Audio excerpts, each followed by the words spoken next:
Chiamati Havana is not the only way to relax, but it is more, so much more than relaxation. It is far beyond anyone's understanding, because it's a miracle more than we can ever know.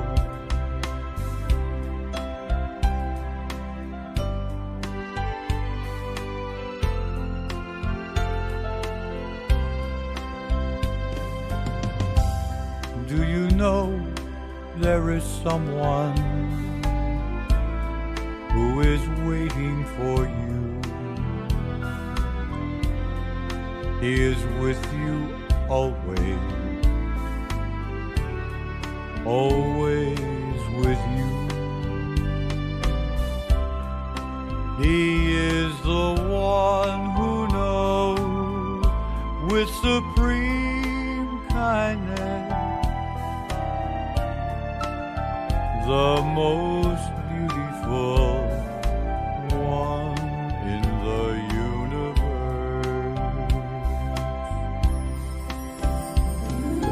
He has the knowledge that you've been searching for, the knowledge to open up your mind to happiness within, the secret of your life that's been hidden for so long. It will be clear when you become one with Him. There is no one can do it for you. Only you can do it for yourself.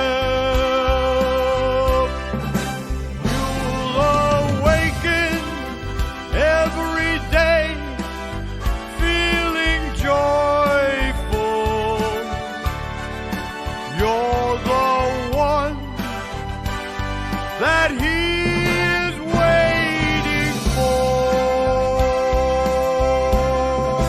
You're the one that He is waiting for.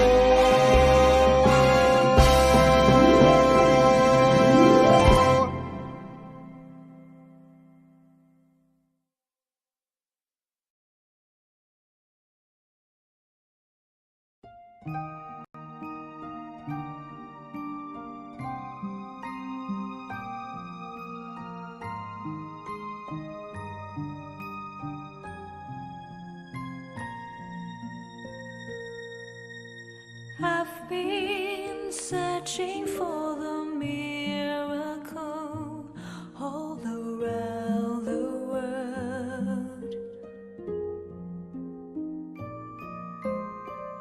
I used to look upon the moonlight and the shining stars as a wonder of miracle. One day I gave up on searching, so I closed my eyes and still my mind. I finally found the greatest miracle inside of me and everyone. My dreams came true when I found you inside of me.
to know. A couple of things with regards to our schedule tonight. First of all, I think everyone can hear me, right? Thumbs up if you can. Okay, cool. Awesome. Yeah, because last time I was talking to myself, and when you're on these Zoom calls, you don't know. So thank you for confirming. So with regards to our schedule tonight, intro, which is what I'm doing, and then shortly after, we'll have our wisdom talk, which is by Monk Daniel, followed by guided meditation. Candlelight will be the next thing that we're doing later on today. Be sure to have your candlelight next to you. If you don't, you can always use a phone, or you can definitely use your candle that's within you. And then that will be followed by loving kindness. And then Q&A will be the end of our session today. We do ask that for the Q&A, it's such a great time to learn about different questions that people have and answers that are given. So this is definitely a good thing. So I encourage people to stay if you can for that, but it is optional. So a couple of things about our guiding monk today is he ordained in 2012 as a Buddhist monk. He is going on his 11th year, going into 2020, and his goal is to take any peace mission that is assigned to him with the utmost passion and dedication. So soon I'll be introducing our teaching monk, but before that, let me go ahead and do our quote for the day. So if you don't mind, somebody go ahead and type a number anywhere from 10 to 100. And whatever comes first is what I will read from the quote book. Okay, I see 18. So here we go. This one is one of my favorite, actually. So what a coincidence. It's see yourself. When you sit with yourself, you will see yourself. You'll begin to see what is within.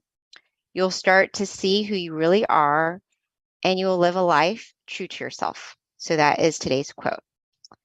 So, wow, that was fast. So without further ado, let me go ahead and introduce our teaching monk today, Monk Daniel.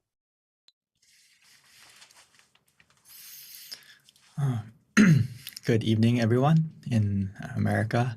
It's wonderful to be back. As our lovely moderator, Miss B, mentioned, it's already the end of the year, and I feel like we just started together back in January. Myself and Monk Jackie feel like this year has flown by. I don't know if everyone else feels that way. Hopefully, you can continue the rest of this year by closing it out in a peaceful way and connecting to the full moon inside tonight, as well as keeping that full energy within you from this meditation to help throughout the month, and then going into the new year to welcome in the new year with a positive and bright mind. As we know, or learning, or beginning to learn more and more, if we can stay with the present moment and stay calm and relaxed, you can access that positive energy within you.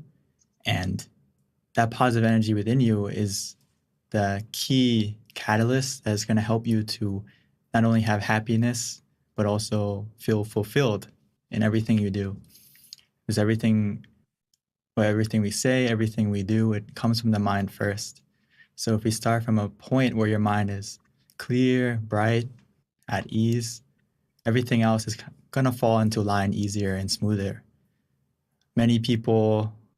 Most people in this world, we tend to try to settle everything around us, or have this goal that we want to make sure everything around us is in order, in balance. Kind of think of it as inner peace is going to come after everything around me is at peace, and then I can sit down and feel peaceful.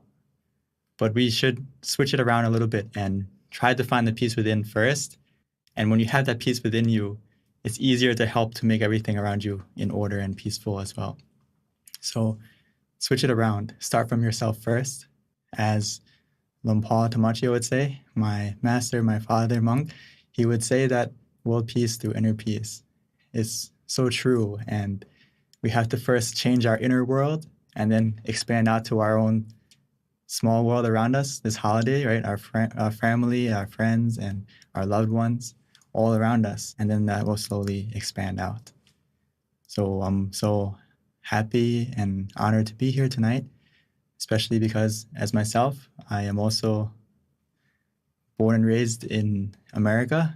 It's good to see the New Jersey Center because I was in New Jersey for 14 years, and then I moved to Florida, and then I moved to Illinois. So it's great to come back to America on the holidays because unfortunately I don't really get the chance to go back home, but at least I can come here and welcome everyone this holiday season and give you the most important gift that you can give to yourself is meditation.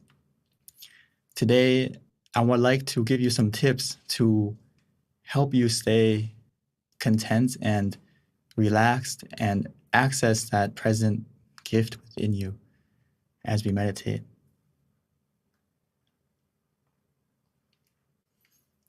So the true gift that we can give ourselves is by being content, right? If we can stay content, it's going to help our meditation progress naturally and quickly. And it's going to be almost like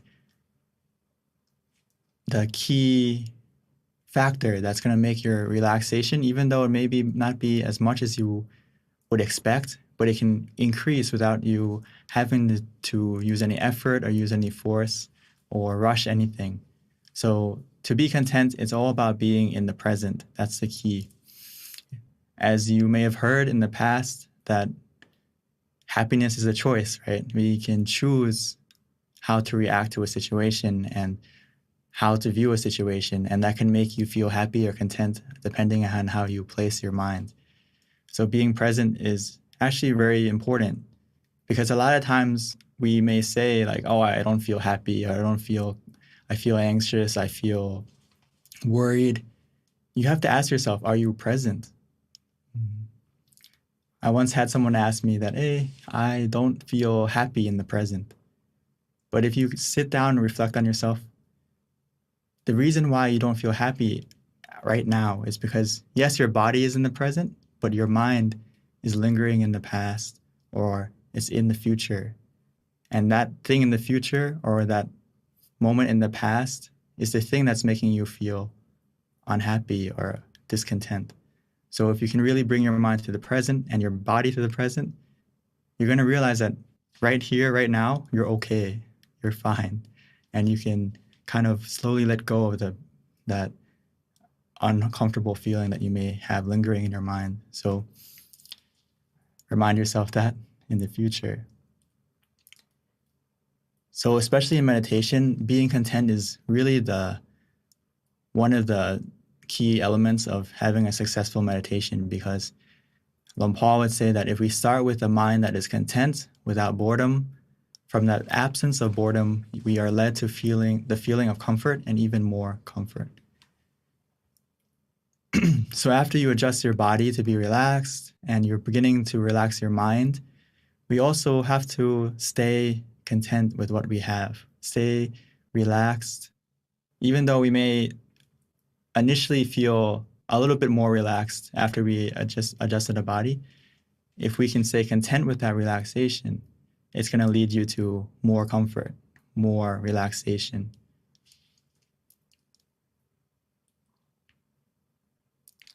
So I usually like to give this example because it's about placing your mind correctly or viewing a situation correctly. It's all about the perspective you put yourself in. So imagine this scenario with me, especially this season it's the holidays. You may get a gift, right? You may get it from your family, your friends, or someone close to you. So the same thing with meditation. When we sit down, we may get a gift. We'll get a gift automatically. It's inside of you. Every time you meditate, you are accessing a special gift, but it depends on how you view it, if you're going to open it or not. So you receive a gift. What happens if we aren't content with it? A lot of people fall into this trap when we meditate, is that we sit down and even though we already have a gift inside of us, we aren't content with it because we want more than what we have. So you can imagine yourself as a kid, or even now, you look under the Christmas tree and you see, oh, there's only 1 or 2 packages. Some of us may think, I want more, right? Or you think of last year or the year before, and you remember that year or in the past, there was more than there is now. And this happens a lot in meditation when we practice often, or even though it's your first time, we have this expectation, or whether it's coming from the past or the future, and it makes us want more or expect more. And that's when we don't feel content. Or we want something bigger. You sit down, you relax, and you expect the relaxation to be more than this. Oh, it's just, it doesn't feel like I'm sitting on the sofa at home. It doesn't feel like I'm laying down in my king-size bed or in a fluffy, comfortable spa, something like that. So we want more than what we have. And it takes our mind out of the present, and it takes our relaxation away, and it takes our contentment away. So again, our mind isn't in the present. Our mind is in the past or the future. And what we need to do is stop. Because if you do that, you're comparing. Your mind isn't accepting what you have right in front of you right now. So instead of being content with it, you are dissatisfied, and the relaxation will disappear, even though you have some relaxation. But we're not accepting it. We're not being with the present anymore. So the same situation is that the same scenario is next time this happens, or right now as we meditate in just a moment, is that feel like you're receiving a gift and just accept it without expectation and enjoy your gift. Because just having the opportunity to sit down and relax, as many of you may know, it's hard to find time to sit down and meditate. So right now, just having this opportunity is a gift in itself. And accept it rather than rejecting it right away. Like, oh, I expect something else. Accept it, enjoy it, and just be content with that present. Keep yourself relaxed of both body and mind, and allow yourself to open it rather than comparing to the past or expecting to the future. Allow yourself to be in the present. Allow yourself to slowly open it by calming your body, calming your mind. And every second that you stay calm, stay relaxed, it's slowly opening that package, opening that gift inside of you. And no matter how small it is, no matter how much relaxation you start with, even though it may be small, that's not the thing that's going to stop you. If you can stay content with that small package, with that small amount of relaxation, inside that present can be something precious. More precious than any diamond, and more precious than any gem, more precious than any treasure in the world, is that moment of fulfillment, that moment of happiness that can come from a still and tranquil mind. And I hope all of us can open that gift inside of you tonight and feel that happiness within you from just simply relaxing your mind. So we can realize that the best gift you can give yourself is the stillness of mind. The stillness of mind can become the miracle that you need in the end of this year, and to help you to progress into the new year coming around the corner. So we just need to look within tonight together. And you may be wondering, like, how do I stay present if I feel that my mind is wandering or I feel distracted? So of course, we need something to help us. If you can't stay in the present and you realize that you're comparing or you're expecting, the key thing is, I'm sure we've all heard of many methods of meditation, but for now, we can just focus on, no matter the method we use to meditate, whichever way we practice, the principle is being conscious with comfort. These things must go together. So in our meditation practice, we usually give 3 methods, which kind of summarize all the methods in meditation, which there's the Buddha gave about 40 examples, but in our temple, we simplified it down to 3 methods because it's basically these 3 methods cover all the other methods. So as long as you practice these 3, where you feel conscious with comfort, it will take you to that present moment. That present moment, you can think of it like an island within you, an island of peace, an island where you feel safe, and almost like you go on vacation where you can rest your body and rest your mind. But in order to get there, we need to use a boat. So the image, the mantra, or being still is that boat to take you there. Whether you visualize something, whether you use the mantra, or if you feel ready to, you can just be still. And the thing I like to remind everyone is that sometimes we'll fall off that boat. Sometimes we will get distracted or forget to stay on the boat. You may fall overboard, but that's okay. Just please remember to go back and use the method again to get back on board, to keep going to that island within you. It's a lot like traveling anywhere. The same way we travel inside is that how, if you think of it, some of us I see are at the center right now, right? So the way you got there is you had to walk first, right? You had to walk first to get to your car or get to your mode of transportation. And then after we got into the car, we traveled to the center. After we got to the center, we have to get out of our car and we start to walk again, right? So meditation is very similar. It's changing and adapting to the situation and using the method that is appropriate for the situation. So in the beginning, if your mind is not in the present, it would be very good for you to use the image or the mantra, whichever one is easy for you, and that will take you to the moment of being still. Of course, that moment of stillness won't last forever. Sometimes it will last a short time, sometimes it will last a long time.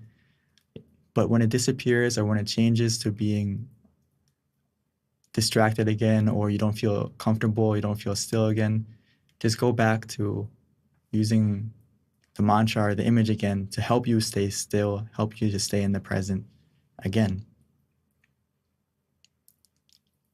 And another easy way, as we may have heard, is that we have the center of the body, which is in the middle of our abdomen, 2 finger widths above our navel.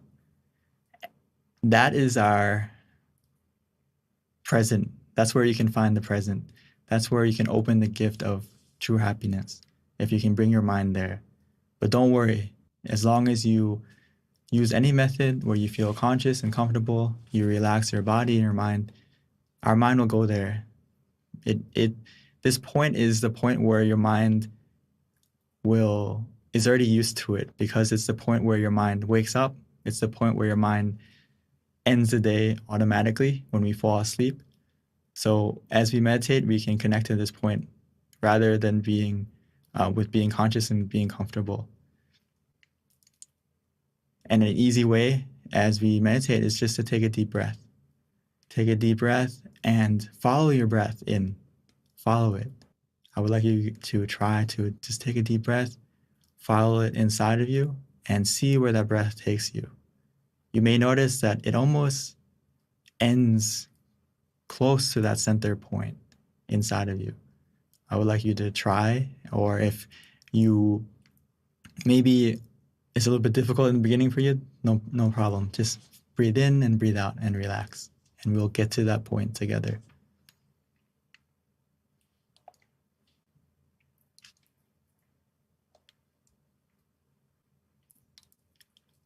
So before we meditate together, I would like us to adjust our body so we can prepare ourselves to open that present within you and stay conscious and calm together. And before you know it, the gift that's waiting for you inside will open. So before we start, please take your time to adjust your body, or if you need to stretch a little bit, please feel free to.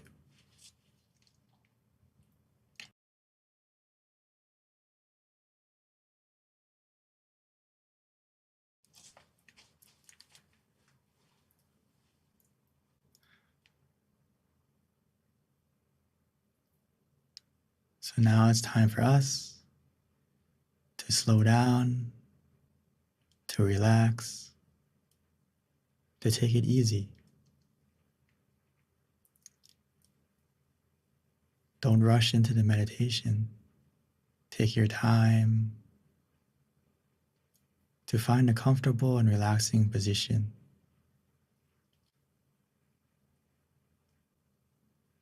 Whether you're sitting on the floor, on a chair, or wherever you may be.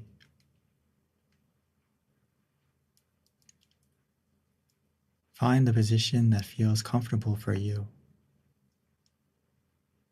as we slowly and gently, naturally close your eyes.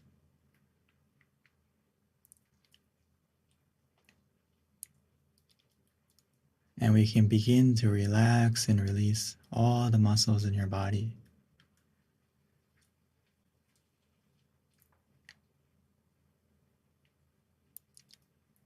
Because relaxation is the heart of meditation, the foundation of a successful one.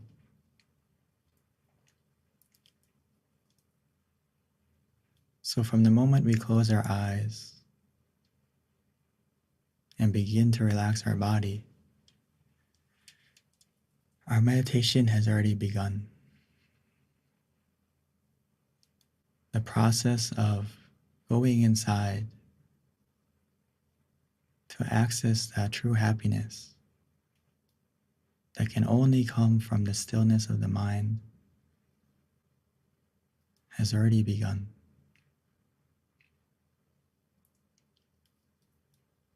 All we need to do is to help your body and your mind relax, starting from your body first. Relaxing and releasing every muscle by simply breathing in deeply and exhaling slowly.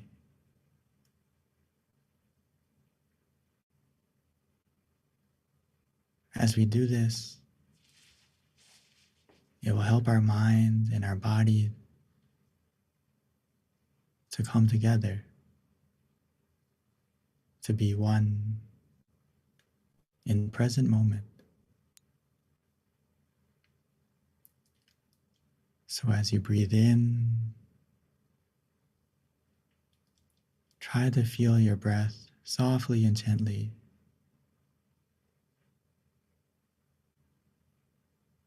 Feeling your breath as it enters your body. Filling up your lungs and also filling up your body with relaxation, allowing that relaxation to spread, to expand,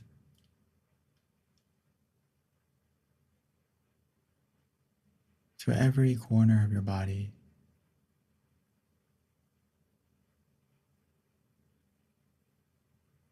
As if your breath is healing, soothing, relaxing.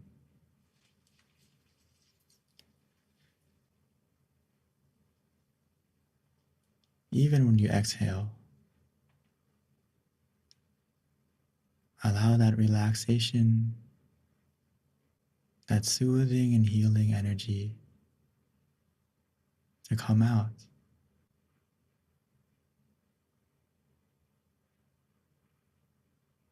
As we begin to feel relaxed within us and around us.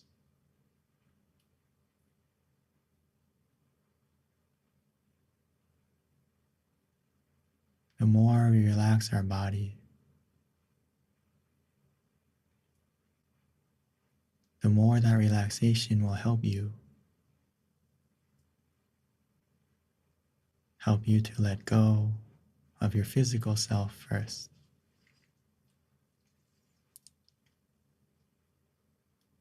This is the power of relaxation. It's the only way to truly let go,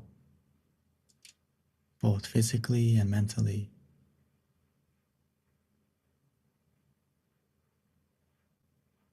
If we do it correctly, our body will begin to fade, begin to disappear, become lighter, as if it's not there anymore. As we begin to let go physically, we can continue to let go mentally.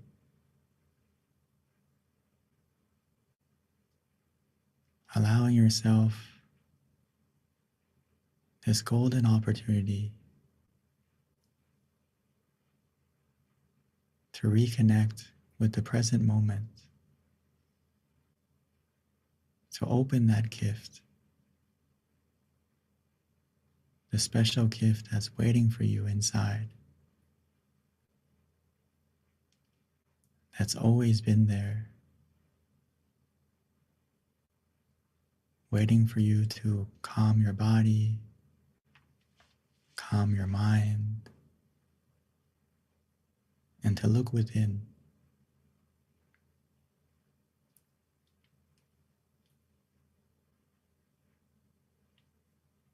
As we bring our body and our mind to the present,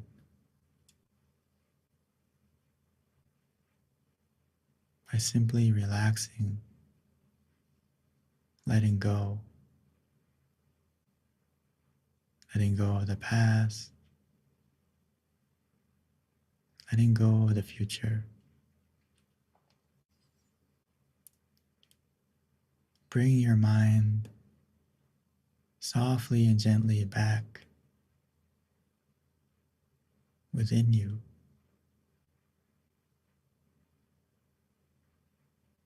By using the method that is easy, relaxing, comforting. Whether that's to repeat the mantra in your mind, as if that sound is coming from within you.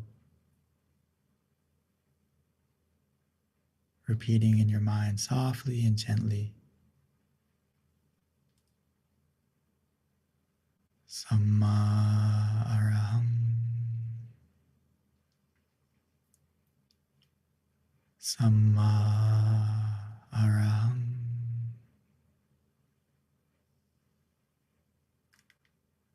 Samma araham.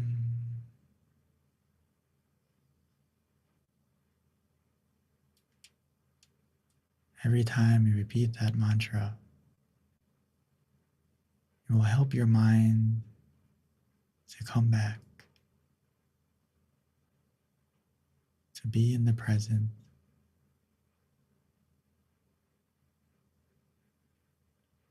Or we can visualize an image,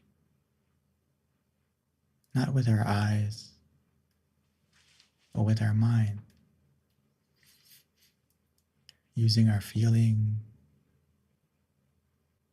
not worrying about the clarity of the image. Because when we all imagine an image, in the beginning it's not clear, and that's okay. We can imagine the moon,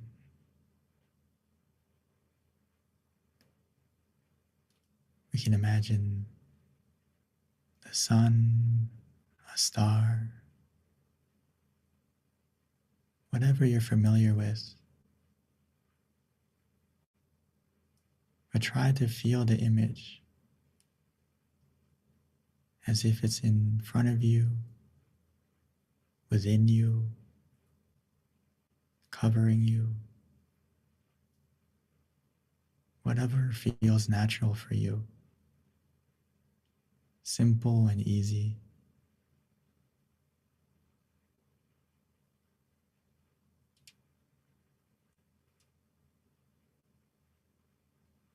You can imagine it however you like or wherever you like.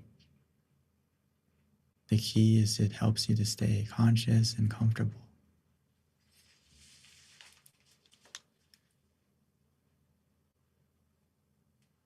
Or for some of us, you may feel that your mind is already calm and peaceful,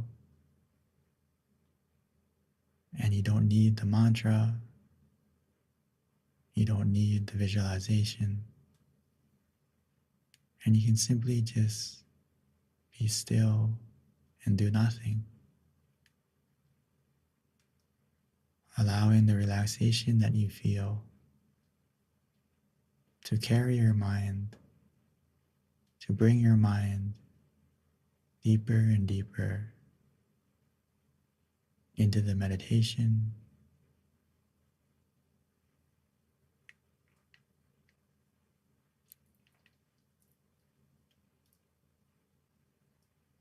no matter the method you use, as long as it helps you to be conscious and comfortable together, and we stay content, patiently, relaxingly,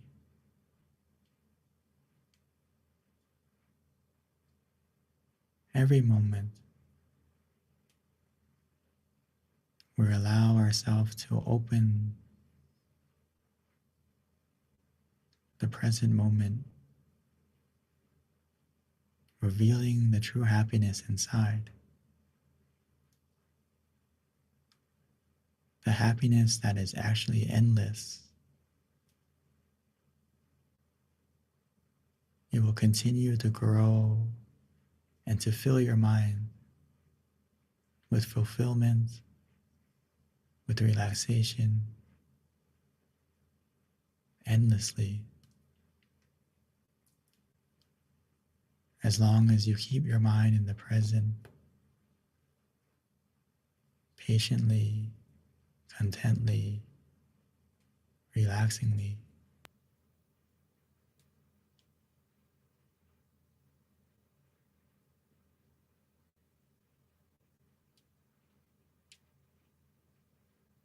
That feeling will continue to grow, to expand.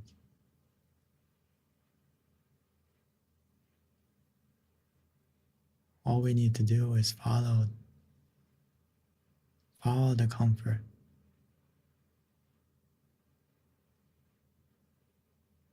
And we will naturally maintain it.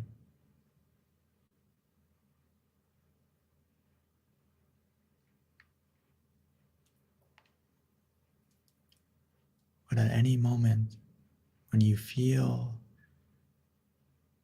that comfort disappearing or changing, we can always adjust. Simply adjust to what makes you feel conscious and comfortable again.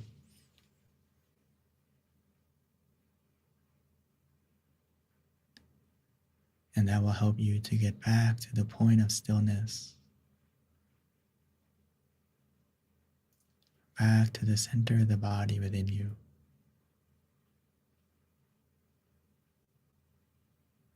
where the gift of true happiness is waiting.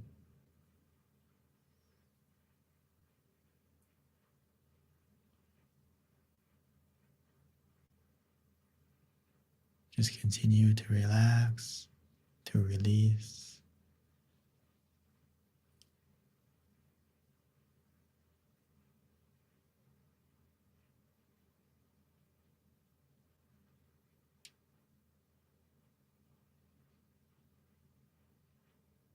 As we continue to relax and to release,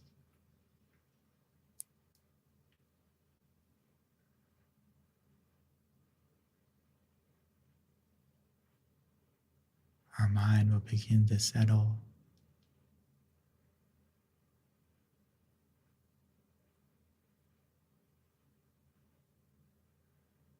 and our mind will begin to be clear and bright.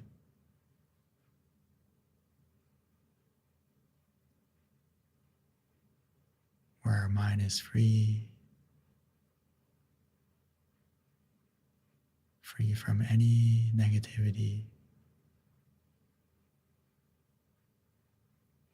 filled with happiness, peacefulness.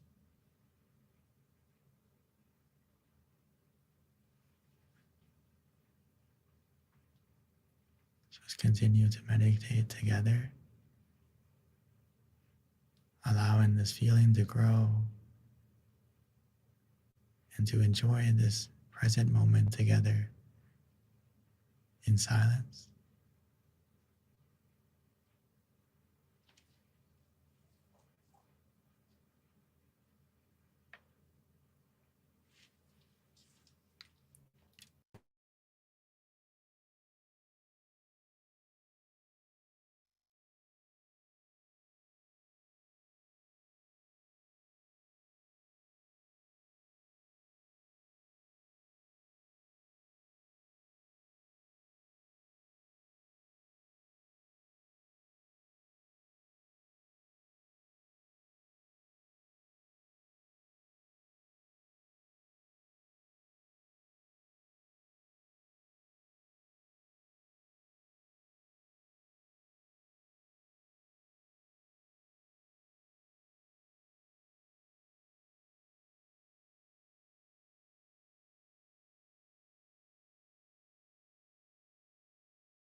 every moment that our mind is conscious and comfortable together, it helps to clear away the negativity, making our mind lit from the inside, a feeling of brightness where we feel clean and refreshed, recharged, rejuvenated, because our mind is free from any negativity, and instead, every moment that we remain calm and relaxed, we fill our mind up with positive energy that you create from within yourself by simply relaxing your body and your mind.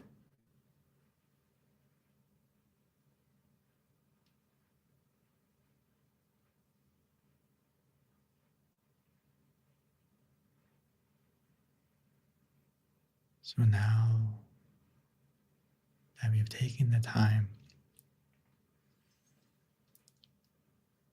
to light our mind from the inside, let's take a moment to transfer that brightness from within you that you feel from the relaxation. Transfer that positivity from within you to the candle on the outside.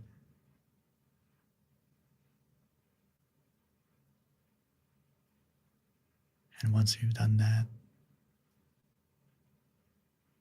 we can continue to meditate together.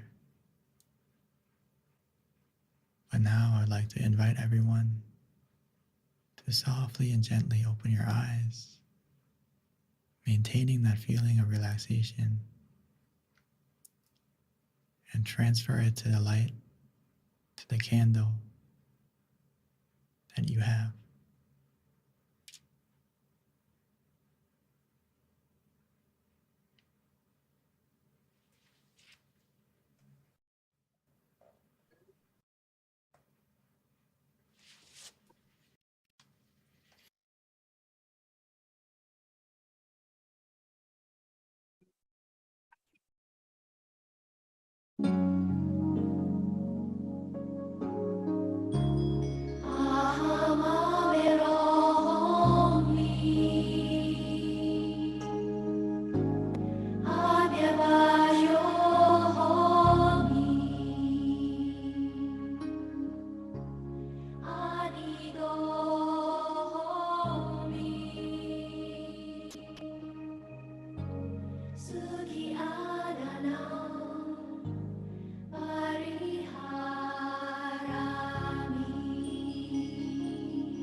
Now that we have lit the candle on the outside, and most importantly on the inside, by simply relaxing our body and calming our mind,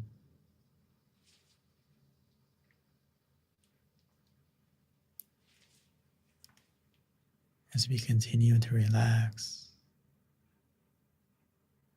we can feel that positivity from within, where we feel refreshed, recharged, rejuvenated. It's because our mind is free and truly in the present, free from any greed, anger, delusion, or any negativity. Every second, every moment that we collect this relaxation, your mind becomes more clean, more pure, and positive.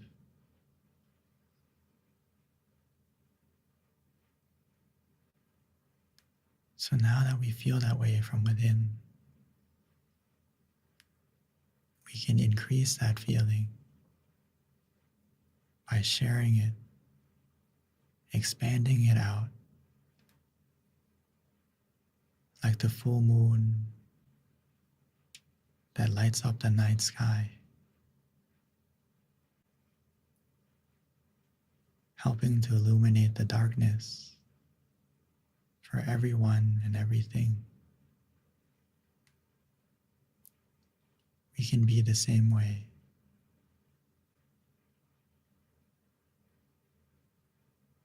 By wishing to yourself, filling yourself up with happiness and positivity, and expanding that feeling out to your loved ones, as if we're giving them a gift from within, a share of this positive energy that you feel, that we can dedicate, that we can send to everyone we love,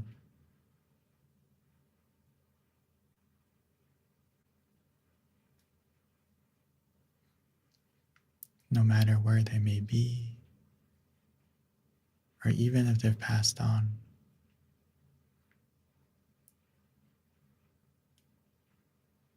The positivity of the mind can be felt, can be shared, like one candle to the next.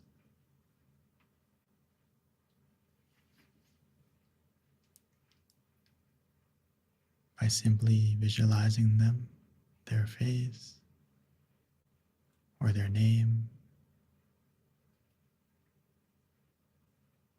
we can connect to them.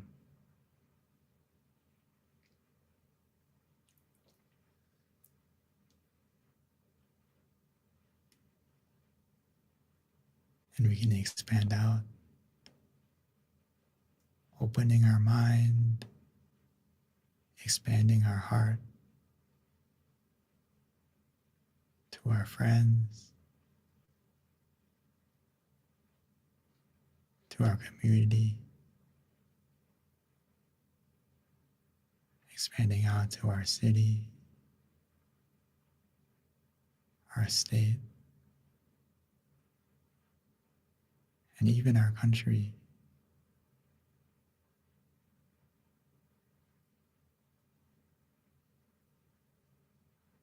Wishing for everyone in the world to have this energy,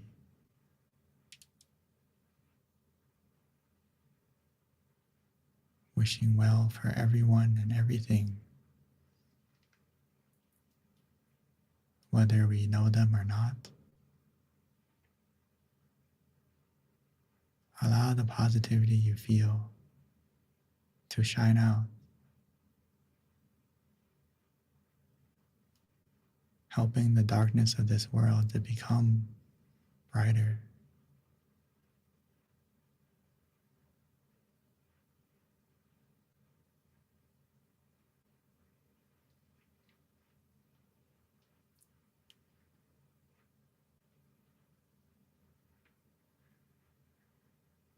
As we think in a positive way,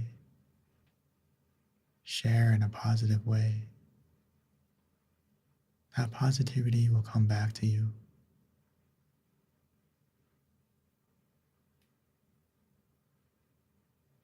So once we've shared,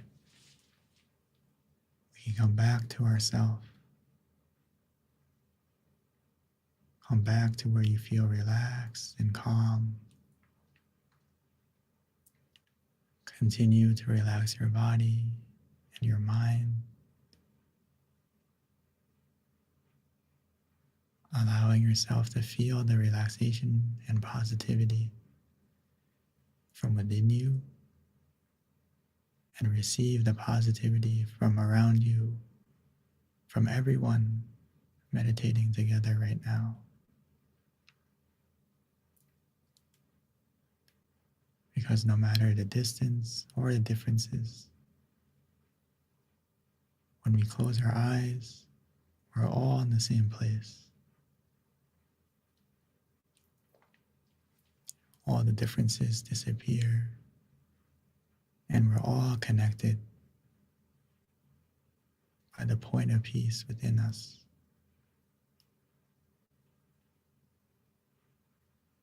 And the more we relax, the more we stay still, you'll be able to feel it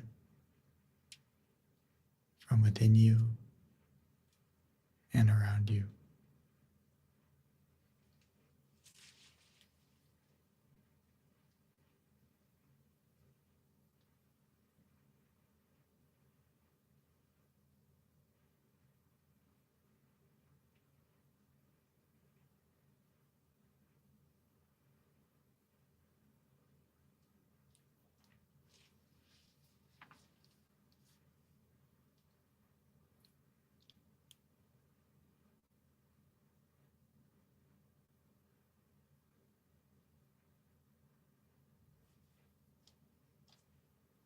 Sape Buddha Balapata Pache Kanang Jayang Balang Arahanta Nate Shirakam Pantami Sabaso Sabaputta Nupavena Sapadhamma Nupavena Sapasangha Nupavena Satasoti Pawantu Te.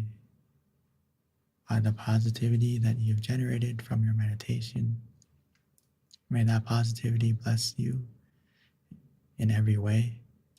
And when you're ready, you may slowly and gently open your eyes.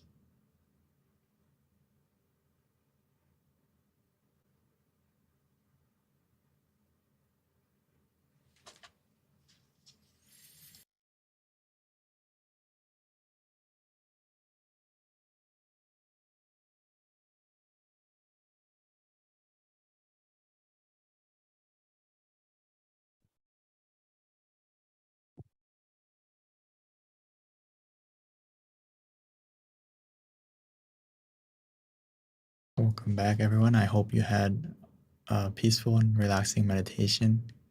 We're able to open that gift from within you, experience that happiness that's waiting for you from meditation. And please take a moment to share if you are available or you're open to that. And if you have any questions, or please also, if you would like to share any topics that you would like to know about going into the next year, please also, I would like to know what you would like to learn about as well as we go into next year. So thank you, and I would like to pass the microphone back to our lovely moderator, Ms. B. Thank you so much, Monk Daniel. I can't emphasize enough how much a gift you really are, Venerable. When I listen to your guided meditation, like every time. I really do. I'm sure I'm not the only one, but it really, your teaching, your guiding is really profound, and just a lot of things that you say, there's just so much wisdom and you can really feel it. Especially my favorite part was the end when you mentioned closing your eyes and we're all in it together and we're all in the same room, even though we can't see each other. And it just made me really have this understanding energetically of how, even though we're in different places all around the world, we're actually truly in one room when we come to listen to you. So thank you for that, Venerable. A couple of announcements before transitioning to Q&A, and please don't leave. This is my favorite part because we learn so much from each other when we ask questions, but we do have a feedback form that we'd like to kind of put up for anyone who wants to give us feedback. Please do so. The QRC code is coming up, and this is a great opportunity for us to continue to better ourselves as we continue offering these full moon meditation sessions. Yep, there you go. You can click on it right there on the link.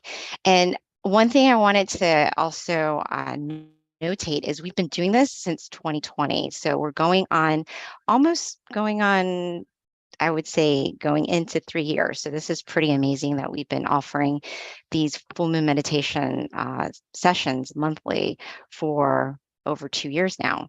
I'm going on to year 3, so that's pretty cool. And with that, our next full moon meditation is going to be Friday, January 6th. So please mark that on your calendar and join us. And also, this is, there's no time easier to share what we do and just trying to help people find peace of mind than now. I mean, Venerable Monk Daniel is in Thailand, and he's able to guide us at the convenience of our home or at your meditation center. But this is such a great opportunity for people to share this to those that they love, who they know need meditation. All you have to do is pass on the link, pass on the flyer, invite them to join us. We do this monthly, and our next one's going to be Friday, January 6th. So please join us. Another thing, a couple more announcements before we transition to Q&A. If you haven't already, definitely check out our meditation, our website, tamagayameditation.org. This is a great website to go to learn about our different locations, to also learn about our upcoming virtual meditation, online meditation classes as well. But looks like what we have pulled up is MindGym, which is also another great website that we have, another great offering that we have as well. You can also find out about your center nearest you on the website at MindGym. In addition to that, if you haven't already done so, please download our app, MindGym, because this is a great app that you can utilize at the convenience of your home, meditating with our various meditation teachers. We have over 100 tracks now on the meditation app. In addition to that, we also send out notifications to remind you of our upcoming full moon meditations as well, which is a good reminder, since those are notifications definitely will help. All right, at this time, let's transition over to Q&A. One other thing too, if you've got a location near you, simply go on one of our websites, mindgym.org, look at the location, click on the center nearest you and find out if there are live sessions there. But right now, most of our centers do have live sessions, so please do join us in person or online. So at this time, Venerable Daniel, we are ready for you. Thank you. All right, everyone. So this is my favorite part, which is Q&A, especially for those who are at a center. This is a great time to field questions for us so that we can learn from our teacher, Monk Daniel, and get some answers to some questions with regards to meditation, how to improve your meditation, the challenges you might have, how the Venerable's experience can help you. All right. So let me see. So Monk Daniel, I do have a question prepared for you. And I think it's definitely relevant for everyone who's listening to the call, which is when we have a guided meditation with you, it's very easy to meditate But in our daily lives, what can we do to help kind of like extend that energy, that pure joy that you have when you're meditating into your next practice?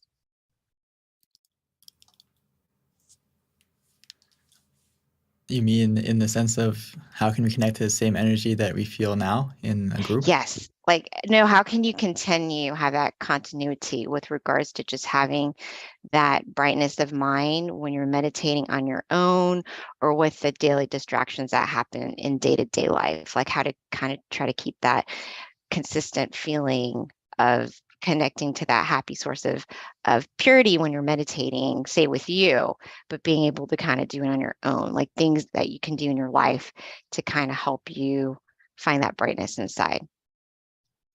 Mhm. Well, the first thing is it's a very good sign that after the meditation, one of the things you may notice is that that positivity will stay with you or stick with you as you open your eyes and go and the world is a little bit more bright. You may feel that way, right? And unfortunately, that feeling doesn't last the whole day. But as we practice, the key thing is consistency throughout the day. And also, whenever you really need to take more time to pause, take more time to connect to that feeling inside you more often. Meditation is a lot like a plant. Your mind needs that watering often, so you can connect to that positivity quickly and smoothly. So it's very important that throughout the day you try to connect to that center that we mentioned and connect to yourself often. Like you charge, throughout the day we need to charge our phone, charge our computer, and the mind is the same thing. You really need to charge yourself and don't let it go on low battery. So as you go throughout the day, take some moments to just an easy way is just to focus on your breath or to focus on the mantra and say it throughout the day when you're free. Almost like you're talking to yourself, but talking to yourself positively to help clear your mind from any distractions or any negative feeling that may be lingering. You can change the focus. And the moment you change that focus, you can connect to that positive feeling that you have now. And ideally, please come to these big sessions as well, so you can also collect a lot of positivity, not only from yourself, but you may notice that when you meditate as a group, the energy is a lot different. And it's not a coincidence. It's because the positivity of the mind, it can be felt. Like I'm sure if you ever went around someone who is in a good mood, you want to be near them, right? But if you go around someone who's in a bad mood, you feel it in the room. It feels, tense. So I hope that gives you some kind of idea. And the key thing is to be consistent throughout the day. Use the mantra, use the visualization when you have a moment to pause. And if you find it difficult, I would recommend you to download the Mind app or Mind Gem, and it will help you to at least have some guided meditations throughout the day that can help you to kind of reset and have that personal, have a monk in your pocket, have a meditation session when you're free. Thank you, Venerable. Venerable, that was such an interesting point, because I think you're right in terms of meditating as a group, even online. It definitely does feel differently for me. I can definitely feel the difference meditating with a group, even online, knowing how we have all these people from different places. Energetically, it does feel more powerful for sure. So that's a very good point. I never really thought about that. Thank you, Venerable. Now, we do have a lot of questions that have come from Georgia Meditation Center. Yay, Georgia Meditation Center. Thank you for some of these very good questions that we've got. So the first one is it good to put your mind to things of the present? However, there are issues from the past and the future that must be dealt with. How does one balance these considerations? Great question. The thing I realized that, of course, we have to heal from some things in the past that may make us feel upset, or it is some trauma that we have to get over to heal, and the future as well. But the thing is that I really like from our masters, Luang Por and Luang Pu. He said that stop is the key to success. And the reason for that is when we deal with the things from the past or the future, if we don't take the time first to go into the present, to still your mind, to make it clear, to make it at ease, so you can get that clarity of mind to deal with those things as you mentioned. Most of the time, we don't deal with those things with a clear mind. It's usually influenced by that trauma in the past, or it's influenced by some kind of negative emotion, whether it's greed, anger, misunderstanding, whatever it may be. So your mind is already like tainted. So when it's tainted by something like that, our reaction will be not as positive as it can be. So sometimes we overcomplicate it and we overthink things, but that happens because, again, your mind is influenced by something else. So if we can follow those words, stop is the key to success, meaning stop your mind, still your mind first, be in the present, and from that stillness, you will have an answer. You may notice that after you meditate, it's almost like the answer, or even during the meditation, the answer may pop up, oh, that's what I need to do. Or you have a different feeling, a different calling to go have that answer after the meditation. So I can't recommend it enough that normally most people, we like to think out the situation or try to brainstorm the way to get over that incident. But we can change it now when we learn about meditation. And it's okay to brainstorm, it's okay to think. But sometimes if you can't think it out, you have to get out of thinking. Get out of that process for a moment and calm your mind first. Clear it, reset it, make sure there's nothing influencing your mind, and you have that clarity and purity of mind, and that will help you to decide and balance what you need to do next. It's kind of like you have 10,000 things that you want to clear, but if you take a moment to still your mind, relax your mind, you'll notice that out of those 10,000 things, there's only 1, 2, 3 things you need to do, and the rest will clear itself. And I really hope you put that into effort. The key to success is clear and bright mind, and keep your mind at ease. Everything else will be more simple. Venerable, it just made me realize that the key is kind of counterintuitive, but the key to your answers is actually not thinking. It's kind of interesting, but that's true, huh, when it comes down to it. I mean, we're so used to thinking through it, and that's not a bad thing, but it's a bad thing when your mind is influenced by negativity, where you feel stress, you feel anxiety, you feel all these different pressures on yourself. So you need to get those out first by bringing your mind to the present, and then after the meditation, you will have the clarity to deal with everything else. So Venerable, this is another question that was asked by someone at GNC, which is, how do you master an attachment?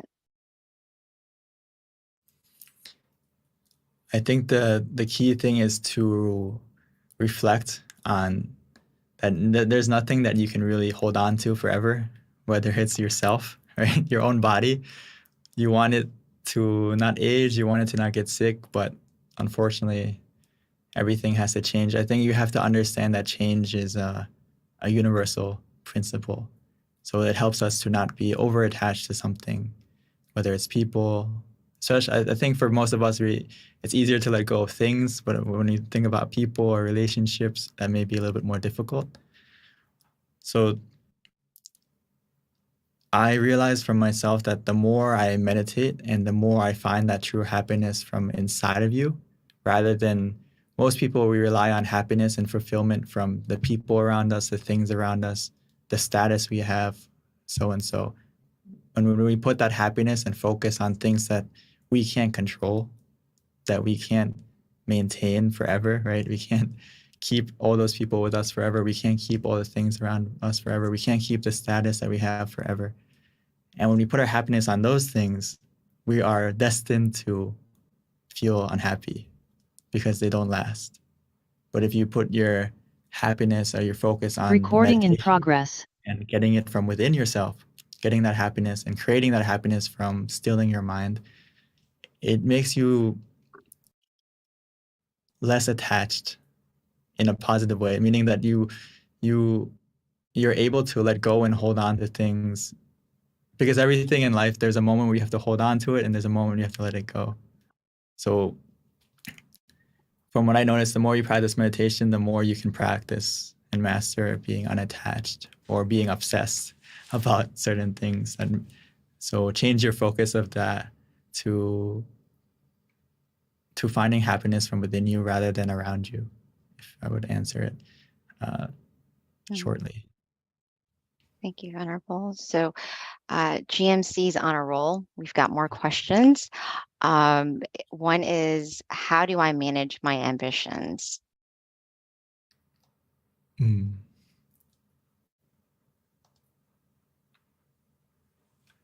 I like it. I like this question a lot because it connects to meditation a lot, because we all have ambitions, or we have desire or expectation in our meditation for it to get better, or we've heard about all these maybe supernatural things that can happen from meditation, or these, enlightenment, whatever it may be. So we have these ambitions that, oh, when I meditate, I can get to that level, or will I be able to get to that level? And this also applies into life, where we have ambitions and goals, right? I like to take it's the same thing to monk life. Sometimes we have this goal that I'm going to ordain for the rest of my life. That's a high ambition. Right. So Luang Por would say, don't worry that far. Worry day by day and make every day the best. And say, I'm going to ordain day by day rather than ordain for life. And what that does is you change your focus to the method rather than the result. Change the focus on how you're going to get there rather than, am I there yet? Am I there yet? So I notice if you do it that way, you won't put too much pressure or anxiety or stress on yourself, and you will live a lot happier. So it's kind of similar to being in the present. It's actually the same thing. Live in the present moment and focus on what can you do day by day, and that will take you to your ambition or to your goal or to your desire, rather than focusing on the desire and the goal or the ambition. And that will only give you a lot of pressure and expectation and make you feel stressed. So instead of that, it's good to have it, but then focus on what am I going to do to get there rather than am I there yet? And this is the same applies to meditation as well.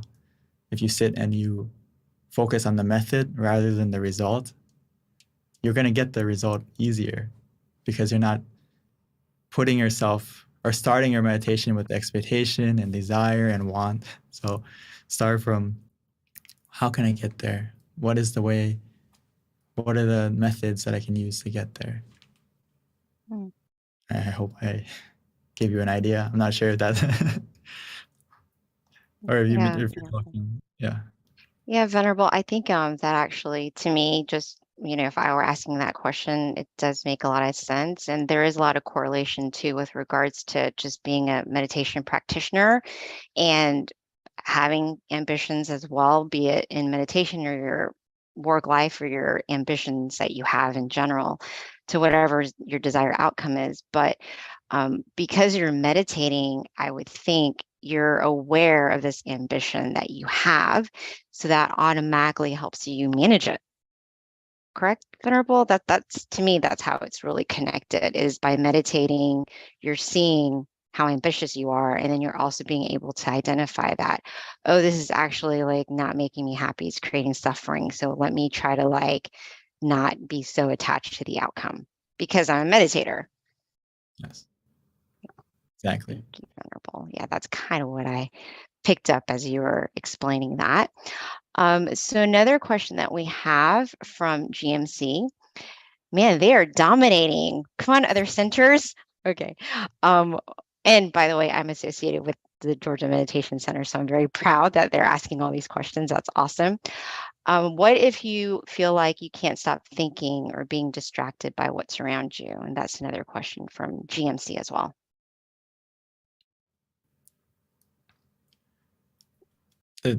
in the meditation, right? Or just in general, it's completely normal in the beginning. So don't get too frustrated with yourself. Don't be too hard on yourself as we meditate in the beginning that you're going to be distracted. You're going to be have wandering mind in the beginning because we've been thinking our whole life. So when we sit down to meditate, it takes a little bit of time to calm down because we've been stirring. It's like a glass that we've been stirring all day, and not just all day, but many years. So when we take the time to put our mind down and just let it calm down, it takes a moment, it takes some time. So in that time, I can't emphasize enough that you need something to help anchor your mind in the present. Like if you think of it as a boat, you don't want it to drift too far away or drift into, get lost at sea. You need an anchor to keep you in the present. So that's why we use the mantra and the visualization, or even both at the same time, to help you stay here and now. And if you find that even using those methods, if you find that even using those methods, your mind is still really going all over the place during the meditation, just open your eyes. It's like you're a director and you're saying cut, or you're having a bad dream and you open your eyes and it'll fade away, right? So it's the same thing in the meditation. If the wandering is out of control, the visualization, the mantra is not helping, the easiest way is just to open your eyes. And that will help to cut the process of overthinking for a moment. And once that thinking is gone, we can continue to close our eyes. And as you close your eyes this time, please use the mantra and visualization again from the beginning. And this will kind of be that shield, be that anchor to protect your mind from overthinking or being distracted again. Thank you, Venerable. All right, so we've got a couple more questions before we wrap up. So let me quickly get to it. The next one is, do you think the answer to a problem comes by itself, or do you need to chase the answer? And I would suspect this is when you're meditating, Venerable. From what I've noticed is you don't need to chase after the answer or the happiness or anything that happens in meditation. You just need to be still, and the answer will come to you. The answer will come from within you. Because you may not realize it, but you have a lot of wisdom, and it can come from within you. It will come from within you. Just like the happiness or relaxation that you feel. Isn't it amazing that just by staying still and relaxed, that all of a sudden you feel happy, or all of a sudden you feel this contentment from within you? Where did that come from, right? It came from you being still. It came from you just relaxing. You didn't need to run after it. You didn't need to look for it. You didn't need to do anything but be still and relaxed. And that happiness came. So it's a lot like I've mentioned, the door of happiness opens from within. And also those answers are sometimes the answer to a solution miraculously can actually come from you just being still. And it's almost like an intuition, but the more you practice the meditation, the more clear and bright your mind will become, and it'll be easier to find those answers that you're looking for. And the deeper you go, the more profound answers you'll be able to answer, because you'll find it from within you. But it's not you're not running after it, you're not chasing after it. You're just being still, and it will come to you. Yeah, what a great benefit to meditating. All right, so the next question, Venerable, we've got two more.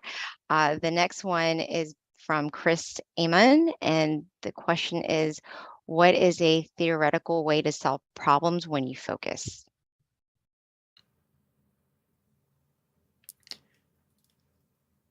I think the way you can focus more clearly is when we practice meditation, as we mentioned, with the ambitions or with everything, is you become more aware of how you're feeling, and you become more aware of how you are reacting to situations, how you are feeling throughout the meditation, and that will carry out into your daily life. So how you focus will change. It'll be more of a central focus or a neutral focus where you see things less without a bias and more for what they are in reality. Because again, your mind is clear and it's not tainted by any like defilements of greed, anger, delusion, or misunderstanding, all these things. When your mind is still, your mind is kind of in a pure, not in kind of, it's in a pure state where next time you focus on something, it's going to be a calm and almost like a central focus where it's in the middle. And when it's like that, you'll be able to focus on things more deeply, and not like in the sense where you're over, like when you focus on something with your eyes, you strain them, right? Because you're using the effort to stay focused. Or even mentally, if you, in the past, you may study very hard or you may pay a lot of attention to something and you feel like a headache. This is a different kind of focus. But when you practice being conscious and comfortable together, you'll get a focus where it's clear, and the more you focus, the more calm and relaxed you also feel. Thank you, Venerable. So one last question before we wrap up. The question is, I have a hard time explaining Buddhism to people. Can you tell me how to explain it in a short, concise way, but an accurate way to people who aren't acquainted with Buddhism? I think the Buddha put it the best. He said that Buddhism is about stopping negative actions by thought, speech, and in physical action. So, and to stop doing good and cultivate purity, basically, to put it in like a short sentence, from your thought, speech, and action. So whatever harms others or harms yourself, we have to stop. And we have to start helping yourself and helping others. Be a positive influence on yourself and others. So to put it simply, to stop doing negative things and to start doing positive through your body, speech, and action. And that is the core of Buddhism. And to put it even simpler than that is stop is the key to success. This is from Luang Pu and Luang Por. He said that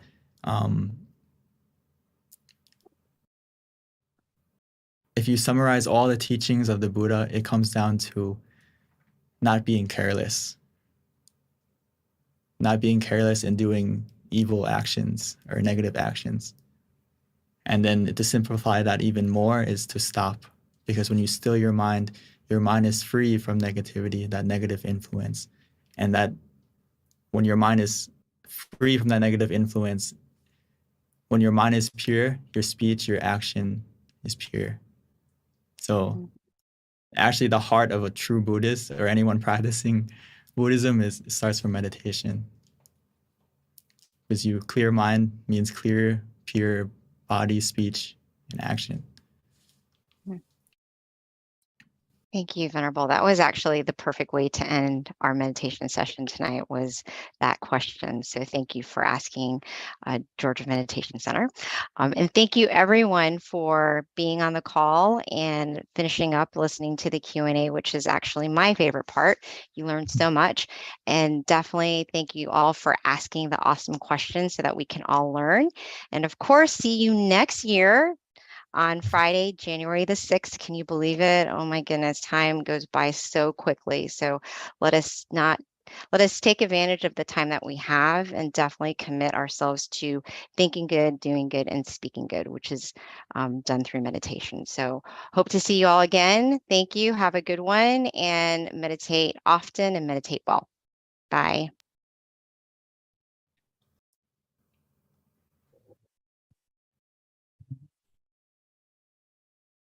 Recording stopped.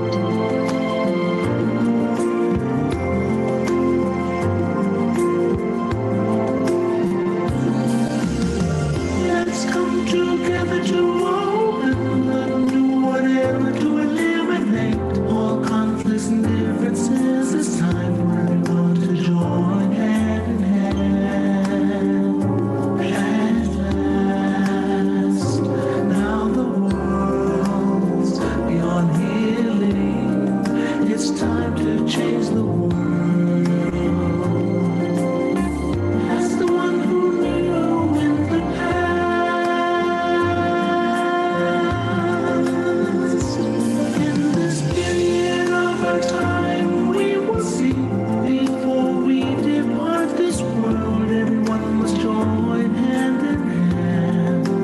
change the world from darkness to brightness, from suffering to happiness, from ignorant to the knowledge world. Change the world, we have to do it the easy way.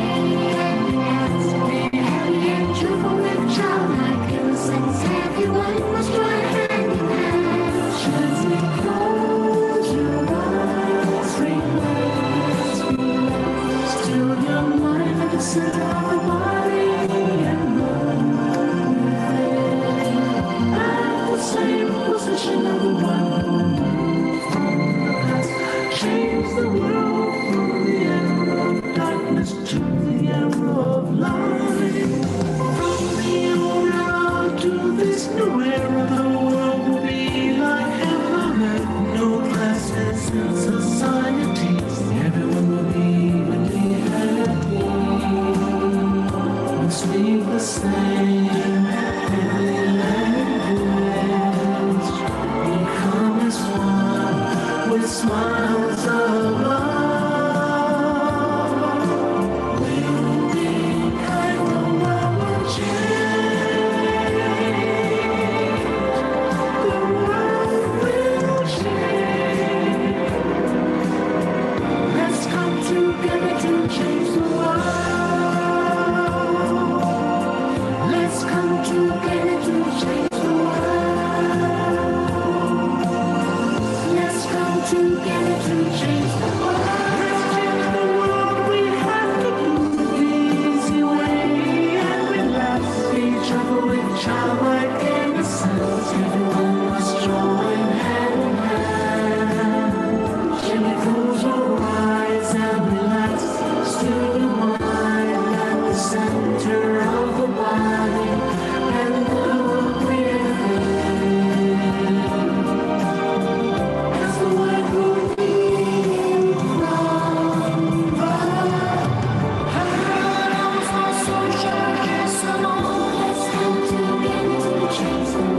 Cambiemos el mundo juntos.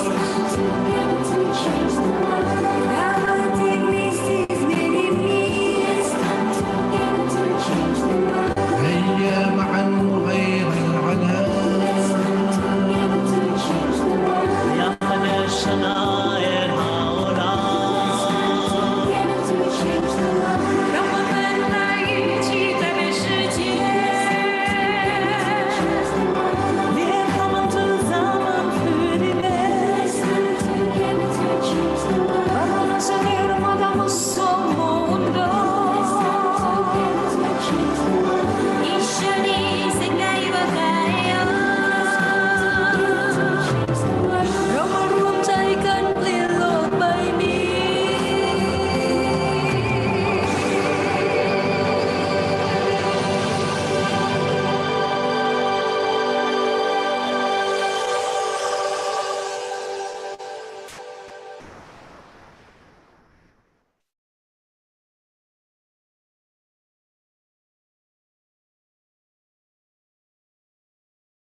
Let's see. I might wanna.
Hi, everyone, and welcome to our full moon meditation. We are so excited to have you all today.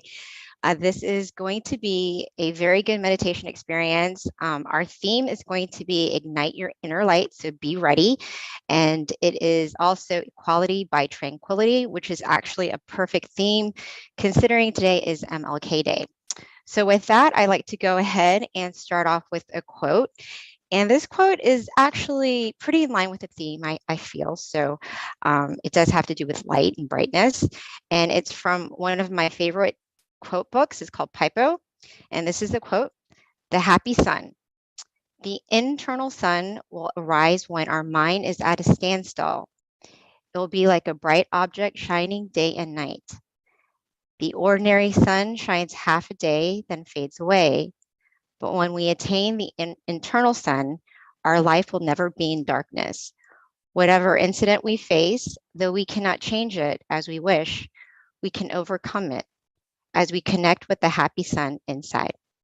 So that is our quote of the day. And a little bit about our teaching monk, Venerable Jackie, before I transition over to him for our guided meditation. Actually, he's going to do wisdom talk first, and then it's going to be followed by a guided meditation.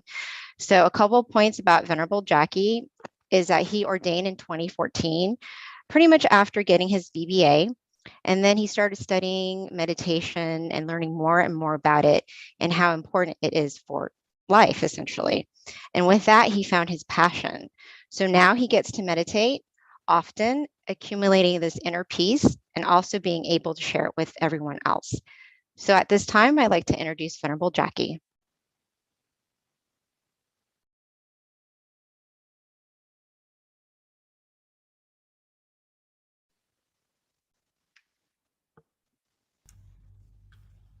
Namaste, Pete. Hello. Well, good morning, good afternoon, and good evening to everyone. I see that you are here, not only from America, but from all over the world. Well, from Thailand here, it's morning time, so welcome everybody. Welcome everybody to this full moon meditation session together. Hopefully everyone is healthy in your body and your mind and is happy to be here, as I am here also, as I am happy to be here also, I mean. Okay. Today's topic is mainly, since today is Martin Luther King Jr. Day also, I believe, in America, I guess it's appropriate to be talking about equality, just a little bit on it, but in relation to meditation or the peace of mind, if that is interesting to everyone, before we start our meditation, just to see how important it is, meditation is, right? Okay. So first point I would like to make is that we know that we are different. From Canada also, welcome, Shanti. We know that we are different, right? We look different. We sometimes speak different languages, right? I speak Thai also as actually my first language. We like different things sometimes. We have different backgrounds. So differences are there. Like, definitely, we can see them. But we do also have similarities, right? We breathe the same air, you know, we are in the same world. We breathe the same air. We have the same sun for light, for brightness. We are under the same moon right now, tonight, right? Sometimes we all have our own problems as well to deal with in life. Also, as humans, as all beings, we all seek happiness, right? You may see sometimes people might want to suffer or hurt themselves, but it is because they seek happiness for that. In a way. So all in all beings seek happiness. And it is this feeling of happiness, right? That is very important. Very, very important. It is because even though we are different on the outside, right? The feelings we have inside, love, happiness, all the other feelings, are the same. Okay? More or less, they are the same feelings. Different interpretations, yes, for sure, in different languages also, right? But the same thing that we are talking about, universal, is universal. When it comes to happiness, we all know what it is. We all know this feeling. There are two types though, just to mainly distinguish them. First is the happiness that comes and goes. Okay. This happiness that comes and goes, for example, if someone gets something new, right, from a store, from somewhere, and accidentally it gets broken, we get happiness, yes, from getting the stuff for a while. It stays with us for a while, and then maybe it departs from us, right? If it doesn't get broken anyhow, right?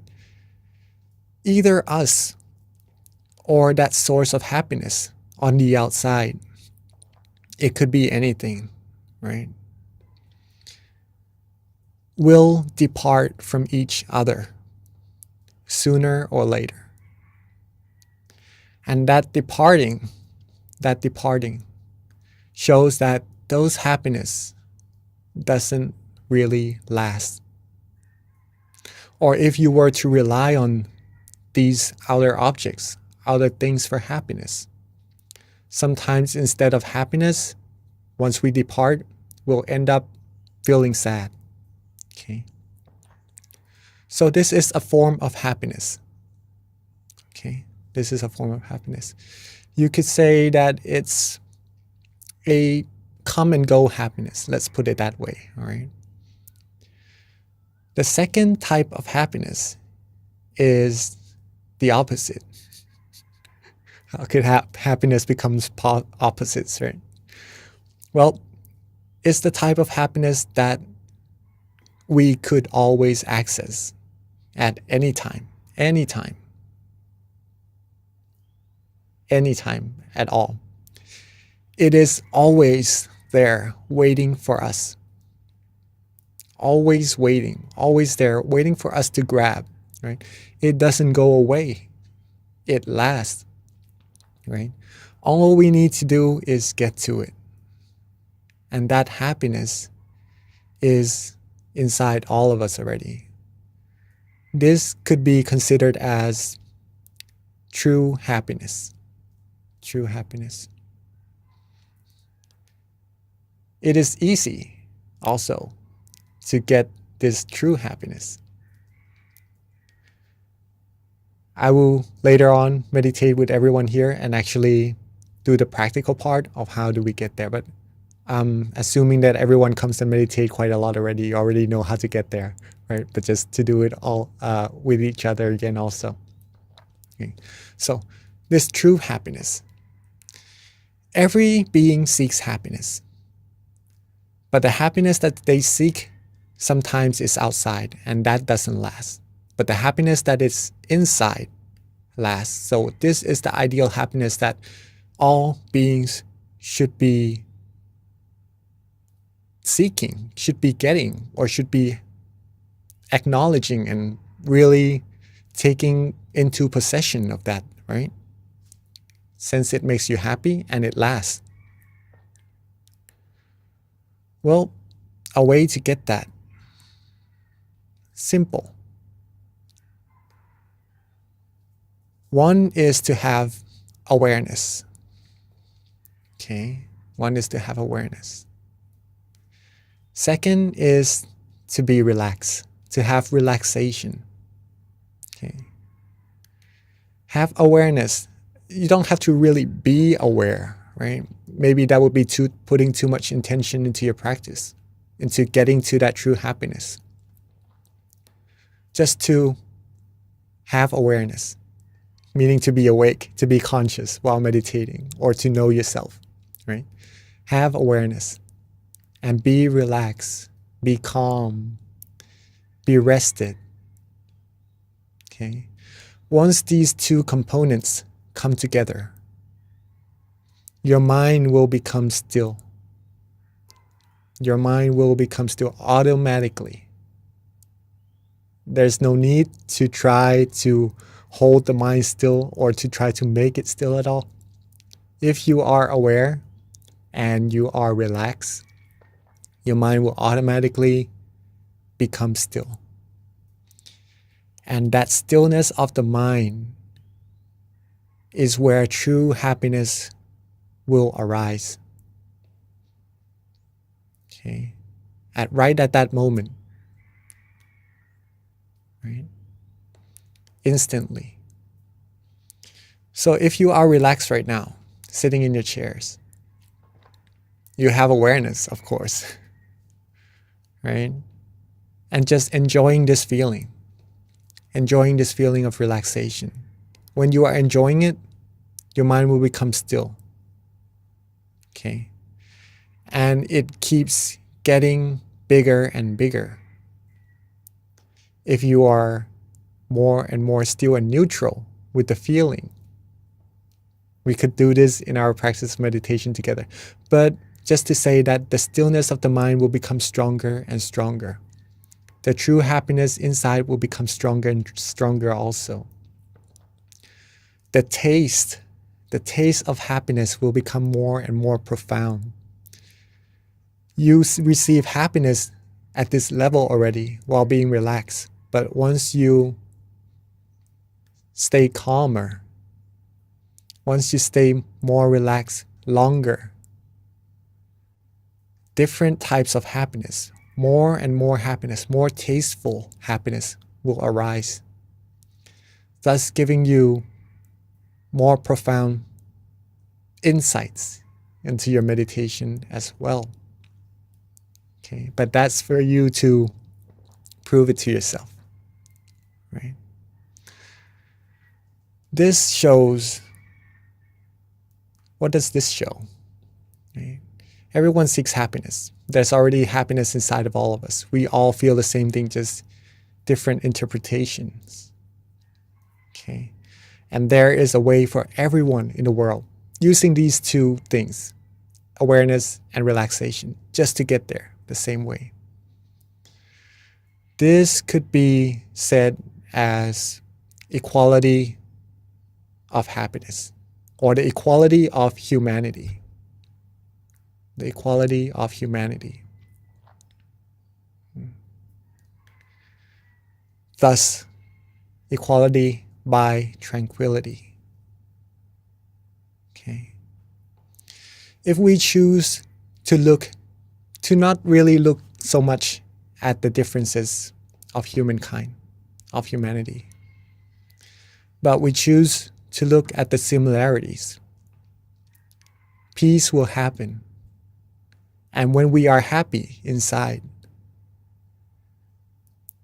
when we are fulfilled, when we are content, we will feel love for everyone. We will feel that everyone is equal in happiness. And we will know that this world is able to receive peace, and thus it is a way to world peace. Okay. There's a quote. Since today is Martin Luther King Jr. Day also, there's a quote by him related to the moon also, right? So today is actually one moon together as one, as our campaign as well. Darkness cannot drive out darkness. only light can. Only light can. If we were to create world peace, but we were to put out negativities, war maybe, into this world, how could world peace really be accomplished? But if everyone in the world can be happy, can find this true universal happiness, equality in all of us, right? That's the light. That's the light within ourselves, within humankind, right? That's the light that can actually, if everyone comes together as one, like the moon, we will be able to eliminate the darkness in the sky, even at night, right? Even in the darkest night. When there's light, we can see.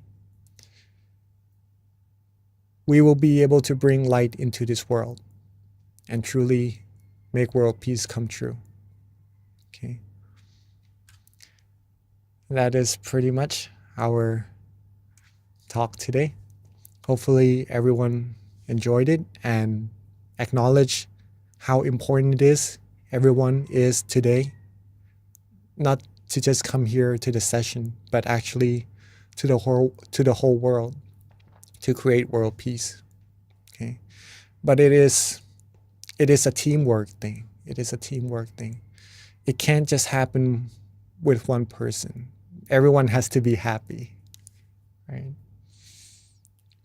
Okay, so I'm guessing that everyone is ready to practice our stilling the mind together. First of all, we all have awareness already. Now the second one is relaxation, right?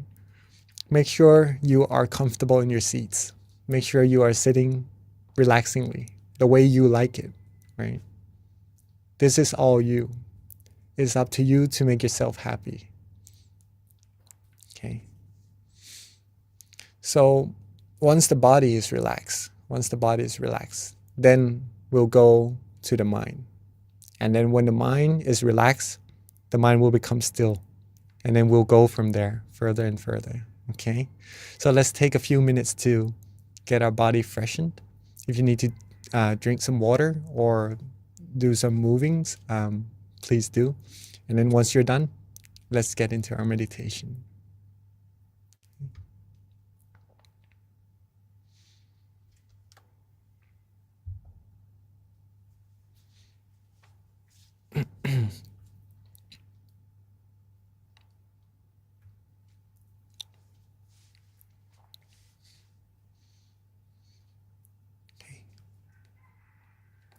Let's softly and gently close our eyes.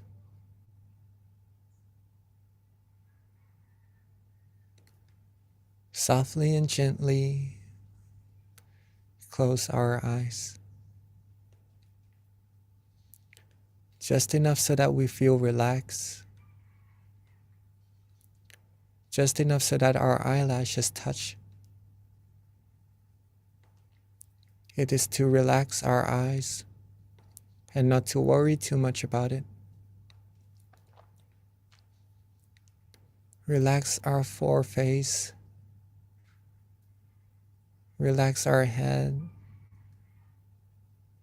Relax our cheeks, our chin, our neck. Relax our shoulders, torso, waist, thighs, all the way down to the tips of our toes.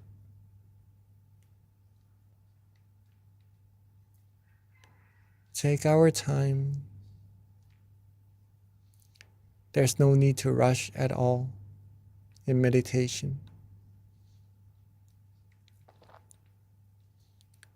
Relax, rest, be calm, be restful.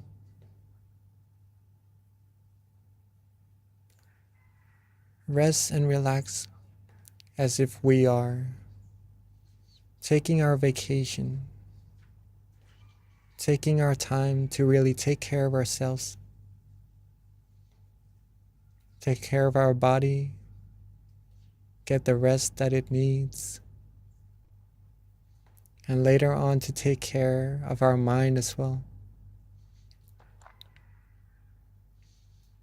take this time to make sure that all parts of our body is ready to rest, and there's nothing that we need to worry about anymore. Now, let's let go of all our worries. Let go of all our responsibilities, just for now, so that our mind can be rested as well. Rest and let go. Be free.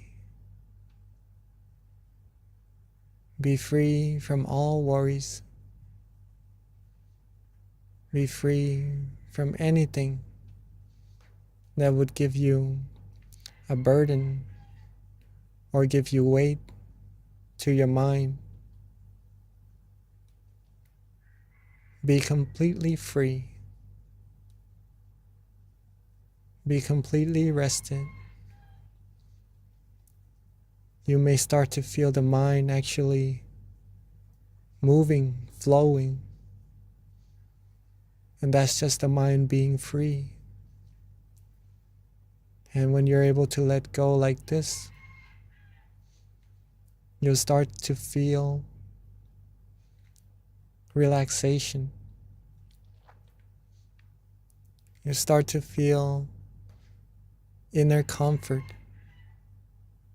peace, happiness, calmness, or tranquility. Just relax and let go, and don't worry about any feelings to come at all. If you don't look for it, it will come to you. All we need to do is just rest. Rest and let go. You'll start to also feel that the mind wants to be at a certain place, maybe right there in front of you, right there around your chin, or maybe around your shoulder, or even at the center of your body. There is a place when you are relaxed, when you let go, when you have no worries, that the mind will rest at. And let the mind rest there. That is good. That means the mind has already come to a point of standstill automatically. Let it be, let it go, let it flow. Enjoy this relaxation. This feeling, this universal feeling that is very, very important.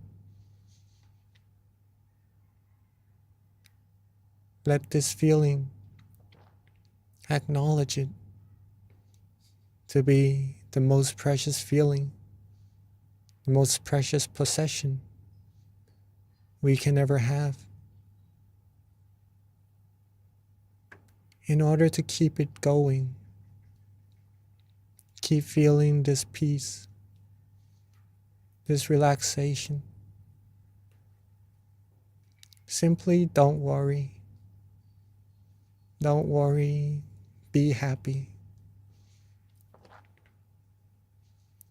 Let go, relax. Be neutral, be as happy as you can be. Be as calm, as comfortable, as relaxing as you can be. It's our time to take care of ourselves and enjoy this feeling. The further we relax, the further we let go, the more happiness we will receive. And the further we keep going, the more tasteful, the more meditation experiences we will receive. So let's be neutral. Don't worry about what will happen. Stay calm, stay relaxed, and enjoy this moment.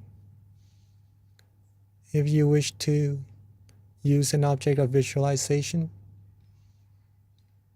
to be a company so that the mind doesn't wander off, then feel free to. If you like to use a mantra as your company along your journey, feeling relaxed and calm, also feel free to. If you just like to be still, don't worry about anything. Not use any visualization or mantra. Also feel free to. See what you like at that moment. Use what you like at that moment. Enjoy the meditation experience. Enjoy the inner brightness. Enjoy the flow of true happiness that is being generated from within all of us. Let go. Don't worry. Let the feelings flow. And let's stay still, stay calm. Enjoy this meditation together in silence for this time being.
as we are relaxing,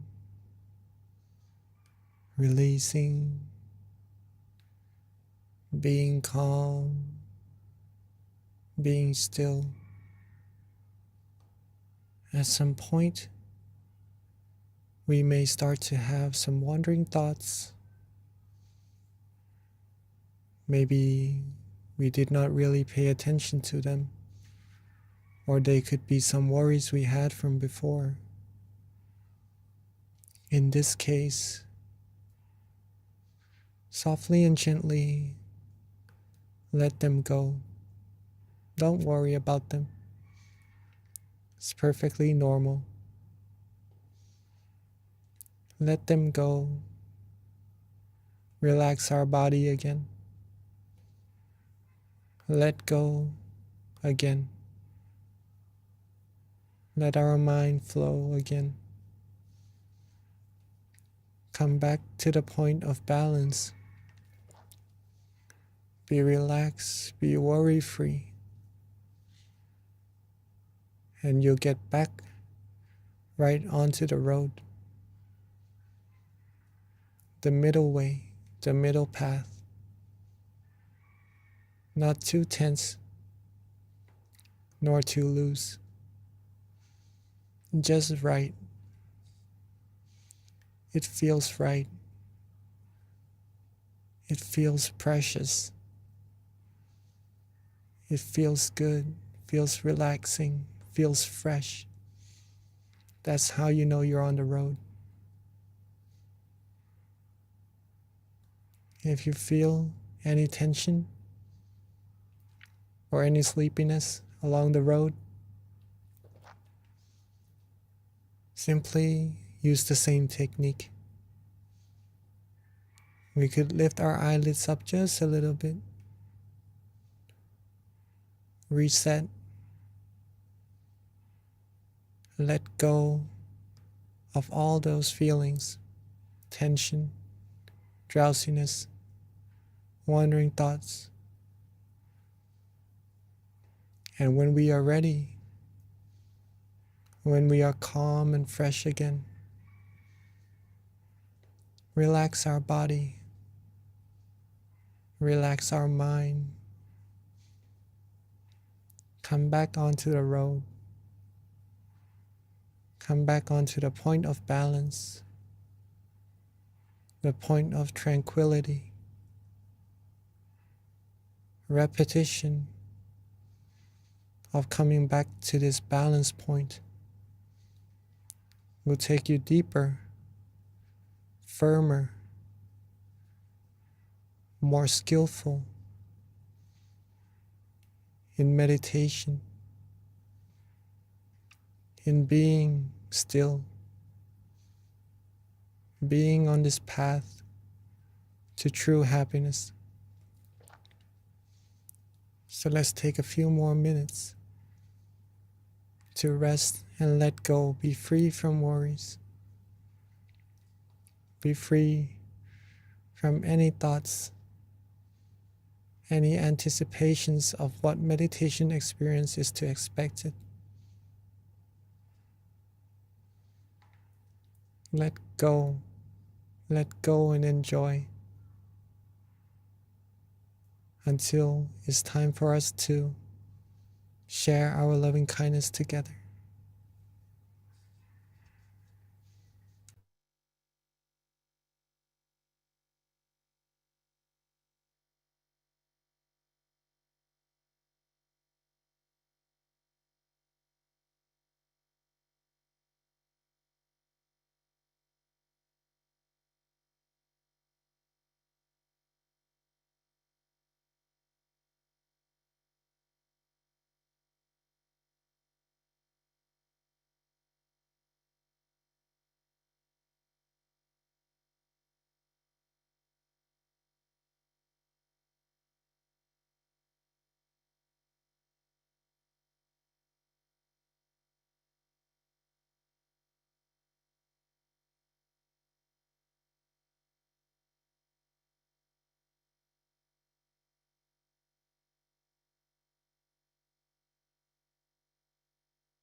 Yes, we are now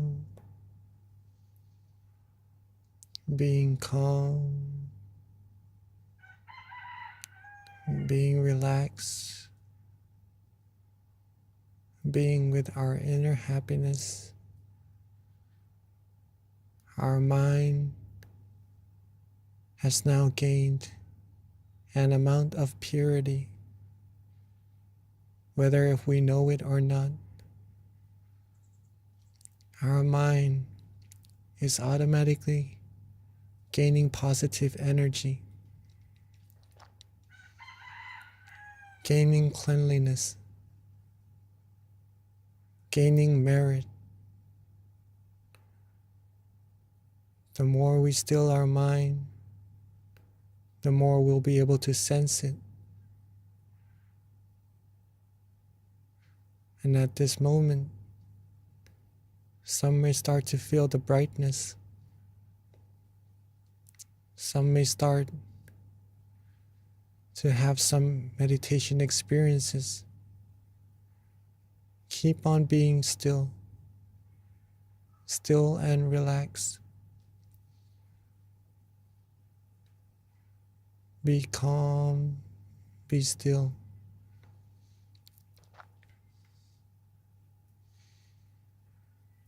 As we are about to share our loving kindness to all our human friends and to all beings all over the world, let's take this moment from lighting our inner lights already. Let's open our eyes softly and gently, maintaining our peace feeling, maintaining our calmness. And if there is a candle in front of you, may you light the candle along with the feelings that you have from the inside, so that the candle may be the representation of the brightness, the feeling of positive energy that you have within. Let's take this moment to light our candles and lighten up the room, lighten up the mind, lighten up this world.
Okay, and for those at home, we ask that you light your candle. If you don't have a candle, you can also use an app to light the candle, or if anything, just imagine that inner candle that is within you. So at this time, we ask everyone to please turn on their camera, and we're going to take a group photo shortly. Here's my candle right here. Again, if you don't have a candle, you can definitely just imagine one that is within the center of your body, and turn on your camera so that we can all see your beautiful faces.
Now, I've lit the candles on the outside as a representative for the brightness within our mind.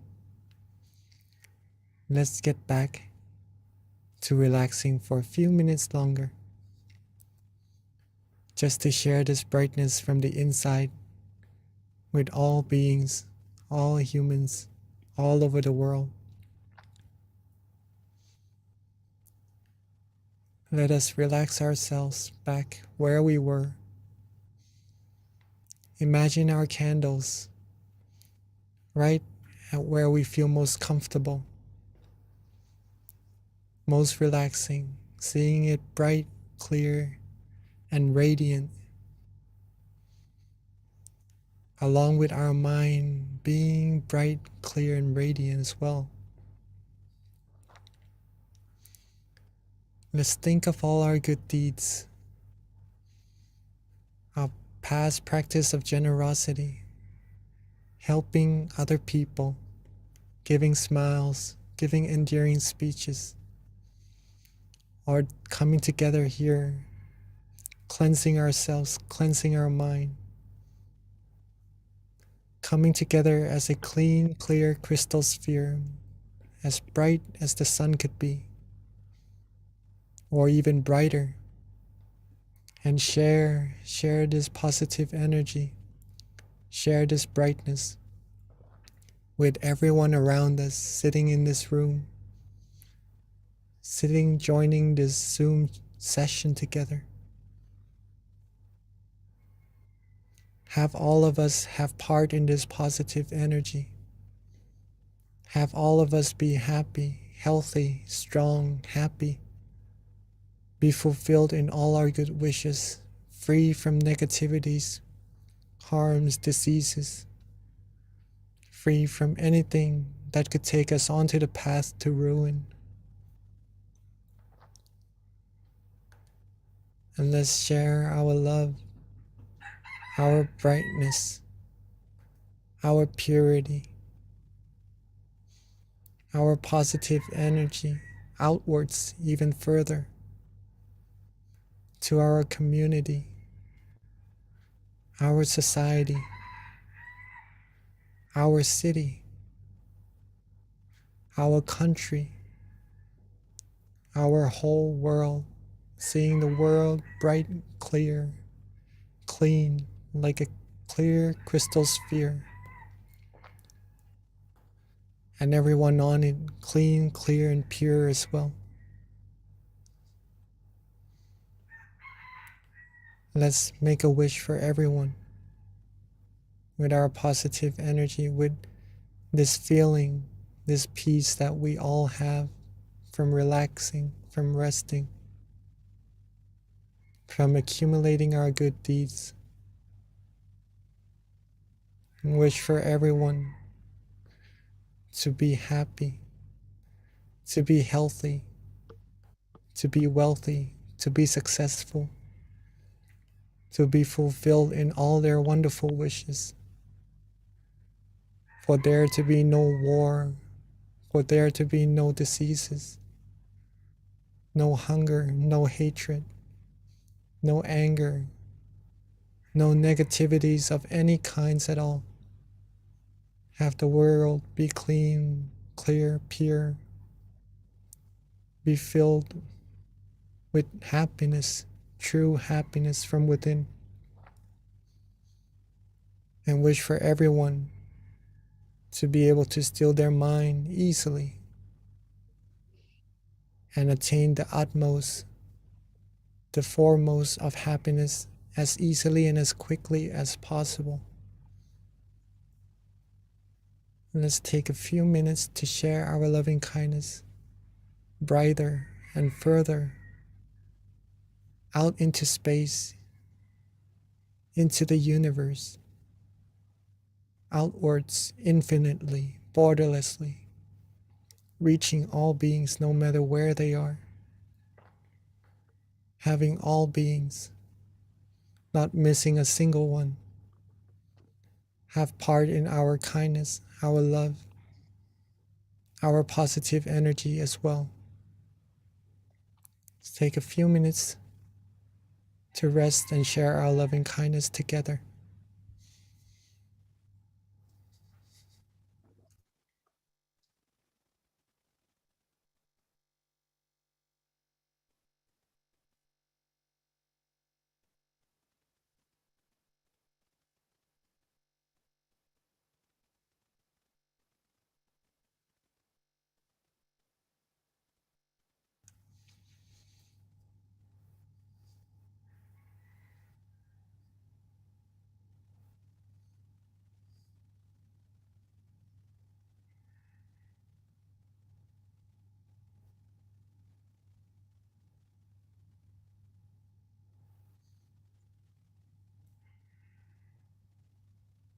Now that we have shared our love, our purity,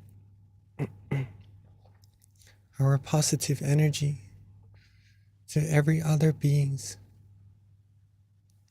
let's bring our attention, our awareness, softly and gently back to ourselves. Softly and gently back to our presence, wherever we feel most comfortable, whether if it's our forehead, our chin, our cheek, our torso, or at the center of our body. Let the mind calmly, softly rest where it likes. Let the brightness be there. And with the accumulation of all our merit, let's now wish for ourselves, wish for the good things we need, wish for ourselves to always be happy, healthy, wealthy, successful, be wise in all our conducts, be fulfilled in all our good wishes, be free from diseases, harms, dangers, be free from all impurities, all negativities, be surrounded by virtuous, wise people who may take us onto the path to righteousness and happiness. Be free from those who may take us onto the path to ruin. And whenever we meditate, may us all be able to still our mind quickly, easily, and to reach the utmost of happiness as quickly, as easily as possible. Spend a few moments to wish for all that we need with the positive energy we've put our hard work into accumulating.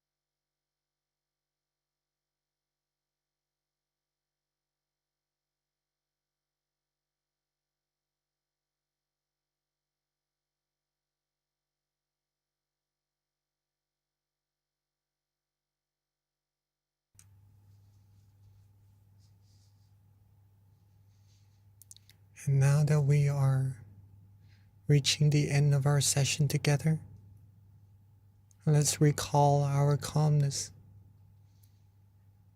Recall being relaxed, being rested.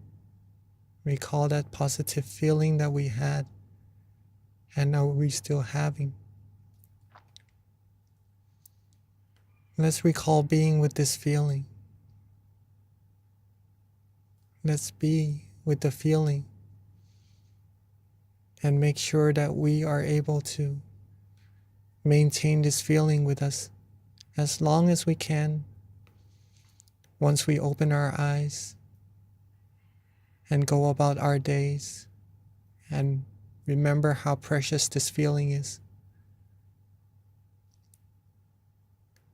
And when we are ready, as we are now at the end of the session, let's softly and gently open our eyes. Softly and gently open our eyes while maintaining that feeling of relaxation, that feeling of calmness comfort, true happiness within us as long as we can. And whenever we remember, we could always get back there. It's always there waiting for us. And welcome back to the session, everyone.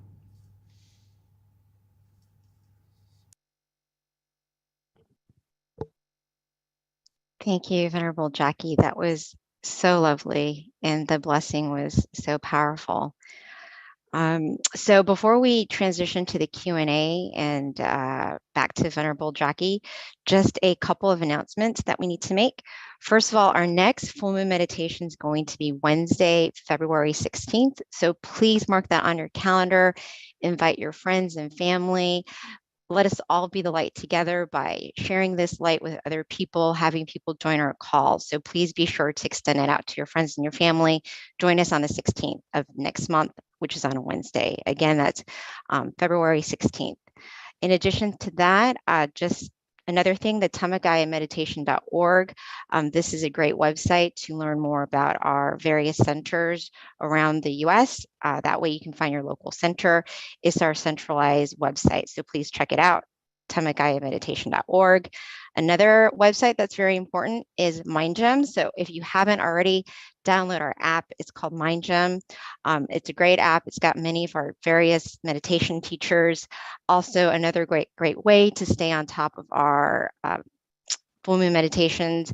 If you have the app, we do send out notifications through the app so that you can be a part of our full moon meditations and be reminded of the events when they're about to take place. So please download the app if you haven't already. And it's a great supplement in terms of a tool to meditate on your own when we don't have a session or you can't go to your local center. Another thing, we do have our various centers right now that are open and are welcoming people to come meditate with them. To find your local meditation center, you can find it at MindGem on locations. But right now we've got Chicago, which is having classes online and also in person, California as well, which is our Success Meditation Center. New Jersey's also having meditation classes now, both online and live. Alabama as well. Georgia Meditation Center plans to open in March, so please stay tuned for that. So with that, wraps up all of our announcements. And at this time, I'd like to transition over to our teaching monk. This is the best part, so don't leave us. It's the Q&A. You can learn so much, and it really helps in terms of inspiring you to be committed to your meditation practice, learning more about meditation, and questions that other people might have that you might be thinking of as well. So at this time, we do welcome questions. You can easily just put it in the chat and then we'll read it and then have the teaching monk answer. So please, if you have any questions, let us know. Yes. Before, if anyone has to leave, right? Two things. One thing actually, but into two that I would like to share with everyone. Awareness and relaxation. These two things are really important to take away from these meditation sessions, right? It's been probably reiterated so many times. Please, yes, if you could take anything away, these two things would be very precious to have, since it helps you still your mind and it will take you to that refuge, that happiness inside all of us, inside all of yourselves that you already have, right? Awareness and relaxation. Practice that repeatedly, and then you'll be able to come across deeper and deeper happiness also. So rejoice in all your merit for that. If anybody would like to share their meditation experiences or have any questions like Miss B just said right now, please feel free to ask or share your experiences. It will be very beneficial to everyone here as well. So Venerable Jackie, we did have a question kind of at the top, but keep in mind for anybody who needs to log off, feel free to do so. But if you're interested in learning about the questions that other people have, and again, this should help inspire you, please stay on. One of the questions is, it came through the chat, Venerable, and it just has to do with if you read about the Dharma or the wisdoms of the Buddha, does this generate good karma? Oh, of course it does. Of course it does. Am I okay? I'm on. All right. So pretty much the teaching of the Buddha is mainly to help us reach that inner happiness, right? So if you read it, if you study it, and then you take it into practice, that would give you a whole lot of benefits and good karma as well. Reading took so long. It took so long for the Lord Buddha to become the Lord Buddha. It took many lifetimes to accumulate merit perfections in order to be able to attain this wisdom that he attained right on that day of enlightenment. That wisdom is pure from a mind that is free from all defilements. If you are able to study it, read it, you'll get that knowledge as well. Thus, it is good karma, of course. So, Venerable, another question that just came through. This has to do with if you have like childhood trauma, how do you overcome those scars and integrate the wisdom and meditation into your life? Childhood trauma. And this is How do you- from John Upshaw. Sorry, asked this question. All right, that's all right. Okay. If we have childhood trauma, a good way, it may be easier said than done, right? But if you are able to let go, it may be a specific situation that happened. In that case, we actually might have to discuss it to see further details of how to actually look at it and overcome it in that certain situations, right? But all in all, whatever happens, if we could see that it is something that could happen to someone, it's something that comes and goes, right? This is what comes along with being human from the very first day that we are born. It is suffering, right? It is suffering. And it's because there are, like what Nong P. Daniel mentioned the other time in the full moon session also, it's like we are ill inside with the viruses, anger, greed, delusion, right? And these things cause negativities that project out of either a situation. I wouldn't like to say so much of someone or somewhat, right? But it happens. It happens. If we acknowledge this and we could see it as something being normal, right? It would be much easier to let go. Okay. It may take some time or some event may be harder to let go, but eventually it is better to let go. It is better to let go. Okay. An example is called a dead dog story. I don't know if you've heard of that. We have some hands up here from May and Katik, right? Maybe we could have some questions from them later on also. But before we get into that, the dead dog story. Okay, I've heard of this story from a teaching monk of mine. There's this one guy who loved his dog really much. One day, his dog died. Okay. But he loved the dog so much that he carried the dog with him, even though it died already. Okay. And sooner or later, the dog it had bad odor coming out of it because it's dead, right? Pretty much. The more days he carried the dog with him, the stinkier it got. And he kept saying that it doesn't smell good at all. It smells really bad, but he still carries it. Okay. The easiest way to deal with it is to pretty much take that very beloved dog of him to bury and get these situations over with, right? Then he wouldn't be able to, he wouldn't have to go on and say how bad of a smell it is and carry that burden with him. Okay? He would be free. A good meditation metaphor that I had from another teaching monk of mine is that when you are carrying oranges in a backpack, right? In a backpack, there are good oranges in there. But what happens if there is a bad orange? Would you want to take that and keep it with you? No, right? You would probably just, it would be easier to just throw them away. Just keep the good oranges with you. That is related to meditation, but it could be related to situations in our past also that may cause us some distress or some unwanted feelings. Okay. It is better to just let them go. Sometimes it is hard, but seeing it from a perspective that you're able to do so will help you so much. And that maybe needs some help or some friends who could actually comfort us into doing that. Sometimes we do that. If you can do it alone, do it alone. Let go. Keep going. Keep only the good oranges. Keep only the good things in life. Go further. A good way to do it is also practice meditation. If you practice meditation, just what we did just now, if you can relax, be aware, your mind will come to that place of happiness, of purity.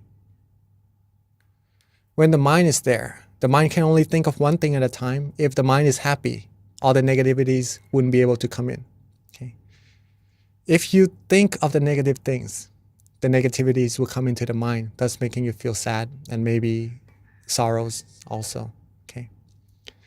Come back to that place of comfort, that refuge that you have from awareness and relaxation. Right? Come to the stillness of the mind. Be there. Be there. Then you will receive happiness. When the mind goes off again to think of other stuff that may be unpleasant, reset. Reset. Cut it off. Let it go again. Let go. If we're able to let go, even though it's hard, I can't emphasize on that too much, but if we practice, we'll be able to do it. Come back to that happiness. The more times you come back to being happy, the easier it will become. The more skillful you will become at coming to be happy. The more firm your mind will become at being happy. It will be like a magnet, drawing your mind to that happiness, and thus you will feel happy more than the mind going outside and clinging on to things that may be unpleasant. Okay? Hopefully that helps. Hopefully that helps. Wonderful. There's actually a very good question that came through the chat. And this is, I think a lot of people might have this issue, so want to hear what your input is. But how do you overcome sleepiness during meditation? Oh, all right. And okay, sleepiness. And There are a this is few from ways. Teresa. Okay. Two things first. Check to see if you had enough rest at night. Okay. If you had enough rest at night. If you do, then maybe in the session you will be more fresh. Okay. Number two is usually, as monks, we usually meditate after we eat. Okay. So meals do sometimes play a big part in drowsiness in meditation also. Resting at night, if you had enough, did you have enough to eat or more than a person should, right? If you eat more than what a person should, then a person usually likely becomes sleepy during meditation. So moderation of food and good enough sleep would help with drowsiness. Surely. Some of the few things that also helps inside the session is to reset. If we close our eyes and we start to fall asleep, we wouldn't go to sleep straight away, okay? We wouldn't fall asleep straight away, but we would notice our mind maybe wandering off a little bit, feeling a little bit drowsy first, and then later on going to sleep. At that moment, before going to sleep, if you notice yourself first, then freshen up. Maybe opening up the eyes, drink some water, do some stretches, When you're fresh again, close your eyes and start from that. Start from being fresh, being calm, being relaxed. Okay. That would help with sleepiness during meditation. There are a few more things that could help also, right?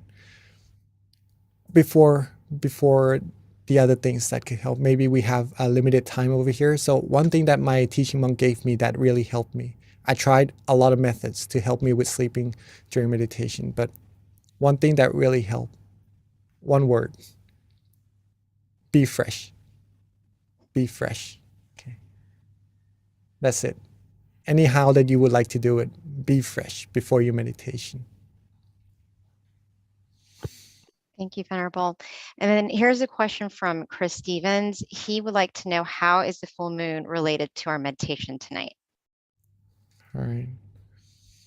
Full moon is usually, it is very deep and very profound, but let's keep it at a point where we could relate to pretty much, right?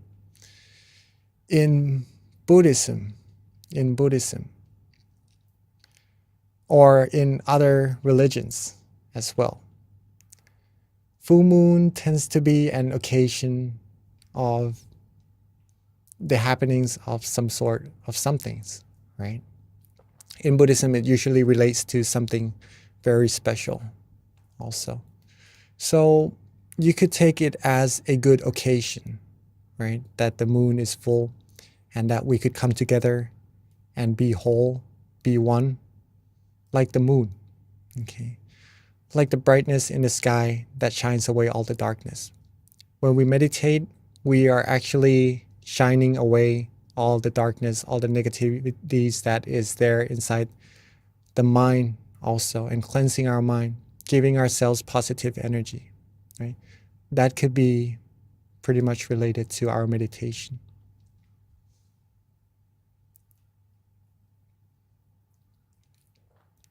Okay, I think there is a couple of hands raised.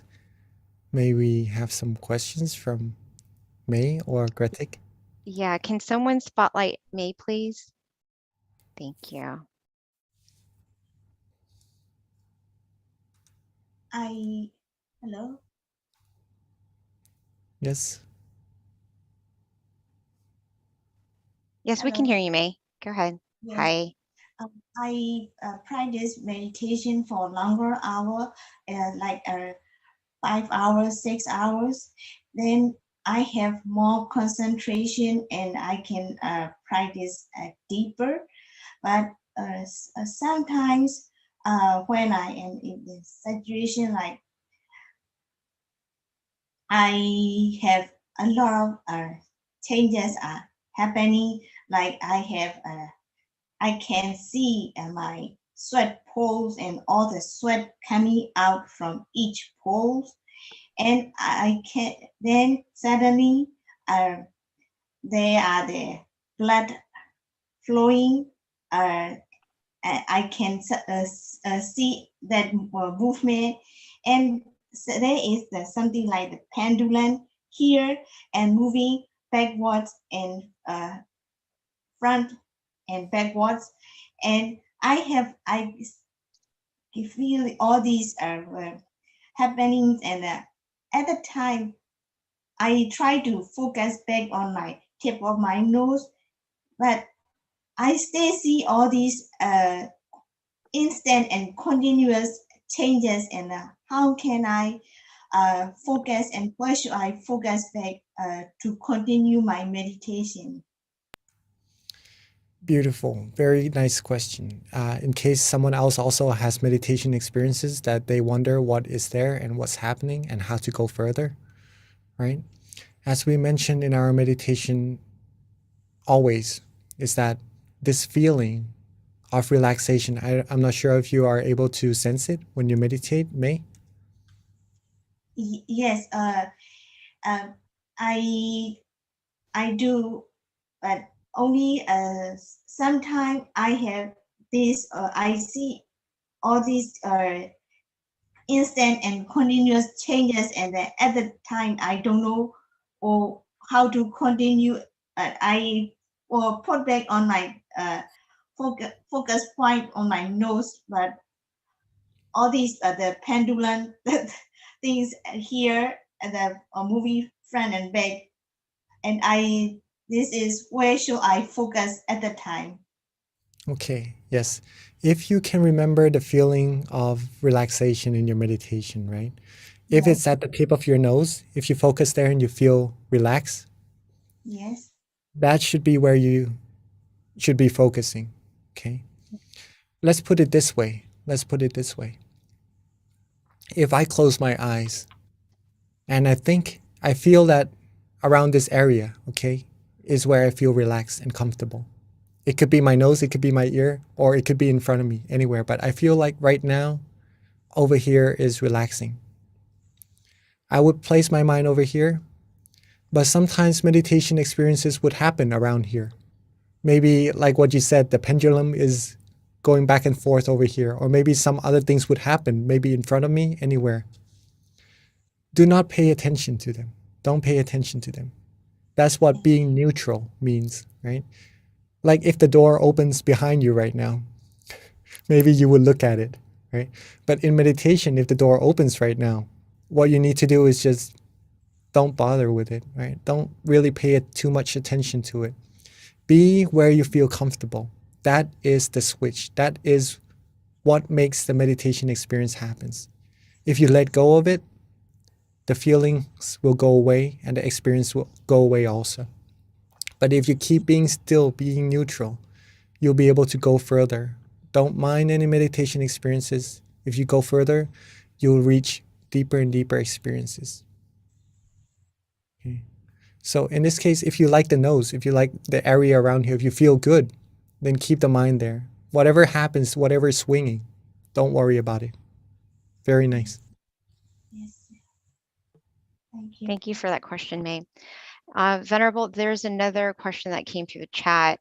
And this one pertains to a full moon. And this question is just someone wanting to know if there are any special precepts to be taken for a full moon. So maybe you can kind of just go into a little information with it, with regards to what precepts are, because not everyone on the call probably knows. So just a very high level summary of that. I know it's going to be probably more, you're probably gonna need more than 3 minutes, but All right. Okay. So precepts. I'm very surprised that you are keen to know about some more about Buddhism as well. Usually when I go and share meditation with people, they usually would be interested in the meditation itself, but it's nice to have people interested in Buddhism as well, right? I'm trying to be as neutral as we can towards this feeling or happiness within all of us. Precepts are pretty much disciplines, right? Disciplines. They are disciplines basically to not harm ourselves or to harm other people, right? For example, not killing, not stealing, not saying false things, or not taking in intoxications. Okay. These are, and one more is to not have sexual misconducts, right? These are the basic 5 precepts that every human should have, right?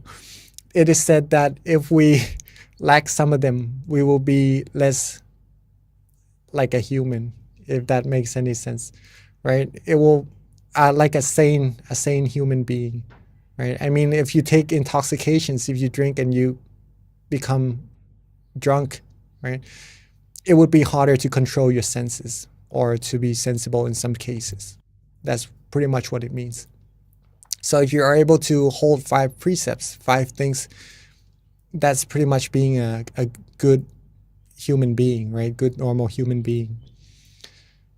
Precepts, not to hurt ourselves or to hurt other people. Now, during the full moon, 3 precepts are usually held further, right? As a tradition, right? Actually, the third one, to not have sexual misconduct, is changed to not having anything to do with sexualities at all.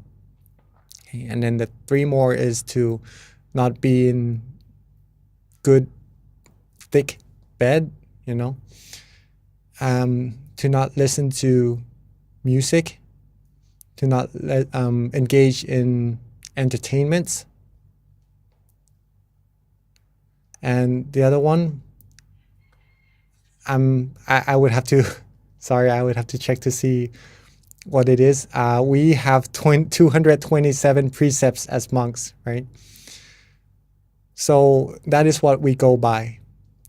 And monks do not go for extra precepts on full moon days because we already have the full precepts, right? It is up to the person.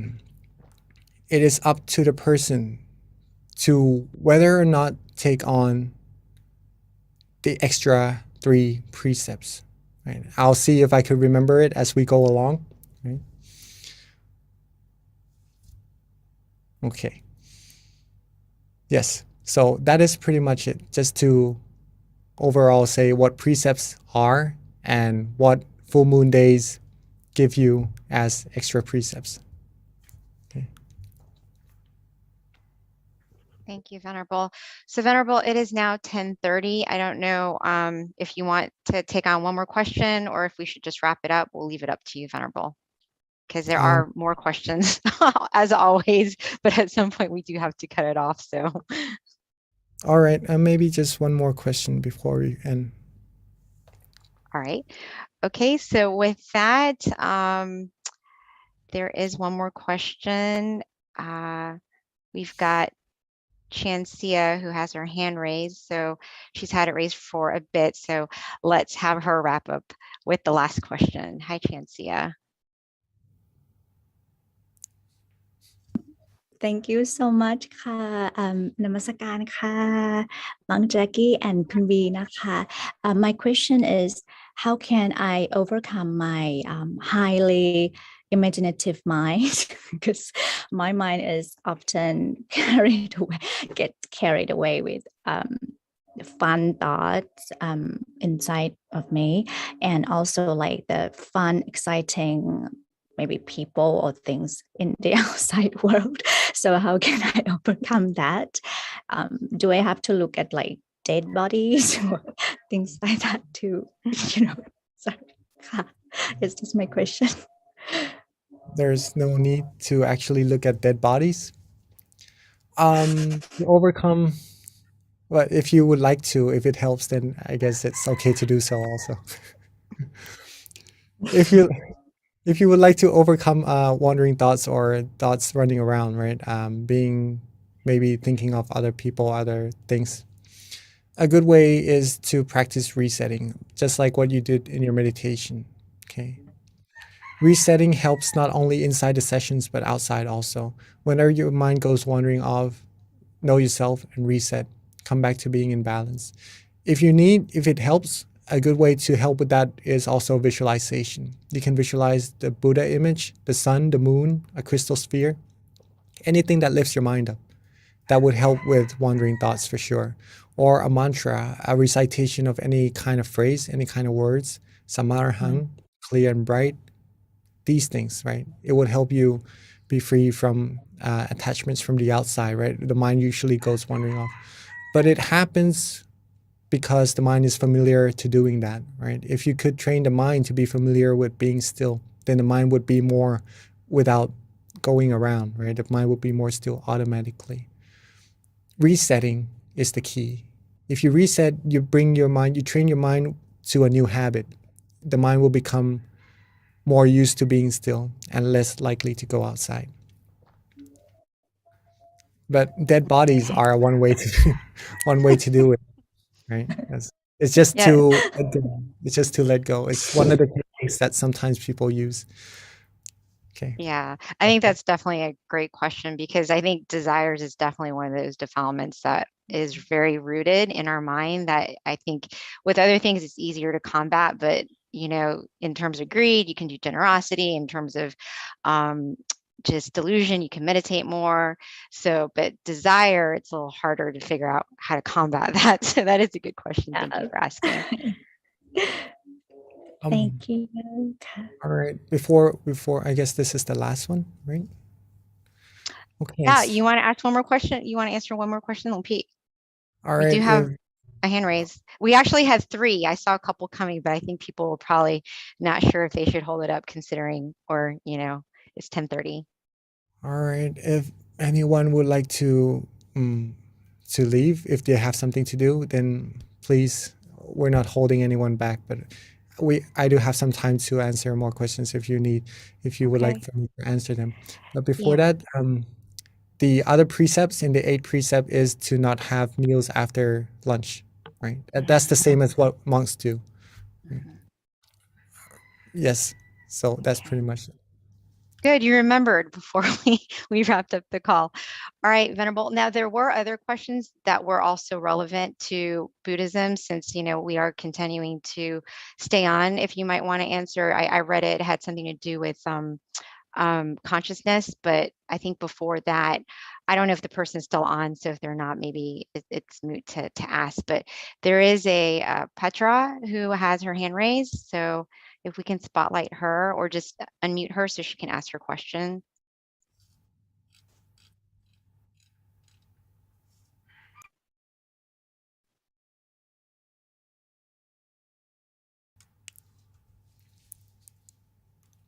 Right. Okay. I think we're having problems trying to find that person. I do see the hand raised.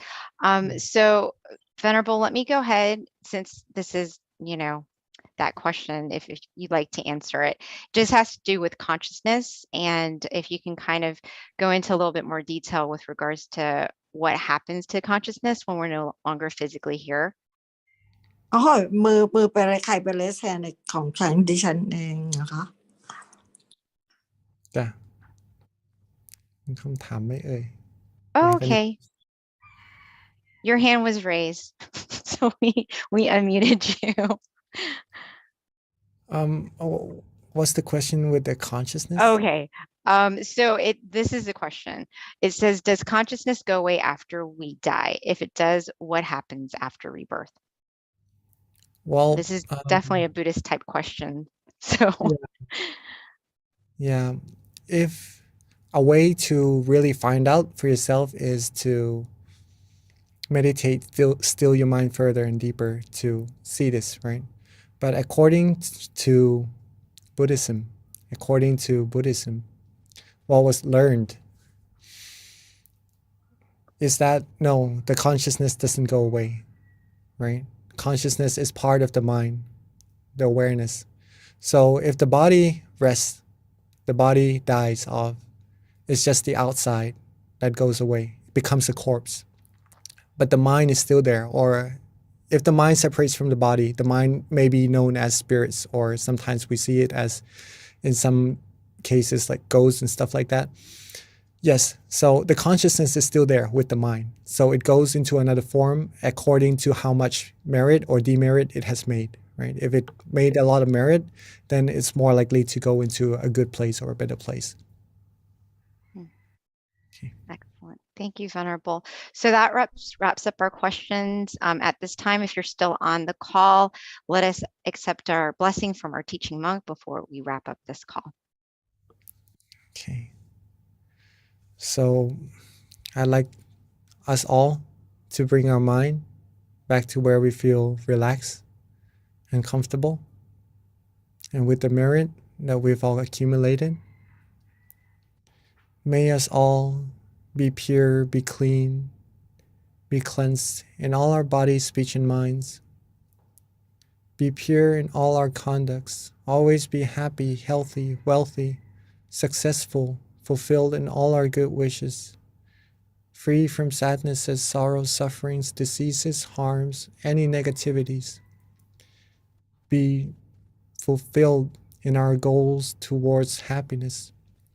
And when we meditate, may we still our mind easily and be able to attain the utmost of happiness, utmost of inner peace, as quickly, as easily as possible.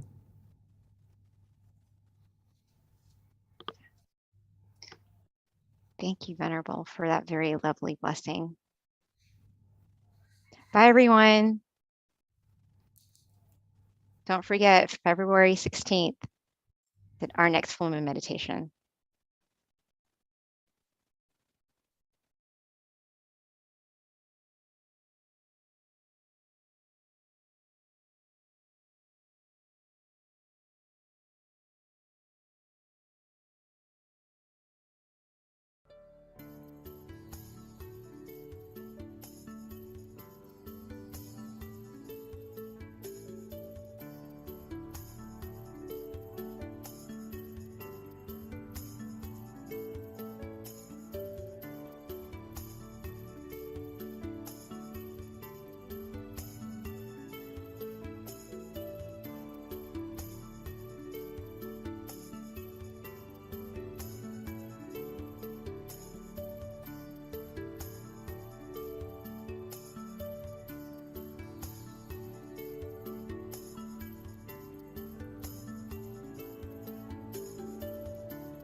Hi, everyone, and welcome to our full moon meditation tonight on Universal Love Starts from Within.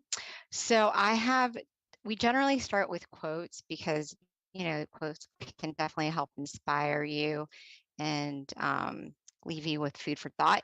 And actually, I have two because they're so good, I couldn't choose between one. Both of them are going to be relevant with regards to our wisdom talk today. The first one I would like to share, this is actually a new book. I haven't used this yet on these sessions, but this is one of my favorites. It's called Pearls of Inner Wisdom. And this one is so good. It's so good that I actually keep it close to heart. I actually have it written in a journal because I like to reflect on it. And it's called, the quote is, "Change your mind to change the world. The only definitive way to overcome aggression, selfishness, conflict, wrong view, and stubbornness is to uproot the very thoughts of all of these things from the mind by meditating until we can attain inner wisdom from within." So this is very good because if we're talking about trying to change the world, we have to start from ourselves, especially when it comes to universal love. The other one is love yourself, and this is also quite relevant to our topic today. To love yourself is different from being selfish. To love oneself means to purify oneself and to be happy at all times.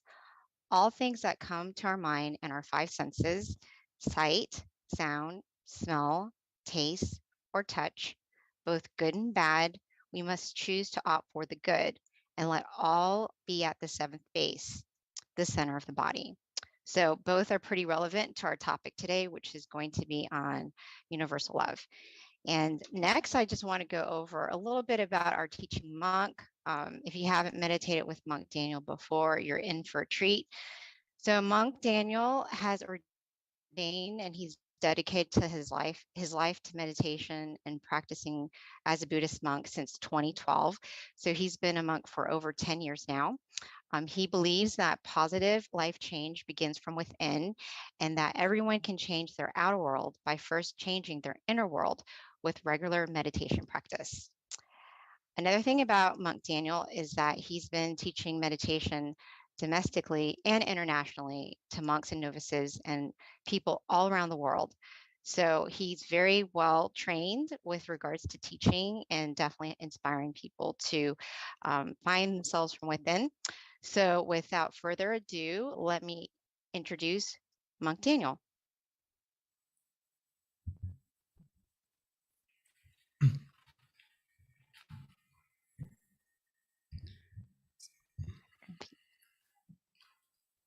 So, good evening to everyone.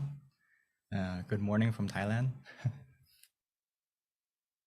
To see everyone again on this auspicious night on the full moon, which is a very important, special time actually, if we learn more about it. But mainly it's the most brightest night of the month. So there's a lot of positivity, a lot of good energy on this night. Today, I wanted to talk to you about universal love and how we can connect to it through meditation. Especially, we just passed, 2 days ago was Valentine's Day. So happy Valentine's Day to everyone. Hopefully you had a good time. And today we're going to learn the most important thing is to love yourself, to love yourself, as our wonderful host just mentioned with the quote from Lumpur, is one of the best ways is to love yourself. And how to do that is through meditation. This is something that my master Lumpur Tamachio always tells us, the monks, the community, everyone, that we need to make time for ourselves and make time for us to meditate.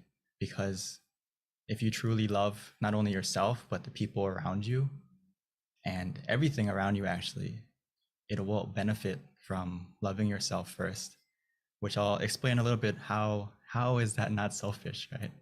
It may sound a little bit in the beginning, but let's talk a little bit about it. So as we may see, I want to talk about self-care a little bit. I know this is a topic that you may have heard about. So self-care isn't being selfish. This is a point that we have to get across, that taking care of yourself doesn't mean me first, but it means me too. It means including yourself in your happiness and including yourself and loving yourself as well.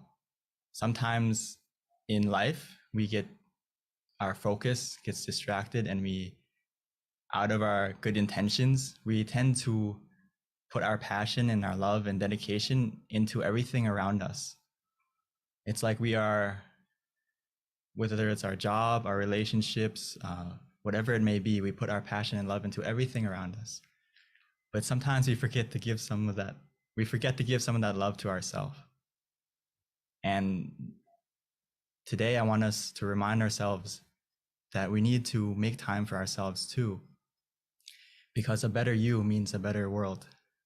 And right now it may seem kind of, how can me being a better person change the world? It may seem kind of big, like a big picture, but if you think of it, if you're a better version of yourself, the first people who are going to impact are the people around you, right? Your family, the people you love, your friends, your community. So it directly impacts the world and the environment around you about if you look after yourself more. So when we talk about self-care ideas, I'm sure there's many ways that we've heard before, whether it's going to the spa, taking care of yourself, taking care of your body.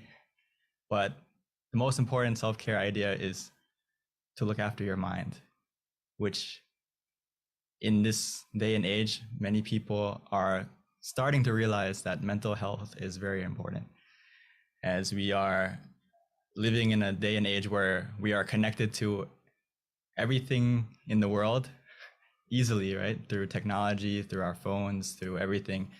We are so connected with everything and everyone, but sometimes from that connection to everything and everyone, we forget to connect to something very important, which is we disconnect from ourselves and we forget to look after ourselves. So we're so connected to everything, but we're disconnected from our own happiness and how we are feeling, because we're distracted on the outside. We're so busy looking outside all the time that we forget to spend some time to look inside and look at ourselves. So the most important self-care idea, number one, is to look after your health, your mental health, your mind. How is your mind today? Because life can get pretty distracting, right? We have so many things we need to balance, whether it's looking after our physical health by exercising, looking after our career, looking after our relationships, or whether it's social or any relationship. It's very hard to balance what's important in our life if we don't look after our mind first, because our mind is the root of everything. Sometimes we tend to forget that, and we don't balance things correctly because life is very hectic, right? So sometimes we focus a lot on exercise, or sometimes we forget to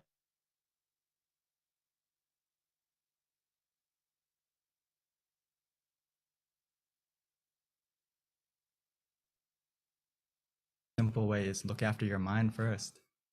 Because if your mind is clear and bright, everything in your life is going to be done successfully and easily, whether it's your work, your relationships, everything in your life is going to go into balance if your mind is in balance.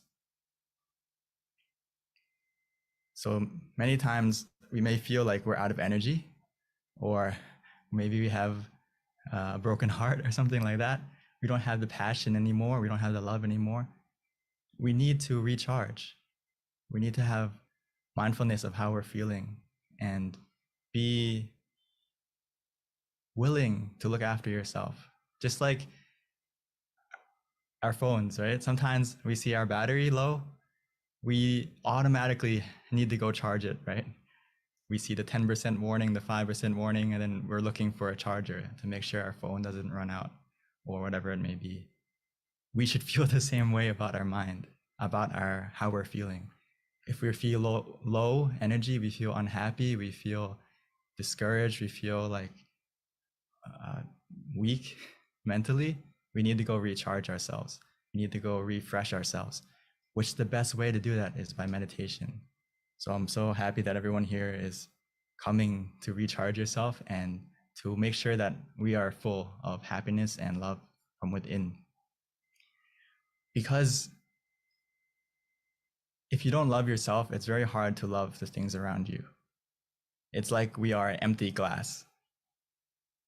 If you're low energy and you're not positive, it's very hard to be positive to other things and other people around you. So by meditation, it's like we are every time we meditate, the more we meditate and the better we meditate, it's like we're filling ourselves up. It's like a glass that's full. And actually, sometimes it may even feel like overflowing with happiness and contentment and not only love for yourself, but love for everything around you. So through meditation, it's like we're a full glass that we can pour and share to everyone around us after we look after ourselves first. So we need to normalize meditation into our life and prioritize, make it one of the things that we make it a daily habit, just like we look after our physical self, whether it's taking a shower, brushing our teeth. We do these things daily, no matter what.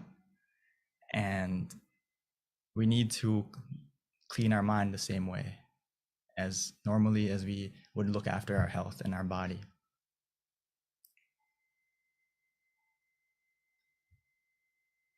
Because if we go back to self-care ideas, we don't have enough time in our schedule for everything. That's true. Sometimes we only have 24 hours a day. Our day is very busy, right? So if you remind yourself that and reflect on yourself that we may not have enough time for everything that we want to do, but we always have time for the things we love. So we need to make ourselves one of the things that we love as well. And meditation, one of those things that we love. If we make it something that we love, we're going to spend time on it and make it part of our schedule. So just before we meditate together today, I wanted to give us a little review on how to meditate as well, how to connect to that inner love and feel that happiness inside.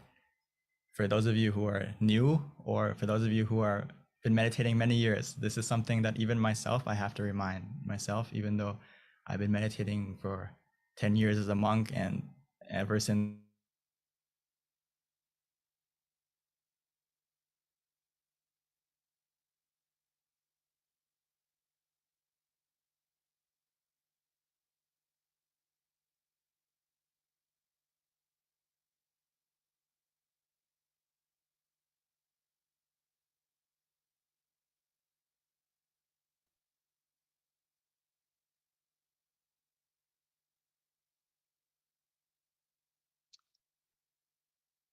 Well, you guys, it looks like we just lost connection, but Venerable Monk Daniel will probably be jumping on shortly. Give him about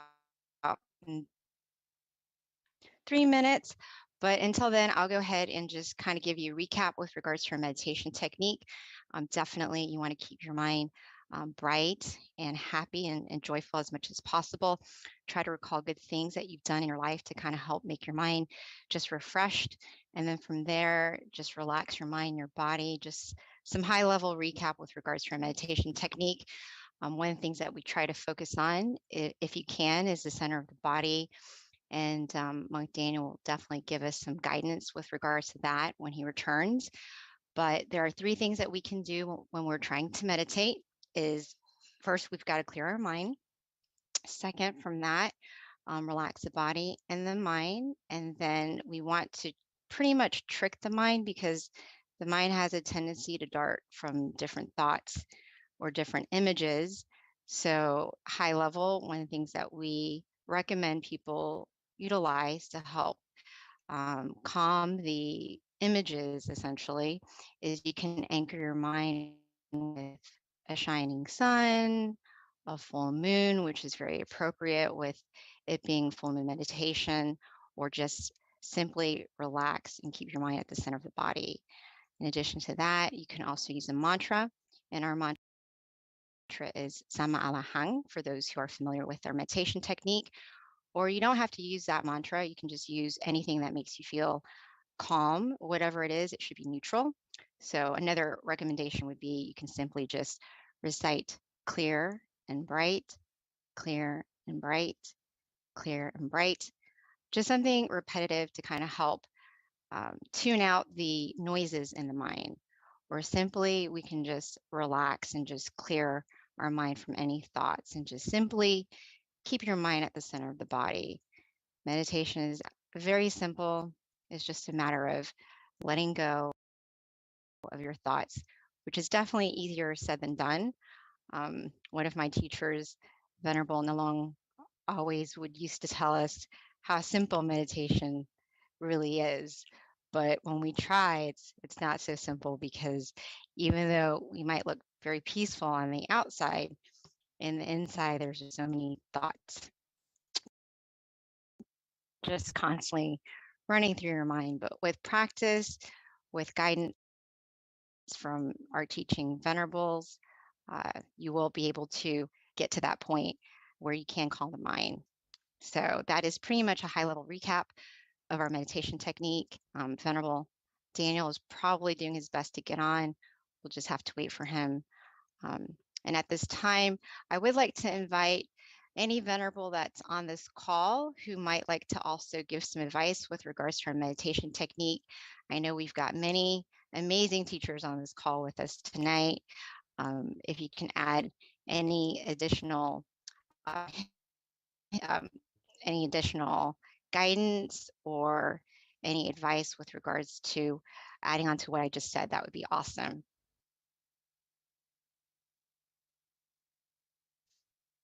Hopefully I'm not talking to myself, because I don't know at this point if I am or if I'm not.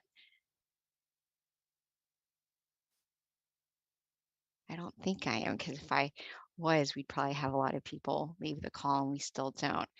So yes, please hang in there with us as we take care of our technical difficulties.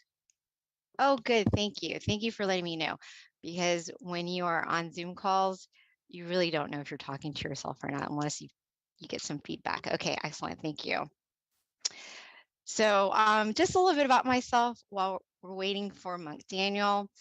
I've actually been a volunteer since 2008. So almost as long as Venerable Daniel being a monk. It's been one of the most passionate things in my life with regards to just helping to spread meditation, being an example, being able to pioneer many different projects. So it's definitely an honor to be able to be on these calls with you. So at this point, I have learned a lot with regards to our meditation technique, because I have had many, many different teaching monks throughout the years, which has been such an inspiration, because no matter what, it's very easy that, if you aren't connected to a community, it's not always very easy to be connected to your practice. Even though you know how important meditation is, without a community of teachers or virtuous friends, or even meditating together like this, it gets really easy to get distracted. And before you know it, time goes by, life goes by, and you just don't have that same commitment to your meditation practice. But by all of us coming together once a month, or as many times as you can, say if you are connected to a local center, it really does help you commit to your practice, so that before you know it, as the days goes by, which becomes months and years, you can look back and be very proud of yourself that you have been able to commit to your practice, that you are doing something worthwhile, with your life, essentially, because in the end, the only thing that we can really take with us is our actions. And by meditating, we're definitely creating good actions for ourselves. So all of us on this call, be proud of yourself that you are in the right direction, that you found some of the best teachers in the entire world. I kid you not. We are so lucky. I see it all the time. You know, we don't have to go anywhere else with regards to meditation. We've got it right at our fingertips. Or even better, if you've got a local center, you have to take advantage of the amazing wisdom that we get from our teaching monks. So, you know, that's one of the things that I'm very grateful for, that I've got many, many teaching monks by being connected to this meditation community. Thank you. Yes. So, you know, this might kind of interfere with our meditation just a little bit, since our schedule normally is to meditate from 9:20 to 9:50, which is about half an hour meditation. And Monk Daniel is not on the call yet. So we'll have to kind of kill time until he gets on. I don't know if anyone can, thank you. I don't know if anyone can connect with Monk Daniel while I'm trying to inspire our community, and that way we can know kind of what to do. If not, I am going to have to volunteer one of our teaching monks, which we've got many qualified ones on this call, to guide our meditation practice for us, because there's many that can do it, I promise you. Okay, so a little bit more about me, since we've got a little bit more time, is that one of the things that I'm most proud of is, and this is for anyone in Georgia, because, and this is something I would announce at the end, but I'm going to do it now. I'm really excited that one of our teaching monks from Thailand, he's actually a former member of Georgia. And I'm very proud to say that when I saw him in Thailand in 2019, pre-COVID, he gave me a gift, and I went to a meditation retreat where he was teaching. His name is Venerable Michael, and he was a former student at the Georgia Meditation Center, which is where I volunteer. And when I saw Venerable Michael just before I was about to leave, oh, wonderful. Okay, I don't have to say anything now. I can wait till the end, because we've got our teaching monk back on the call. And now we will start our meditation, and perfect timing, because we start meditation at 9:20. It's now 9:22, so we didn't lose very much time. So at this time, Venerable Daniel, are you there? Wonderful. He's coming on so I can tell my story later. Thank you, everyone, for being patient with us. As we all know, technology, you just never know, it can be fickle sometimes.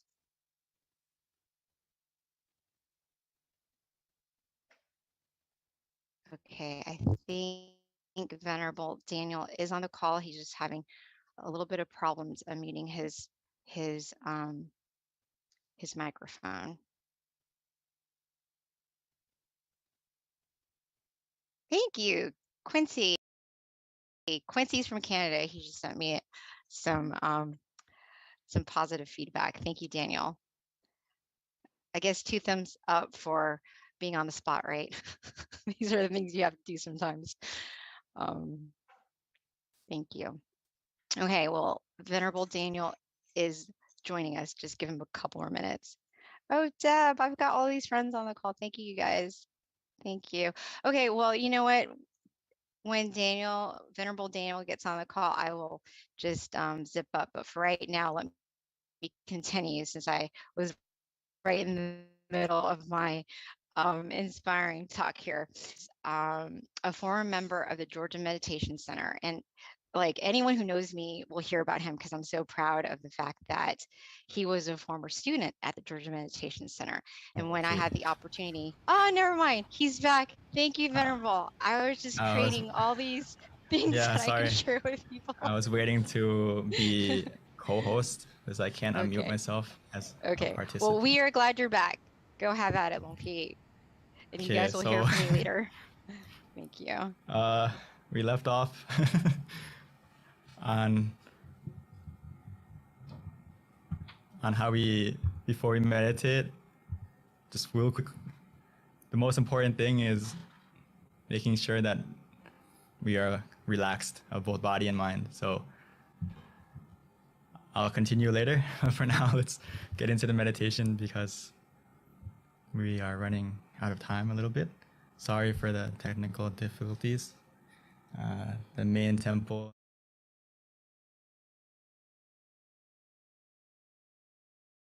Take a moment to adjust ourselves to make sure we're in the correct position so we don't start or run in the wrong direction like the crab and the shrimp in the picture.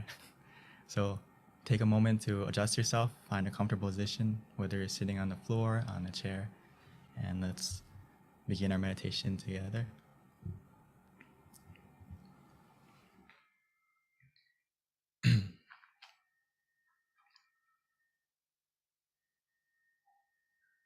So we should treat every session like it's our first, taking the time to make sure that we are relaxed, that we are comfortable. Because meditation is essential,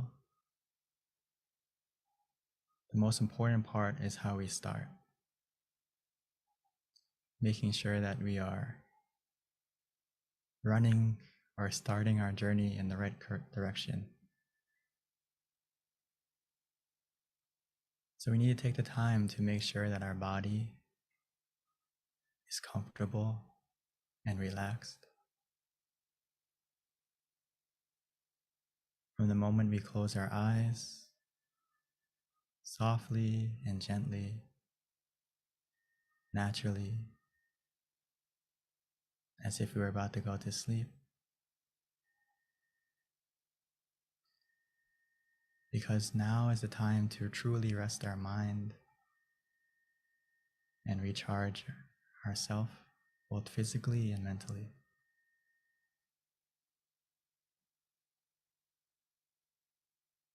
For the rest of the meditation, we no longer need to use our eyes. In order to see and experience the meditation, we only need to use our feeling of relaxation and comfort. That's why it's so important to observe and check ourselves physically first, making sure every single part of our body, from head to toe, is completely relaxed and released.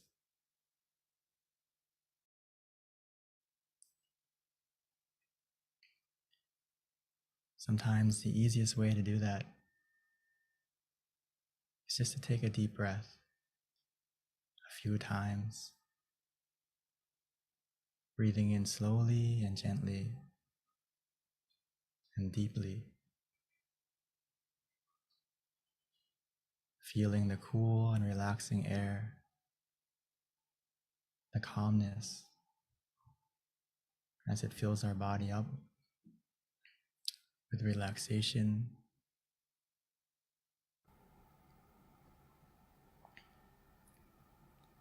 Even as we exhale, allowing that calm and comfort, that same relaxation to come out as all the tension and tightness in our body melts away. Within us, we feel relaxed, and all around us, we feel comfort, feel safe.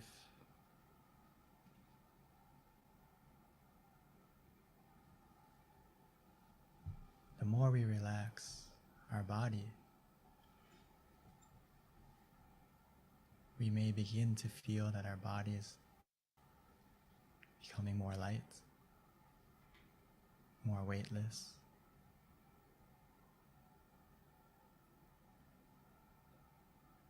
This is the power of simply relaxing.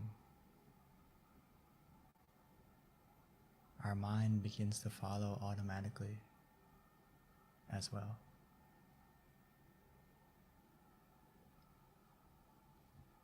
Our journey to find our inner happiness the universal love inside has already begun. Right now, all we need to do is to continue to relax. Now that our body is more relaxed, a mind that is relaxed is simply a mind that is free from any thoughts, any attachments. So we need to put everything aside, as if we were going on a trip, going on vacation.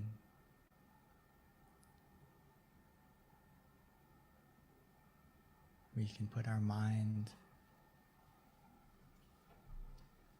in airplane mode, disconnecting all connections from everyone and everything.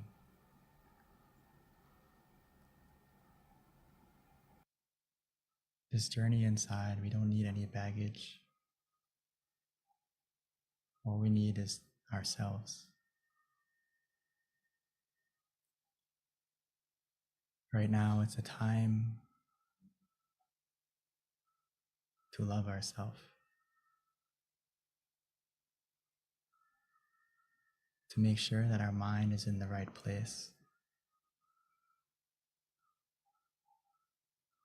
to make sure that our mind is positive, clear, and bright.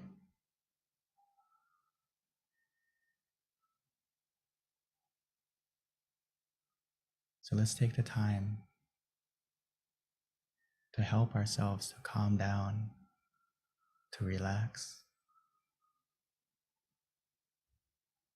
by using whatever method that is easiest for us to use, whether it's to repeat the mantra in our mind softly and gently. Samma arahang, Samma arahang, or clear and bright, clear and bright.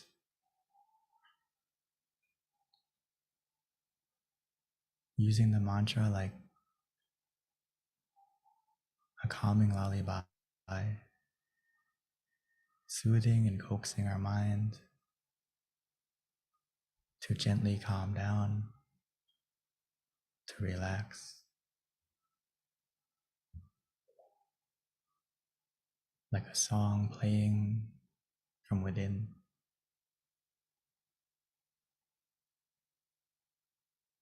Or some of us may find it easier to just visualize an image, the full moon, like tonight. We can imagine it however we like, wherever we like, shining inside us, in front of us, however big, however small, as long as we feel relaxed and comfortable. Don't worry about the clarity. The more we relax, the more we follow that feeling. Everything we see and experience will change automatically.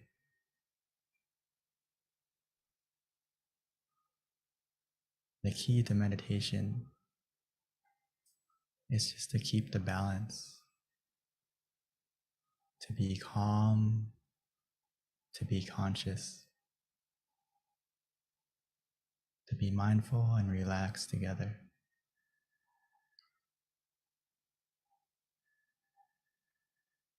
Eventually, we'll get to a point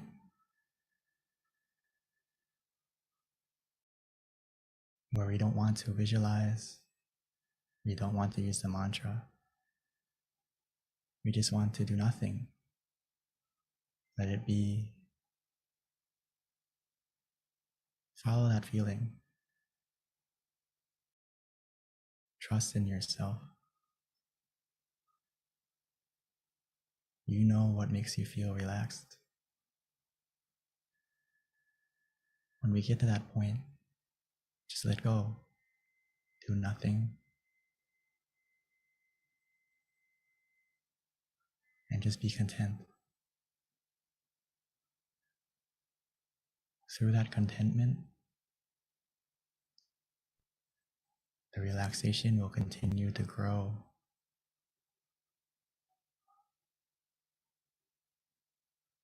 Igniting and sparking our inner happiness within,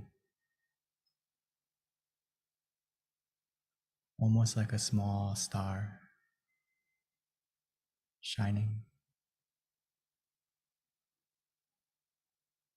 Eventually, the more we relax, by simply remaining calm and patient,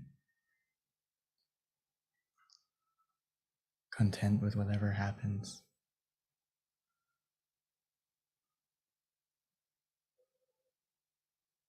that inner happiness will begin to grow and expand, shining from within.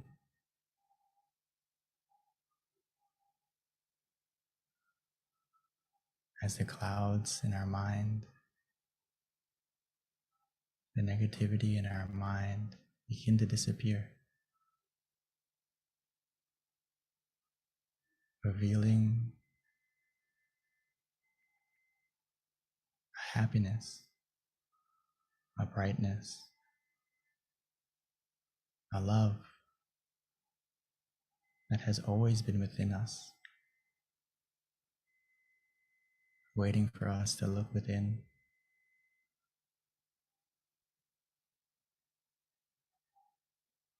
Just like the full moon tonight.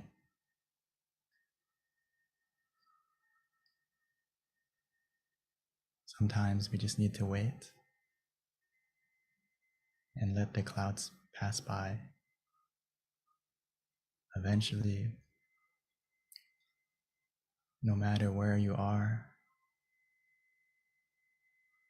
who you are, everyone will be able to see the full moon in the sky.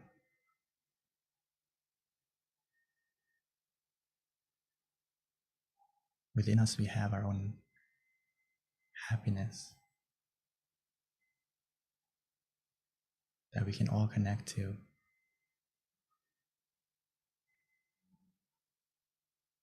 We all have a point of peace, a place that is filled with happiness, and most importantly, a universal love that is pure, that is positive.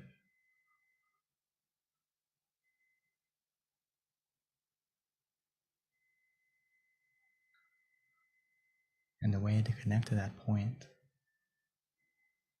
is to simply relax.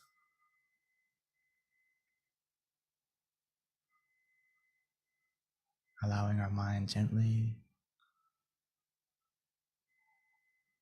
and naturally to go to that place, which it will. All we need to do is guide it by staying relaxed, staying content.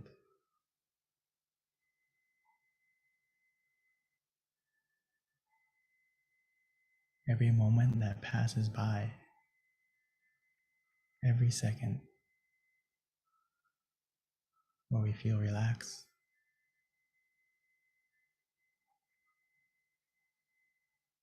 our mind is becoming more still, more clear, more bright, more positive.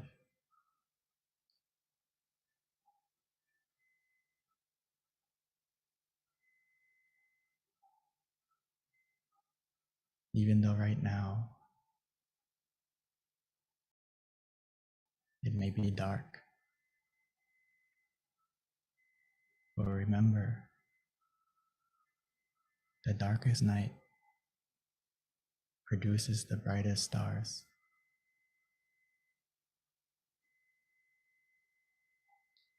All we need to do is wait, patiently, contently.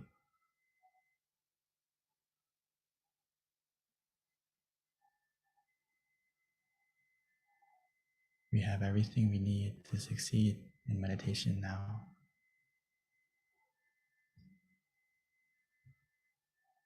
The key is already in your hands, where you feel relaxed, feel comfortable.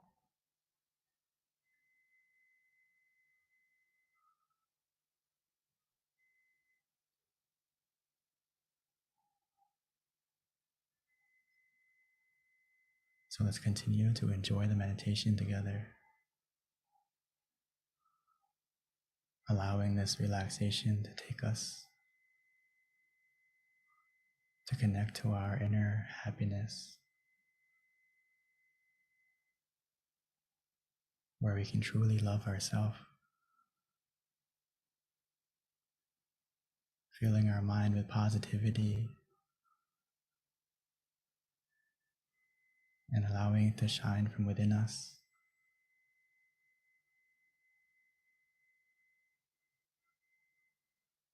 As if we found our inner smile, and that smile will begin to shine onto our face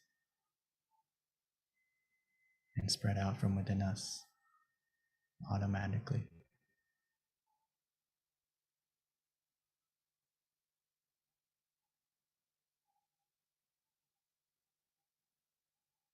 So for now, let's enjoy this meditation together in silence.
Now that our inner happiness, our inner brightness is beginning to grow within us, let's take a moment to light our inner happiness on the outside, light our inner brightness from within to our candle on the outside.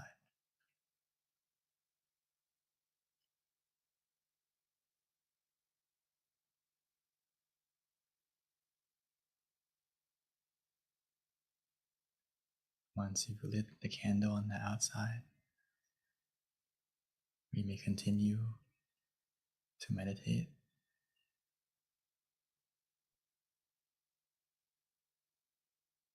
trying to feel and see that inner brightness of the candle, or just simply relaxing, whatever is easiest for us.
Now that we have lit the candle on the outside, and most importantly,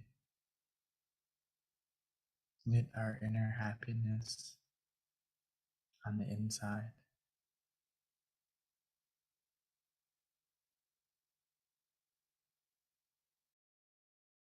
now that our mind is full with more positivity,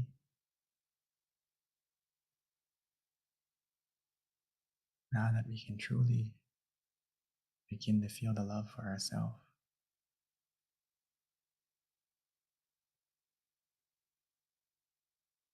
it's a good opportunity for us to now share that love, share our positivity, share that brightness and warmth that we feel from within, like the full moon shining on everyone, everywhere.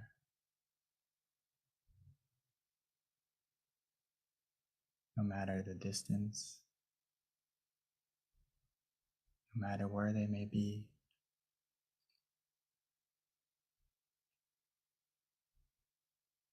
our mind has the power to spread our positivity the same.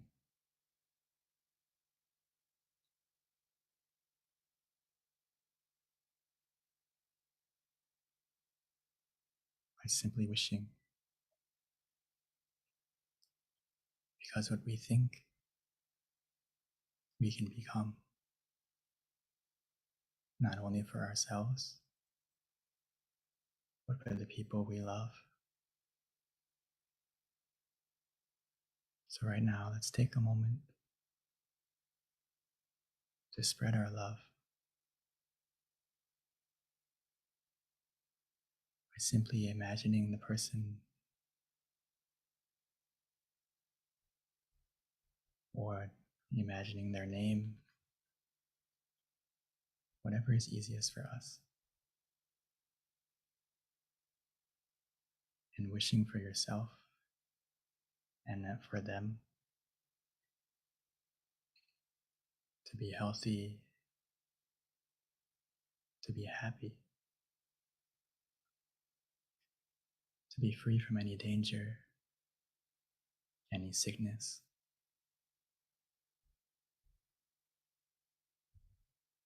or if they are suffering or in pain, may they be able to recover quickly.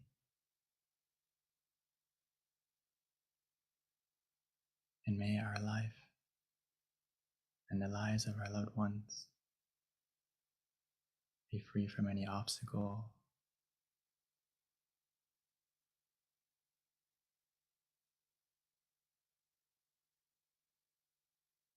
most importantly, may they have the opportunity to also meditate, to find their own inner happiness, their own inner peace, that universal love that's within us, within everyone.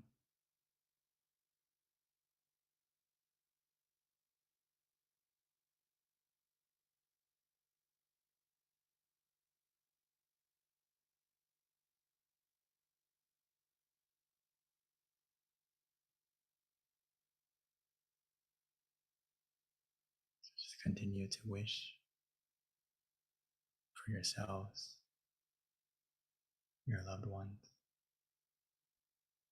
and for everyone in the world.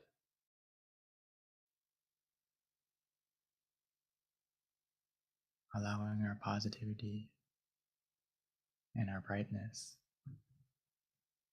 to shine from within.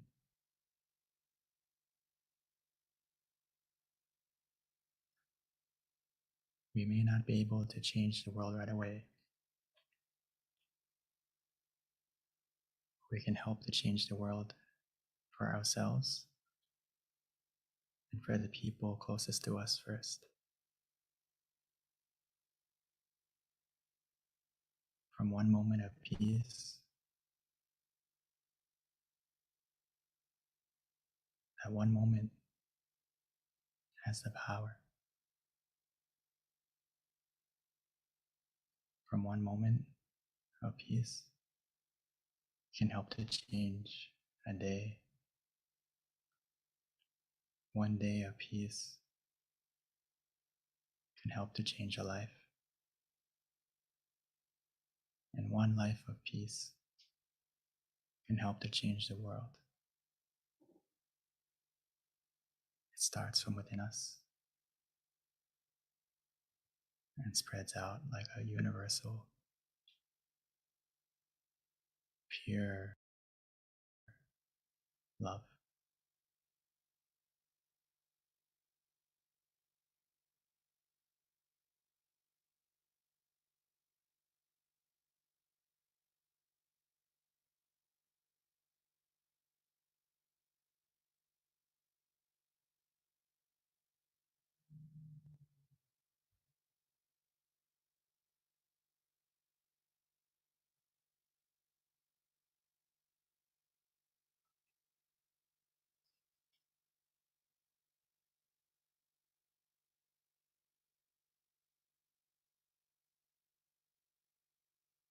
Sapphe Buddha Palapata Pachekanam Chayang Palang Arahantana Te Shirakang Pantami Sapaso Sapaputtha Nupavena Sapathamma Nupavena Sapasangha Nupavena Satha Soti Bhavantu Te. By the power of the positivity generated through this meditation and all the positivity in our life, bless our life with happiness and success. May this positivity and brightness overcome any darkness in our life. And may our life continue to be filled with happiness and positivity forevermore.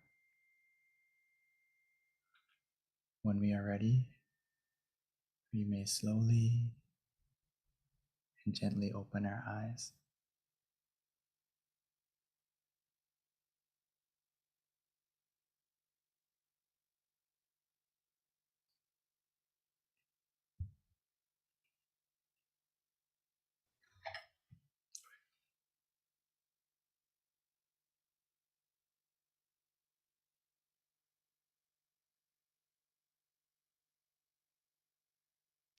Thank you, Venerable Daniel. So that wraps up our meditation session. Before we transition over to the Q&A, if we can quickly ask for everyone to turn on their camera briefly so that we can all see your bright, happy faces for just a few moments. And then we will visually connect and then take just a couple of pictures before the announcement and then Q&A with Monk Daniel.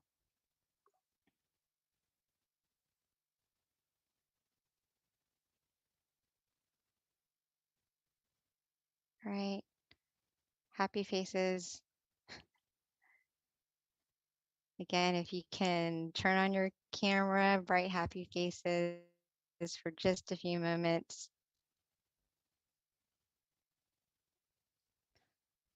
Hopefully everyone enjoyed your meditation tonight. Wonderful. Okay, I think we are good to go. So before we wrap up and transition over to our Q&A, just a couple of announcements that I like to give. Okay, so our next full moon meditation is going to be on March 18th. So everyone, please mark this on your calendar. Again, our next meditation full moon session is going to be on March 18th. Again, depending on where you're at, if you're in the US, it's going to be 6 o'clock PST, 7 o'clock MST, 8 CST, and then 9 p.m. Eastern Standard Time. For those who haven't already, please download our app MindGem. It's a great way for you to meditate with all of our teaching monks at home at the convenience of your home every day if you'd like. We have over 100 audio tracks for you to listen to. In addition to that, we also send out notifications with regards to reminders of special events, such as our full moon meditation. So if you don't already have our app, download it on either iOS or Android. Again, it's called MindGem. Also, another thing to notate is we also have an awesome website, a centralized website. It's called tamagayameditation.org, and this is a great website for you to reference any of our special events and also all of our local centers in the US you can find through tamagayameditation.org. And for those of you living in either Chicago, Azusa, California, New Jersey, or Alabama, note that we do have classes available at the local centers. Also, just a little highlight, I was mentioning this earlier, that in Georgia, we have a former member who is now a teaching monk. His name is Venerable Michael. He has now been a monk for 5 years. Very proud of him because he came from our center, and he is going to be here with Venerable Nick. Both of them are very well known in Thailand in terms of also doing some wonderful teaching for international students around the world. They're going to be visiting Georgia. Also, they'll be in California as well. I think they have a couple of other centers they might visit, but for Georgia in particular, they will be here for 2 months. Our first class is going to be on March 17th. That's actually a Sunday service class for anyone who's in Georgia. Please come visit us. And on March 18th, we will have our full moon meditation session at the Georgia Meditation Center as well. And then we're going to have our kickoff Wednesday meditation class on March 23rd. Kind of a big deal for us because we have not met since 2019. So we're very excited about opening up our first class. So if you're in Georgia, please do come visit us that day. Check out our website, meditationscircle.org, for information as well. So at this time, that pretty much sums up our announcements. We are going to turn it back over to our teaching monk, Daniel, for Q&A. So let's transition back to our teaching monk. Okay. I'm just reading everyone's comments. Oh, great. Thank you so much. Hopefully you had a good meditation. If anyone could please share in chat, that would be wonderful as well. And if you have any questions, or please send in the chat and I will help to answer any questions you may have about meditation or about your experience or whatever it may be. Yeah, so Venerable, as looks we're like we waiting. do have a question. Okay. Yeah, Venerable, looks like we do have a question. Yeah, we've got a question. A hand is raised. So if you can introduce Okay. yourself when we spotlight you. I don't know where he went. But yes, so you guys, this is a great time to ask any questions you might have to our teaching monk, Daniel.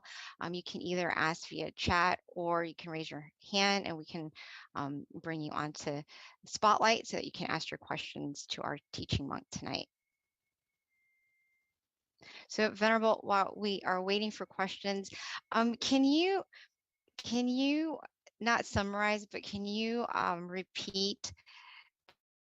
This is like such a great, I like to collect quotes, obviously, but I really like the end of your guided meditation when you were talking about how a moment of peace and you kind of like progressed it to changing the world. I thought that was so beautiful. Could you repeat that? I'd like to write it down. Okay. So basically, sometimes before I talked about the quote, but I just want to emphasize that some people overlook that one moment of where our mind stops. And some people, especially people who meditated often, we tend to think that one moment where our mind stops or that one moment of peace is maybe not as amazing as it is. But actually, if we think about it, our whole life, we never stopped our mind.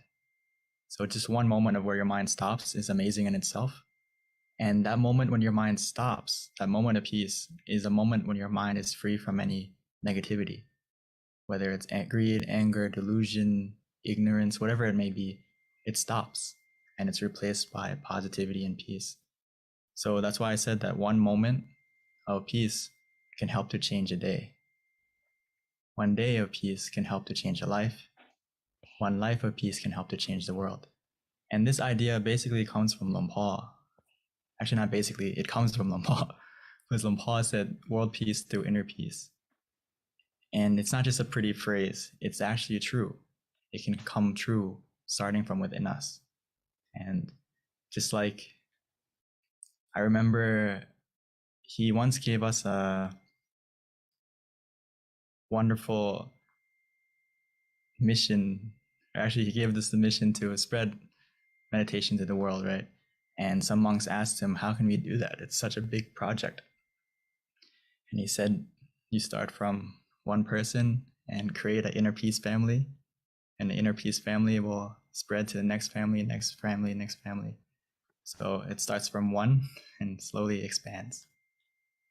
So hopefully we can get the idea, but that one moment of where your mind stops is enough for you to unlock many profound things in meditation. So please don't overlook that one moment and be proud of yourself if you got that one moment. So I think, Pete, I did you get that's it? so powerful. Yeah. No, I just feel like it's just so powerful. Like when you really break down that, that advice, essentially, how, that one moment and you are that one seed, and how we can all really help the world. When we're talking about universal love, it's definitely very relevant. Exactly. And And Lisa that said one world moment, peace through inner peace. yeah, Lisa. that's Lumpur's famous quote, and it's actually very possible. There's so many people who talk about peace, and I think that if more people focus on changing themselves first, that world peace that seems so impossible can happen. But it starts from everyone putting in the effort to change the things that they can change, which is change themselves first, right? We can't change the environment right away. We can't change policies right away, but we can change ourselves first and change the people. Mm-hmm. We can't change people, but we can change ourselves first. We can change people eventually, but it's harder than changing ourselves. Right. So it's a collective effort. Right. I think someone said, I saw your slide about shrimp and crab. Could you share it with us briefly, please? Okay, I'll go back to that, or just to explain it. Sometimes this is a funny thing that happens a lot in meditation, is that we try to rush to the peace. We want to race to get to the goal. And if we rush, sometimes we run in the wrong direction, just like the crab and the shrimp. So when we start meditation, we need to take our time to make sure we're going in the right direction. And for the crab and the shrimp, it needs to know for itself what position works for them. For the crab, it needs to put itself in the right position that's comfortable for it to go in the right direction, which is side to side. For the shrimp, it goes backwards when it runs. So it needs to face itself in the right direction, in the right position. So what I mean by that is, for every person who meditates, it's different. Every session is different.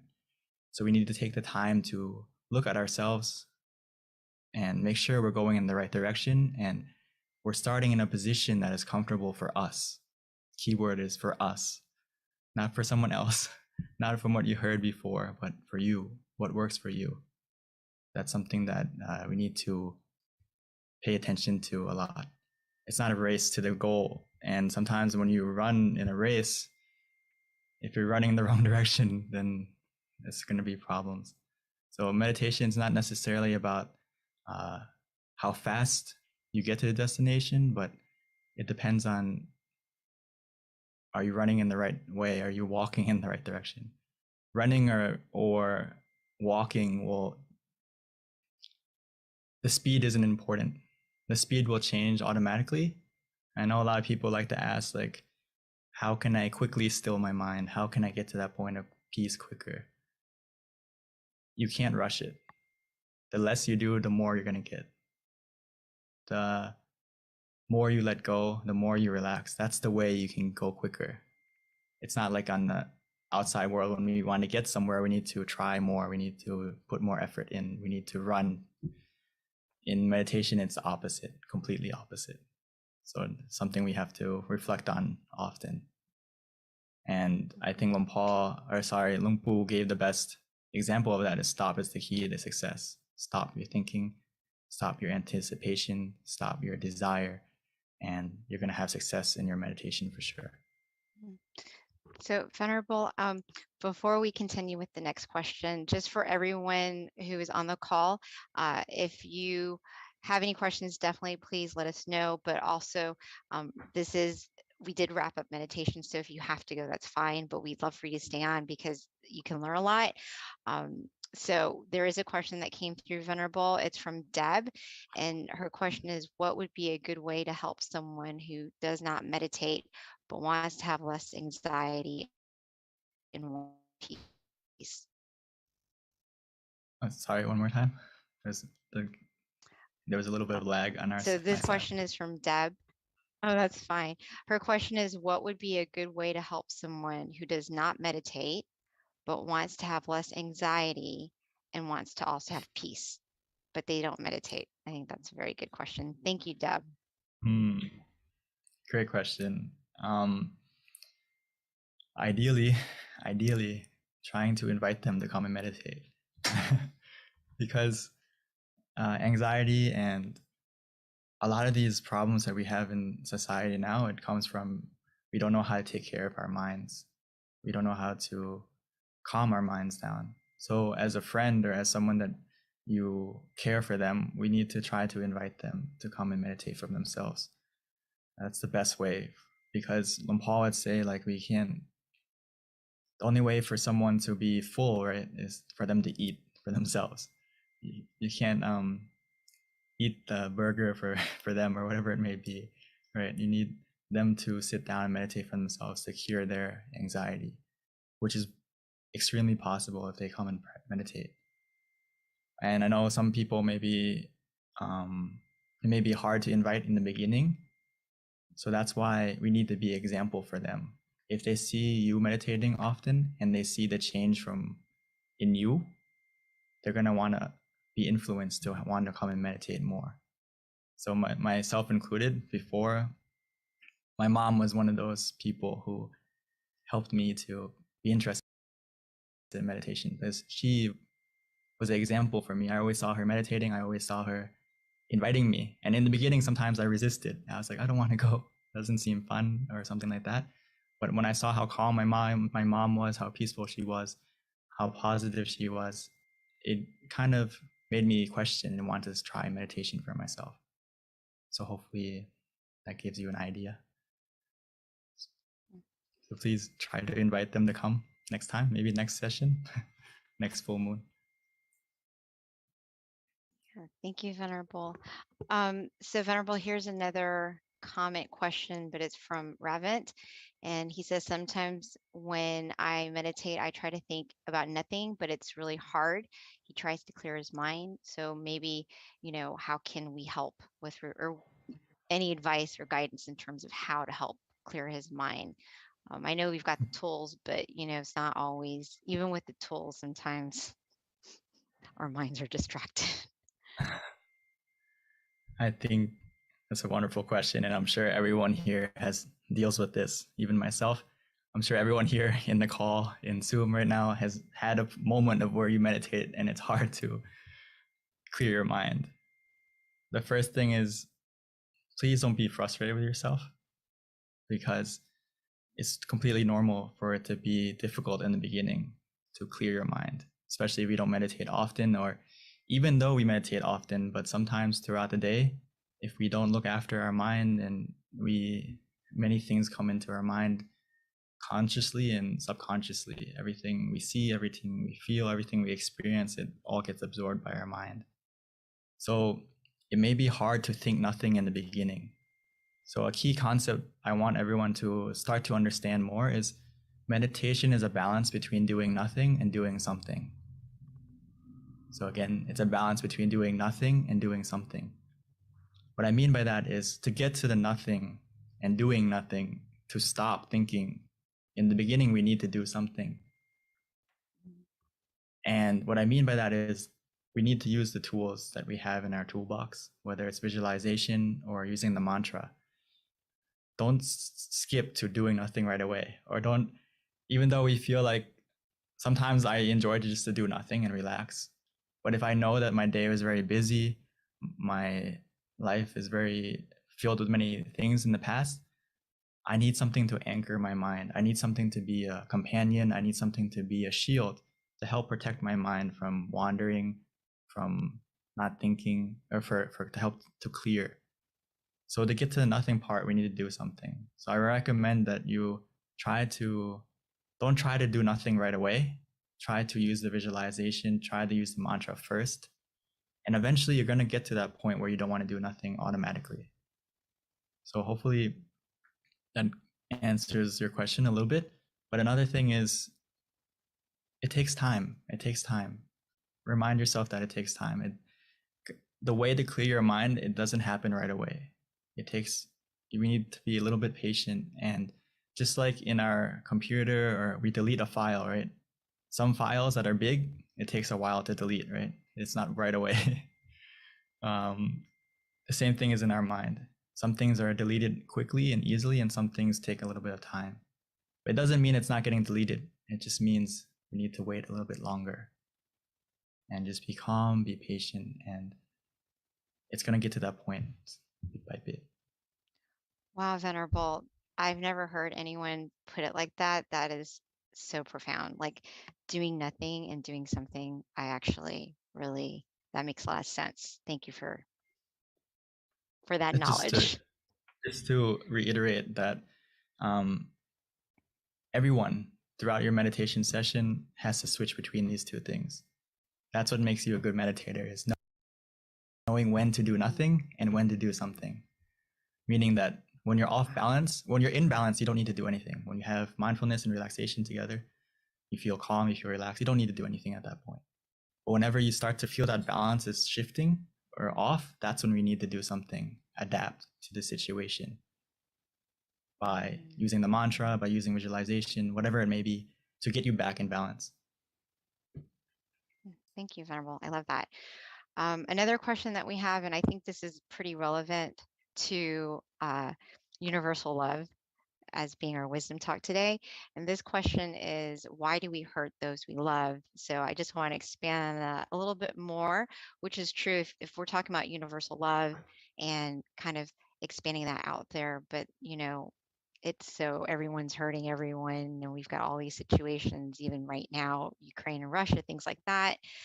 That's a very good question, Venerable. Why do people continue just not, loving each other and trying to find harmony and peace, the world even, on a bigger picture, except for, of course, us on this call?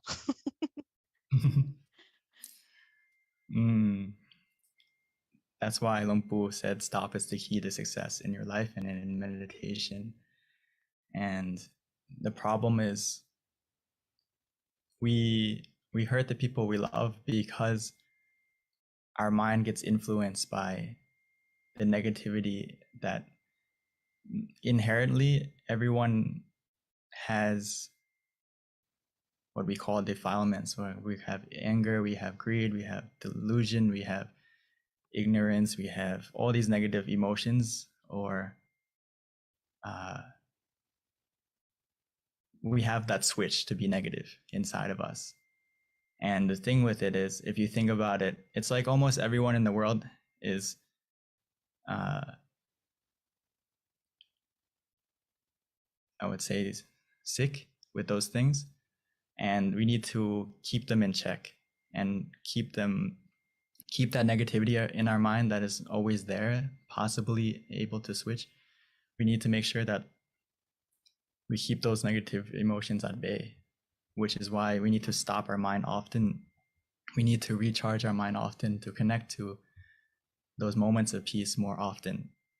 Because every time we connect to those moments of peace within, it's gonna lower the negativity in our mind and not allow it to infect our mind, infect our thoughts, infect our words, infect our actions. So that's why we hurt people, is because we aren't mindful of our mental health, and that negativity takes over what we think, what we say, what we do to them. So the more often we stop and still our mind, the more easily it's going to be for us to not hurt anyone. That's why meditation is so important, and why Long Paul would say we need to love ourselves through meditation. And why is that the best way? Because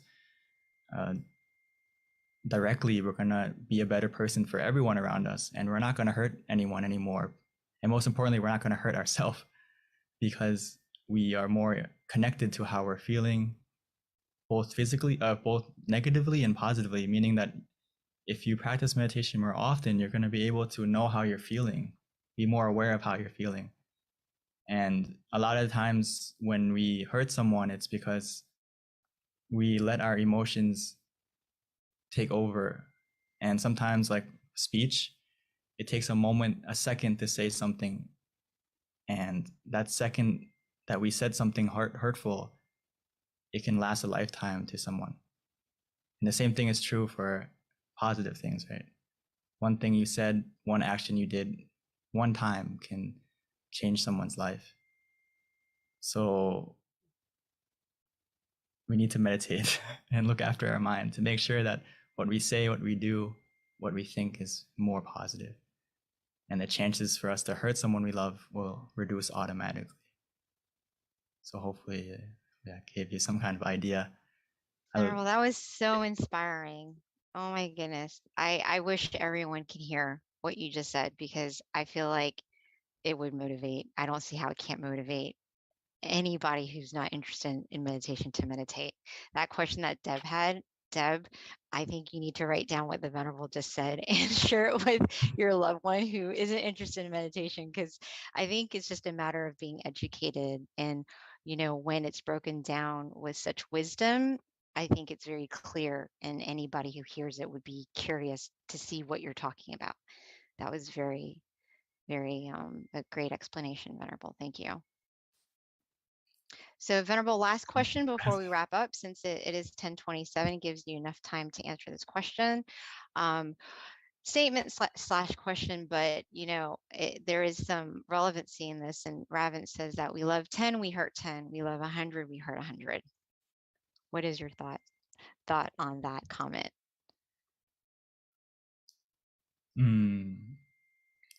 I think it connects to the second part where you say, when we love someone, we expect too much from someone.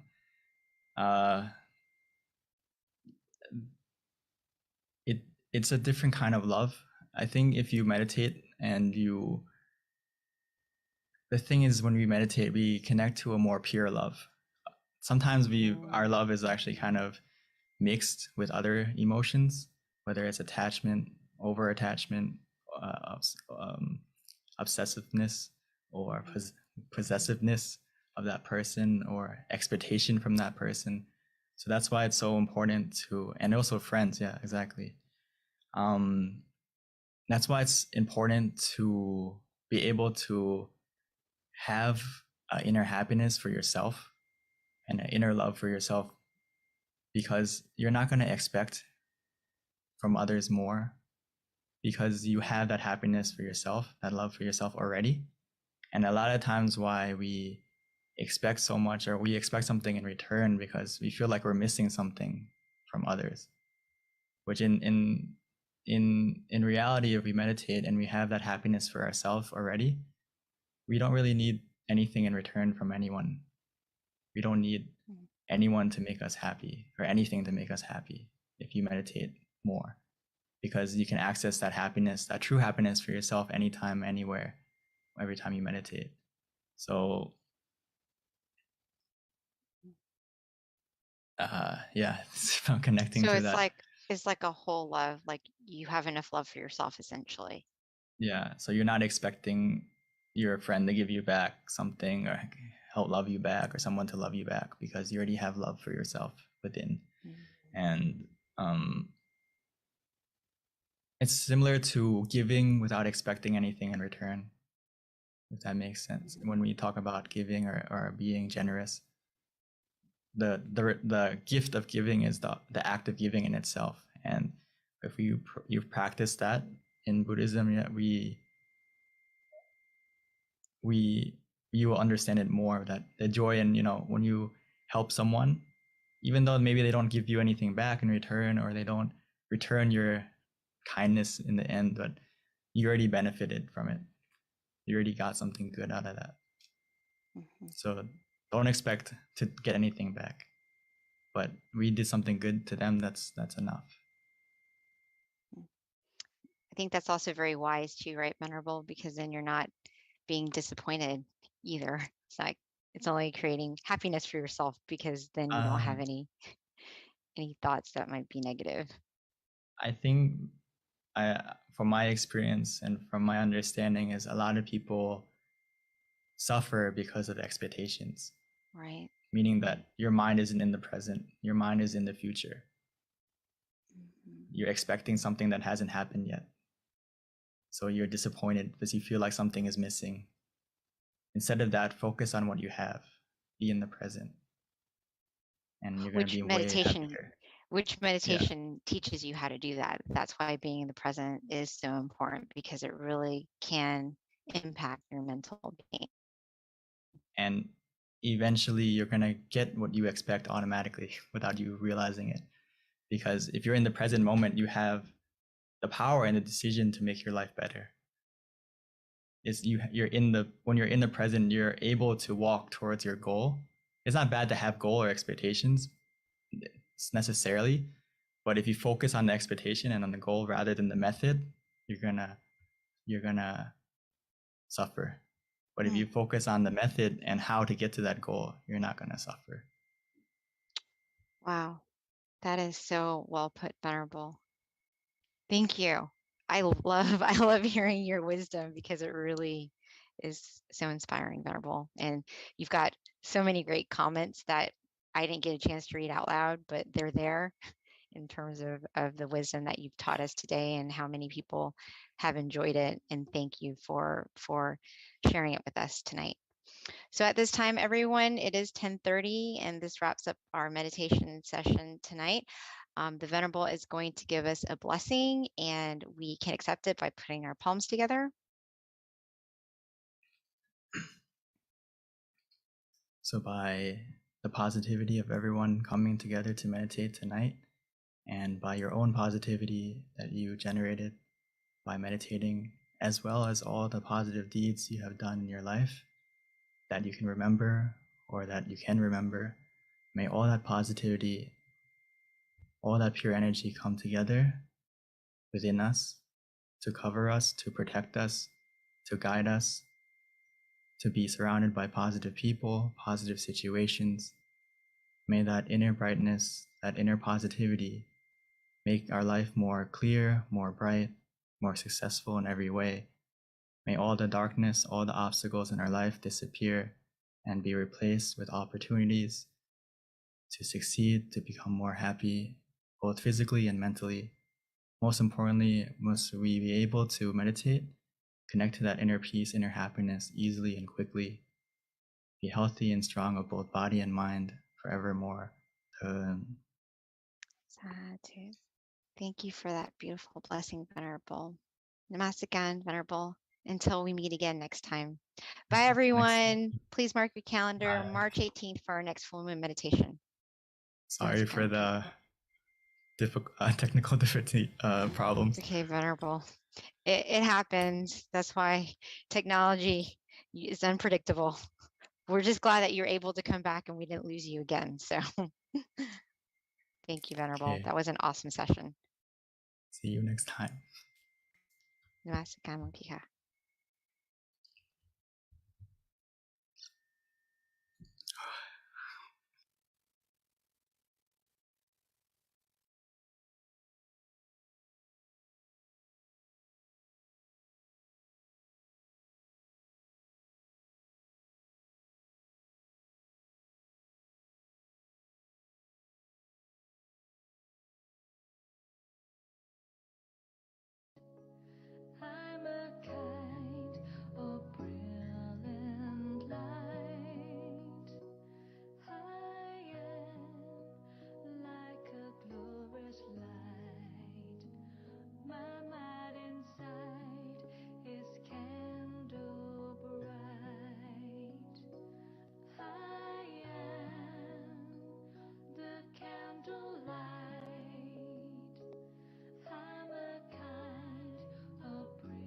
Hello, everyone, and welcome to our full moon meditation tonight. We have a great lineup for you. Our theme is brighten the mind, brighten the world. And with that, I wanted to share a quote because that's normally how we start our full moon meditations. So, for those of you who don't know, I normally read out of Paipo, and Paipo stands for peace and peace out. And these are quotes from our abbot, Longpa Tamai Chayo. They're very profound, every single meditation practice. So I picked a quote that I felt that would be appropriate for our theme, which is brighten the mind, brighten the world. And it's called Happy Sun. So the internal sun will arise when our mind is at a standstill. It will be like a bright object shining day and night. The ordinary sun shines half a day, then fades away. But when we attain the internal sun, our life will never be in darkness. Whatever incident we face, though we cannot change it as we wish, we can overcome it as we connect with the happy sun inside. So that is a little inspiration with regards to starting our meditation tonight. So with that, just wanted to introduce our teaching monk. This is going to be Monk Jackie's turn. A little bit about Monk Jackie is he has been a Buddhist monk since 2014.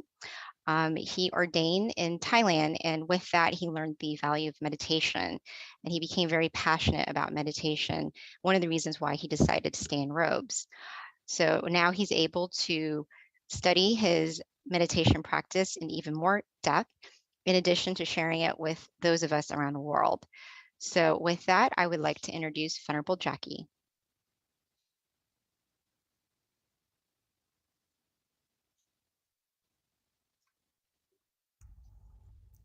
Hello. Hi, Good, Venerable. good evening, everyone. And good morning to all of us as well. Since we are all here from all over the world, hopefully everyone is healthy, happy in both their body and their mind, right? Staying well amidst what's been going on around the world. Okay? It's very nice for us all to take this chance, take this good opportunity to come together, to meditate, to pure our mind, to find true happiness, right? To find that inner sun that PB just talked about from our Longpa's quote, our Longpa's teaching, or in other words, our master's teaching. Right? This inner sun, this inner brightness that shines all the time, I would really much like for everyone to experience this. It is something phenomenal. Even though they're covered. Because I'm sure it's all covering a smile. As now Venerable Jackie is already here. We'll get more time to talk after. So let's see what is going on. All right. Yes. So, in order to see the sun, what we have to do is simply be happy, be relaxed. As we continue our meditation, our journey, we'll soon find that there are more things inside of ourselves, inside of our mind, than just true happiness. What Longpa Tamashiyo has just talked about just now in his teaching about the inner sun, and more also to come. That's for us to witness for ourselves, right? If I say that there's that sun inside of all of us, some may have already experienced it and know what it is like, and some may have some feelings of that sun inside, feeling good about it, but still has some thoughts of what that sun actually is, right? We'll be able to find out by coming here together, okay? All right, just a little bit of sharing before we start our meditation, if that's all right with everyone. Okay.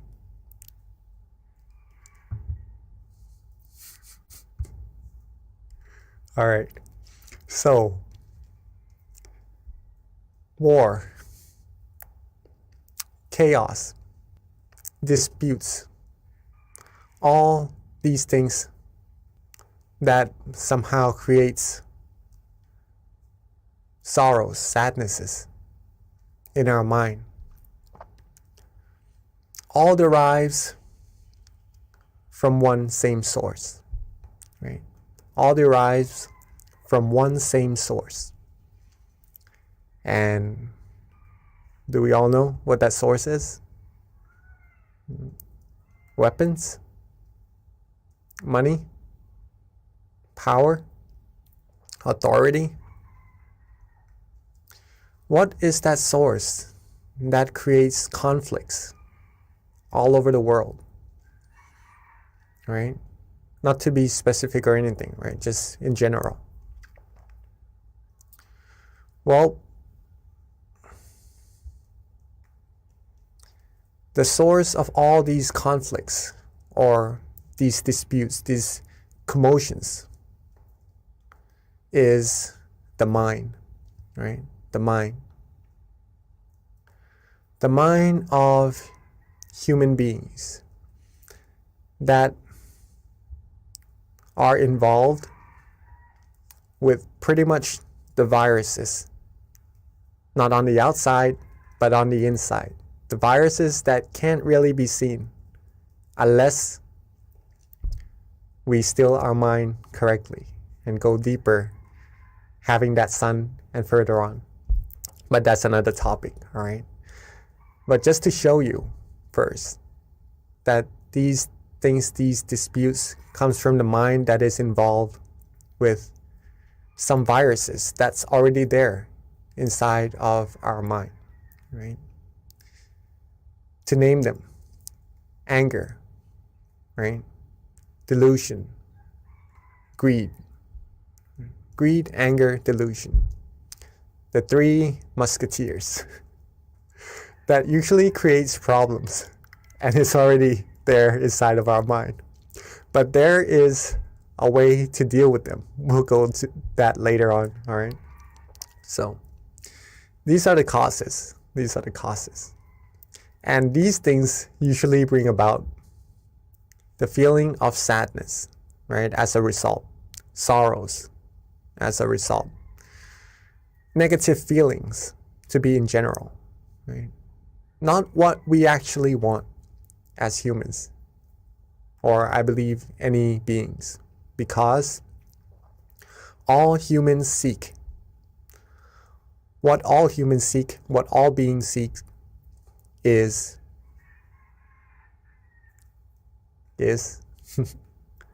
I'm sure we all know, we all seek the same thing, right? We all seek happiness. We all seek happiness one way or another. We try to find things that makes us happy, right? Things that we know we like, we try to get it. We try to have it for ourselves so that we could feel better. Surround us by people who we like, who we love. Do things that we like, that we enjoy, just to get that feeling of happiness inside of us. Find good food. Find food just to replenish our body, our mind, just to be healthy, just to be able to have the energy to go about doing our things, to feel good, to be happy again. Everything revolves around seeking this happiness, okay? One form or another. Where can happiness actually be sought? Some may find it on the outside, but actually it derives from the exact same place that causes all the conflicts and commotions earlier as well. Happiness comes from our mind, right? Comes from our mind. And that's what we need to take into acknowledgement, into account, that either happiness or sadnesses doesn't really depend on the outside factors. It does play some part, yes, but mainly, it comes from our mind. And whether or not we choose to be happy or we choose to be otherwise, it is completely up to us to choose. Okay, it's completely up to us to choose. A cup half full or half empty. Choose where to look from it. Choose where to be. Okay.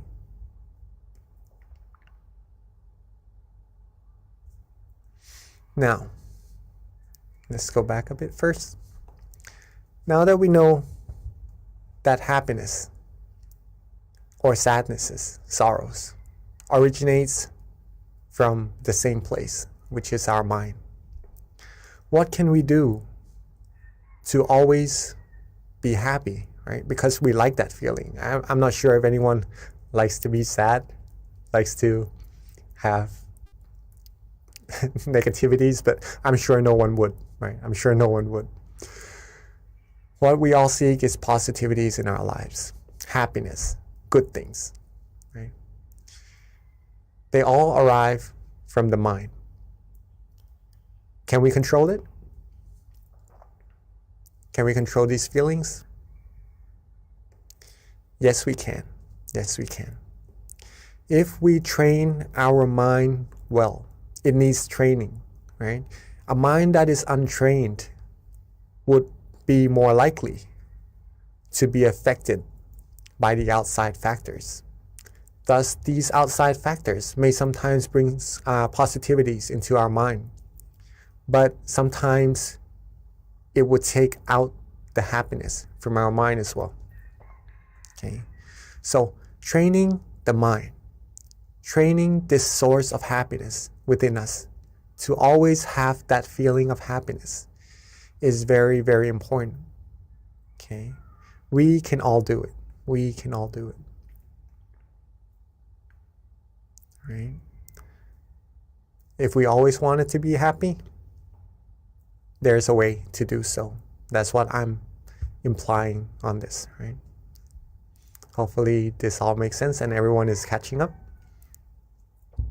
How then? How then do we always have happiness?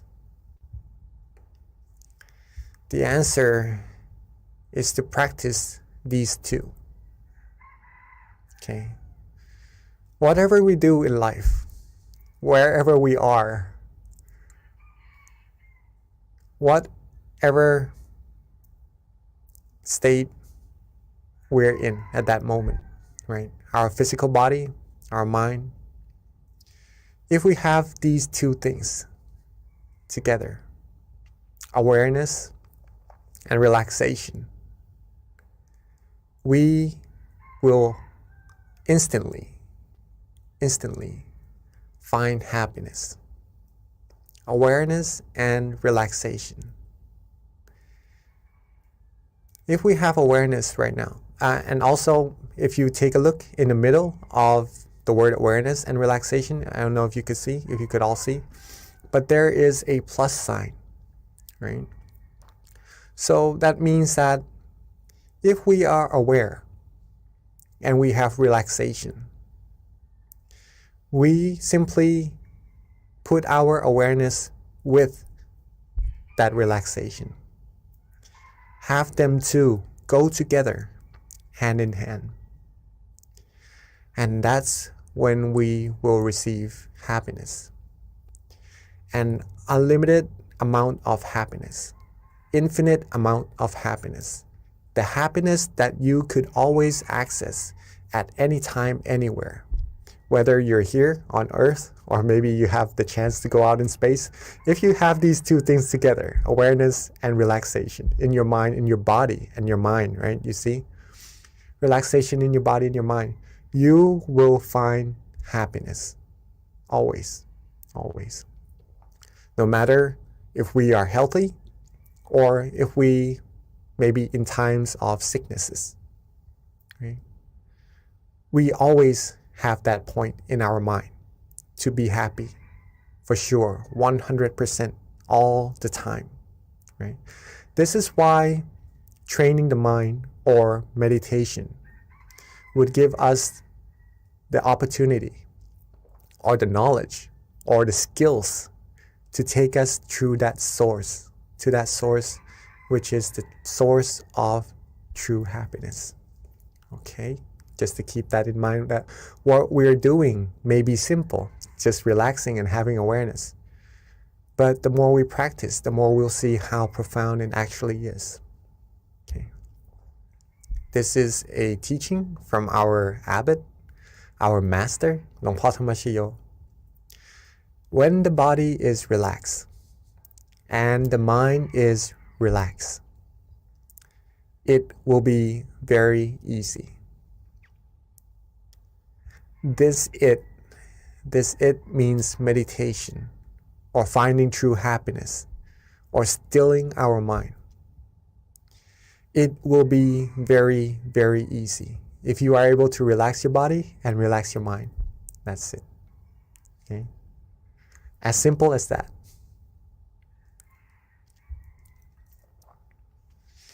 Now, what Miss B had just spoken earlier before our session also is that she mentioned this word in our master's teaching, right? Stop. When the mind stops or becomes still, we'll be able to find that inner sun.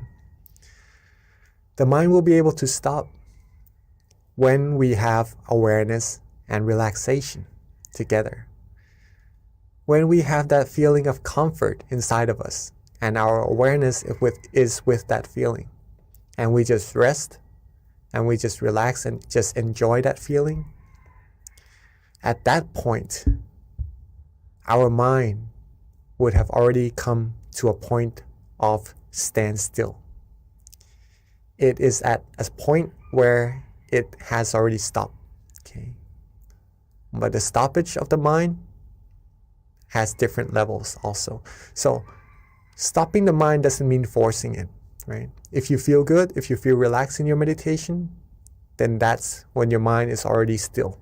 And there's nothing else that we need to actually do, right? Just keep it rested, keep it still, and it will take you deeper into your journey inside automatically.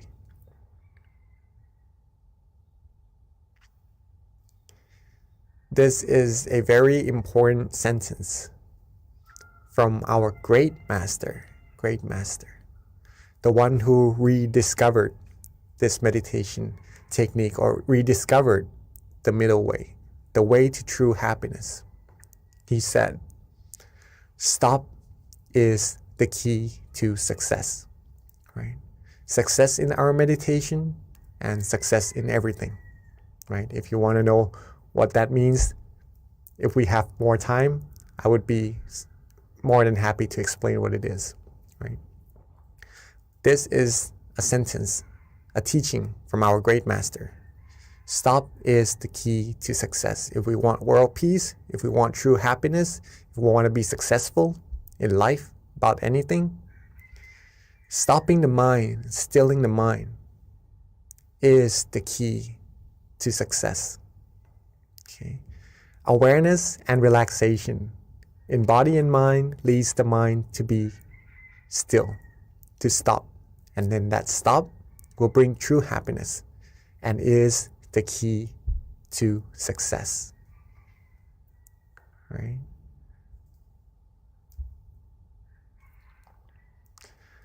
When we train our mind and we're able to reach that source of happiness more and more, we'll be able to control ourselves, to control our mind, whether to feel good or otherwise.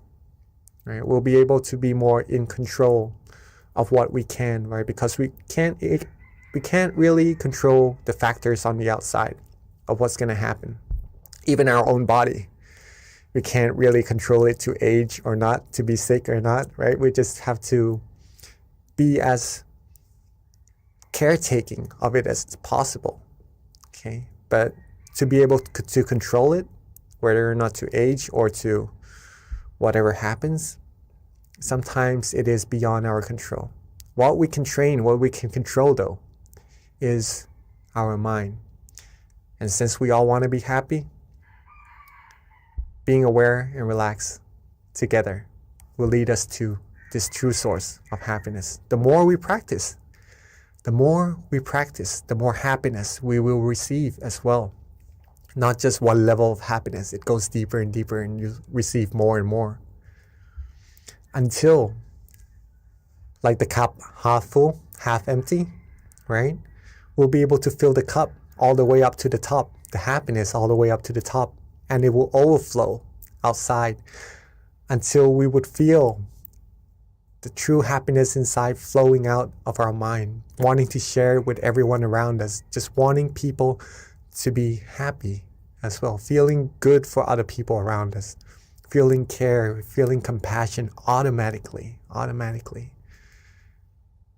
just from being happy ourselves, right? What we have, we can share. What we do not have, it is hard to share. So if we want to have other people around us happy, have the world be a world of peace, it is very important to keep ourselves happy or to make ourselves happy. Then we can make others happy as well, help others be happy as well. Like the sun, having so much brightness in it that it shares its golden lights with everyone on earth.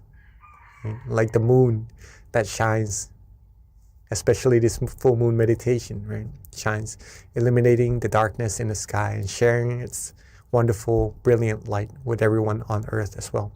We will be able to be like this sun, like this source of light for everyone on earth, right? And together, it's not a one-man job, right? If we can all find that sun, that happiness, that brightness inside of our mind, overflow ourselves with happiness, the more we can do, the more people who comes together and are able to find this true happiness.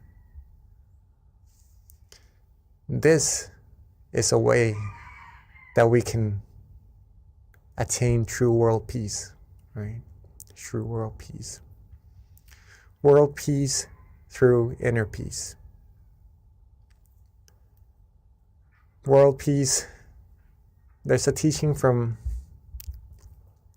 my master that I just listened to yesterday, actually, a voice file. He says that, okay, we have a little bit more time. Not a lot more time, sorry. But world peace cannot be attained with fights, with wars, with disputes, right, around the world. The true war is not actually outside, it's actually within us, right? Whether we are happy or not, with that viruses inside of the mind, whether we clear it out or not, the true war is actually inside. If we can win the war inside, we'll always be happy.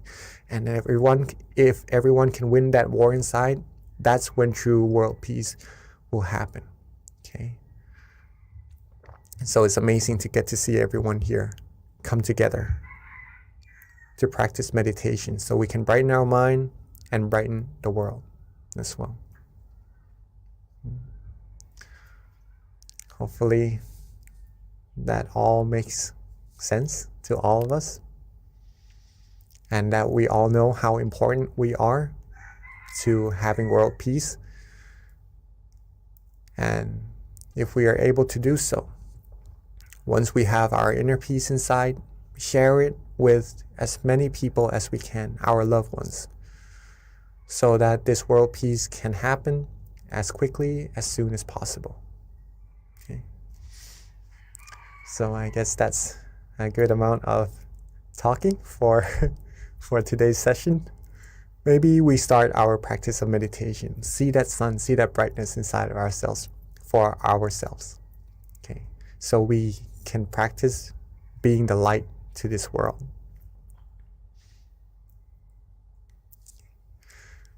So again, awareness and relaxation, right? Very important. So get yourselves comfortable first. In your chair, on the floor, on a cushion, anywhere you're sitting. Be as comfortable as you like. That's very important in meditation.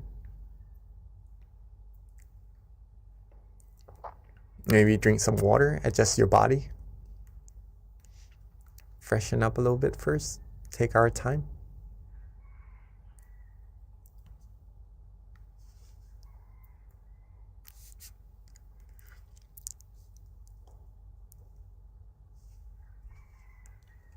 All right. It's just amazing to get to meditate with everyone, see everyone come together, so many people. I'd like to actually thank all of us here also.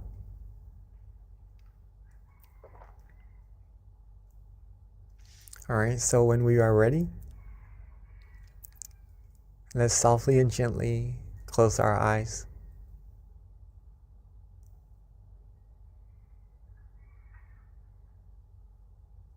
So when we are ready, let's softly and gently close our eyes. Rest our face, rest our forehead, our ears, our cheeks.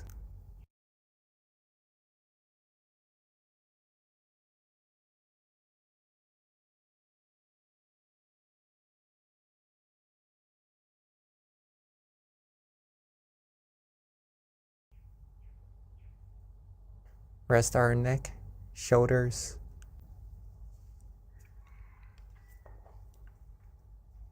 Take our time. There's no need to rush at all. It is simply the time for us to rest and relax. And that's all that it is. Just resting and relaxing, along with being aware.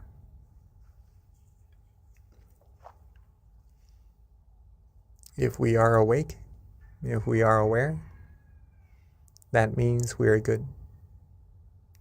And the rest is just being rested, being relaxed, and being with that feeling, softly and gently. Free ourselves from all worries. Free ourselves from all responsibilities for now. Let everything go. When we are able to let things go, our mind will become light, free from burden, free from weights, and will be free, and we'll be able to rest completely. So let go. Let go of all worries. Let go of all things to think about. For it is our present, our gift, this moment, to give ourselves true happiness, to give ourselves the positive energy that we need to go about our lives with, to be successful in life. So let's rest, relax, and just let go. Be calm, be comfortable. Be with that feeling and just enjoy. Enjoy this moment. Enjoy this calm and comfortable feeling inside of all of us. Just flourishing. Just flowing from that source of true happiness that's already there.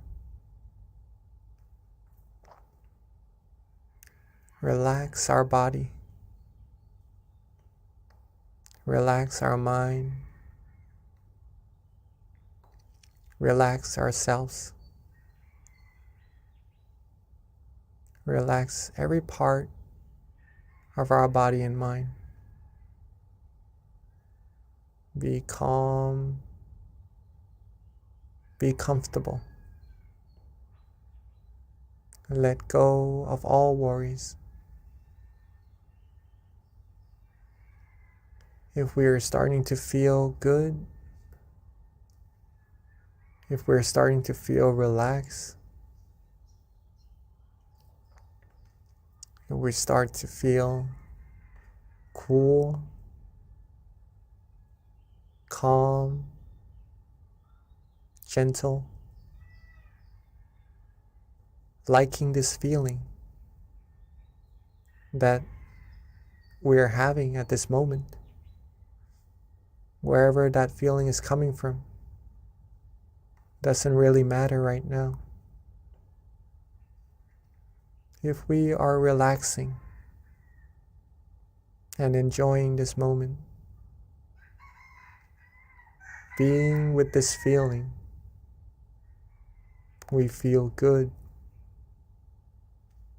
then at this point, you are already meditating.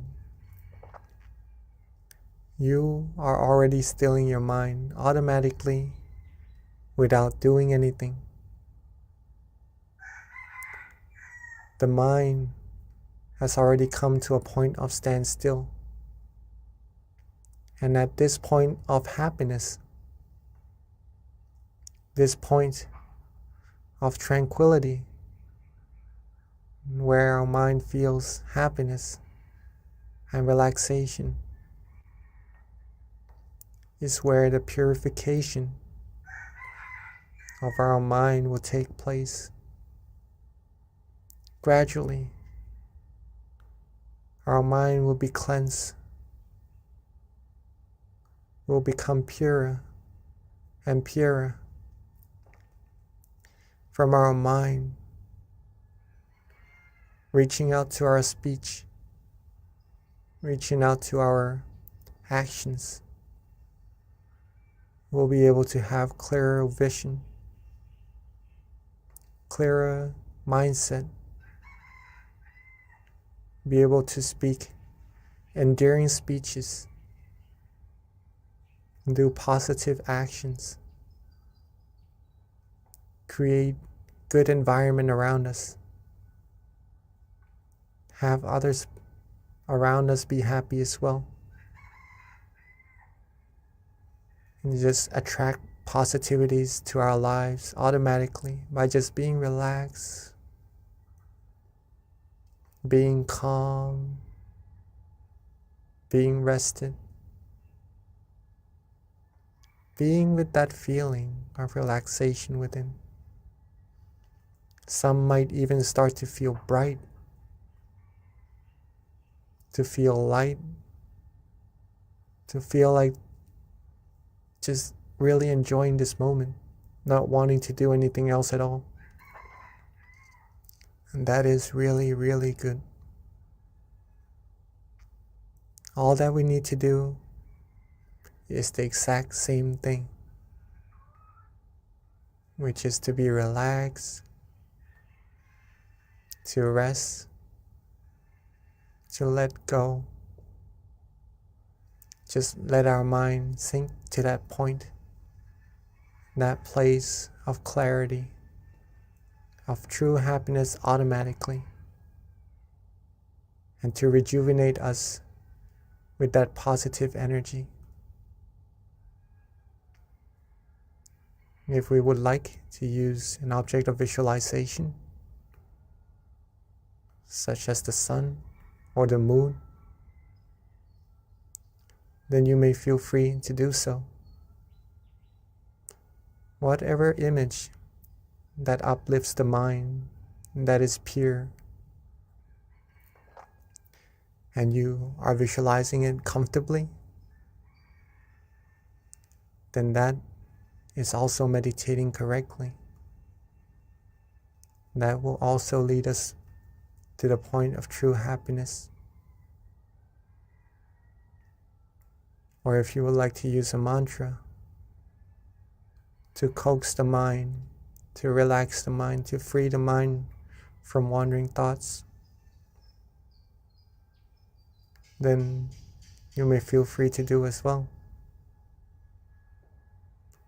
Recite the mantra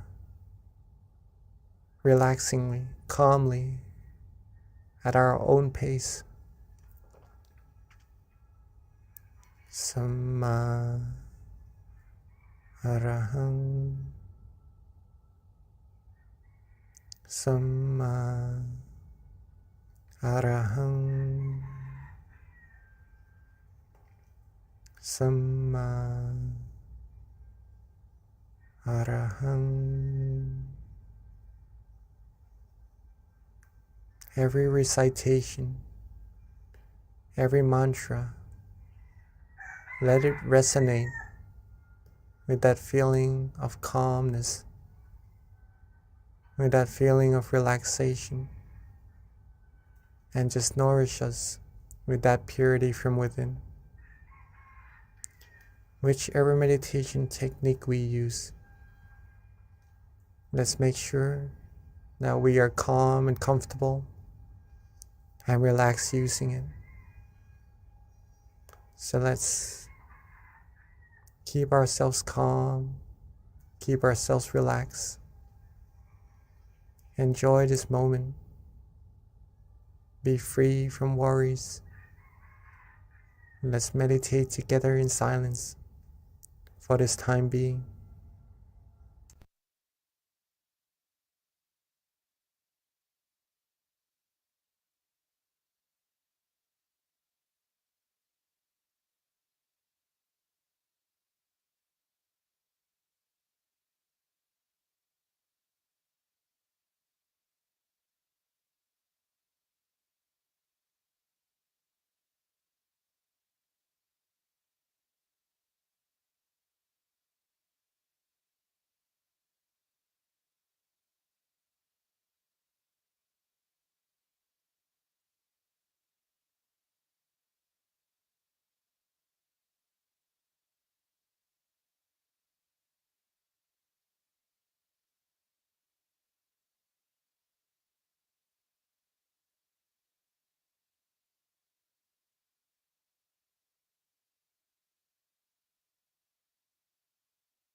as we are resting, as we are relaxing, as we are letting go. Sometimes we may start to have some wandering thoughts come inside our mind in our meditation, distracting us just a little bit from that feeling of happiness, that feeling of relaxation inside of our mind. In that case, there's no need to worry at all. Don't worry, be happy. Let the thoughts go. Let them flow for just now. And simply relax, rest, and let our mind come to that point of standstill again, automatically. Reset, readjust, and then restart. Relax again, and get back to that point of comfort again. Let the true happiness keep flowing from our mind. Keep the positivity coming. Keep our mind purifying, and keep our journey in meditation going, so we can reach even deeper and deeper happiness, reach a stronger and stronger sense of happiness, train our mind even firmer, even stronger, with that happiness inside of us.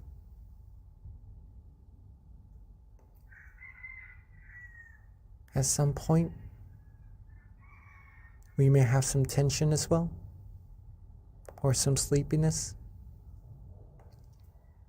There's no need to worry about that either. Simply let go. Let go of the tension. Let go of that drowsiness. Relax our body and our mind. Come back to being with that feeling of relaxation in ourselves. And we'll be right back on the road, the journey inside, to deeper, stronger happiness as well. So let's keep our mind relaxed, keep ourselves calm, keep ourselves flourish, energize with this positive feeling inside of all of us for a little bit longer.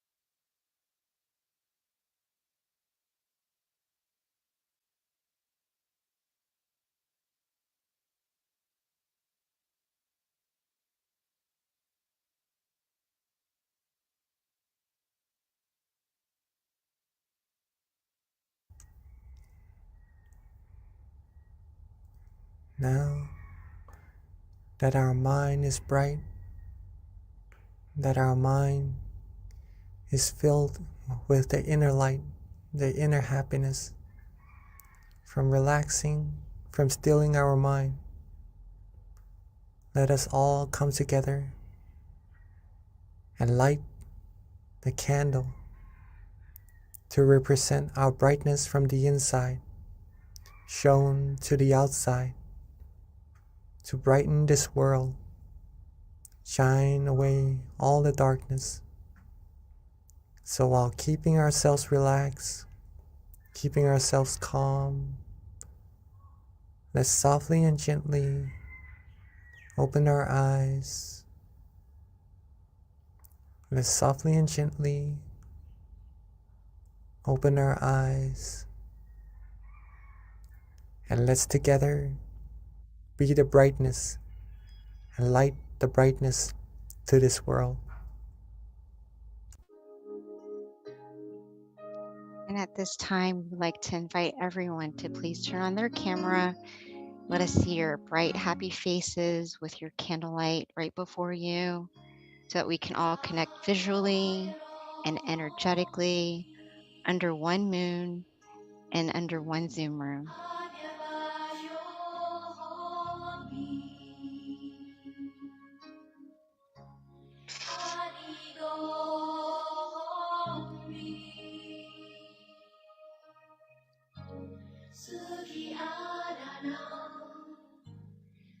There's my candles. Again, we'd like to invite everyone to please turn on their camera so that we can see your bright, happy faces, connecting visually and energetically, keeping your mind at the center of the body, allowing your mind to radiate with happiness and joy.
Now that we have lit our candles on the outside together, let's bring that candlelight, closing our eyes softly and gently, back to being relaxed and comfortable in our meditation again. Let's softly and gently close our eyes, rest ourselves, come back to being relaxed and comfortable in our meditation once again. Feel that brightness, and let's bring our candle inside of our mind, at the center of that feeling, shining bright together with the happiness of our mind. And let that brightness be the representative of our true happiness, of our positive energy. Let all of our merit, all of our good deeds, the positive energy from all our good actions come together into this brightness, and let it shine bright outwards to everyone in this room. Shine bright outwards, reaching everyone in our community. Shine outwards even more while being relaxed, reaching everyone in this country, and shine brighter outwards even more, reaching everyone in this world. Shine bright, shine out this peaceful light, this light of purity, cleansing everyone, everything in this world, seeing the world clean, clear, bright, calm, seeing everyone on earth clean and clear, bright and calm as well.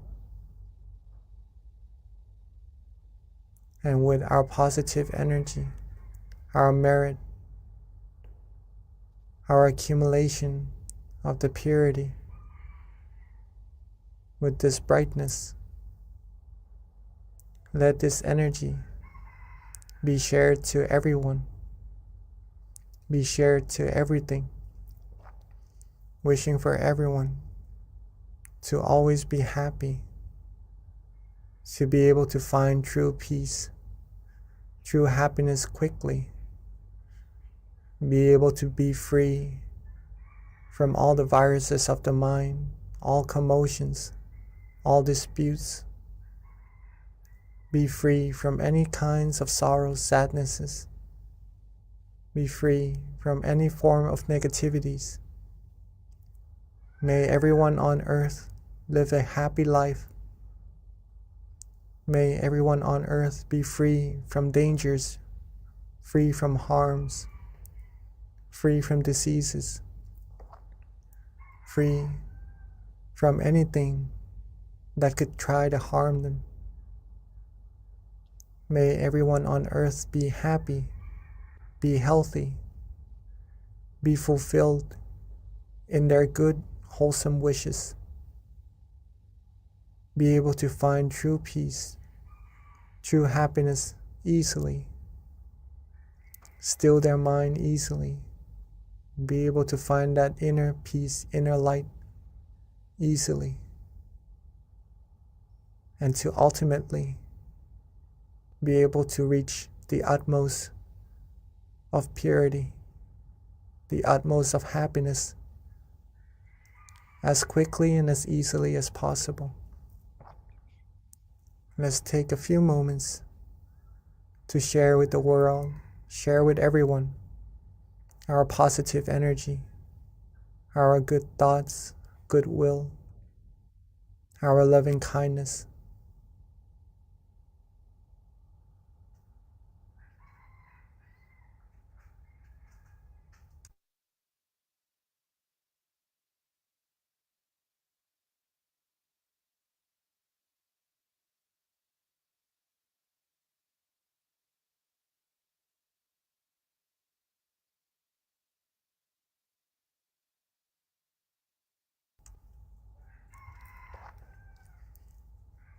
Now that we have shared our loving kindness with all beings together, let's softly and gently relax ourselves, bring our awareness, bring our attention softly and gently back to ourselves.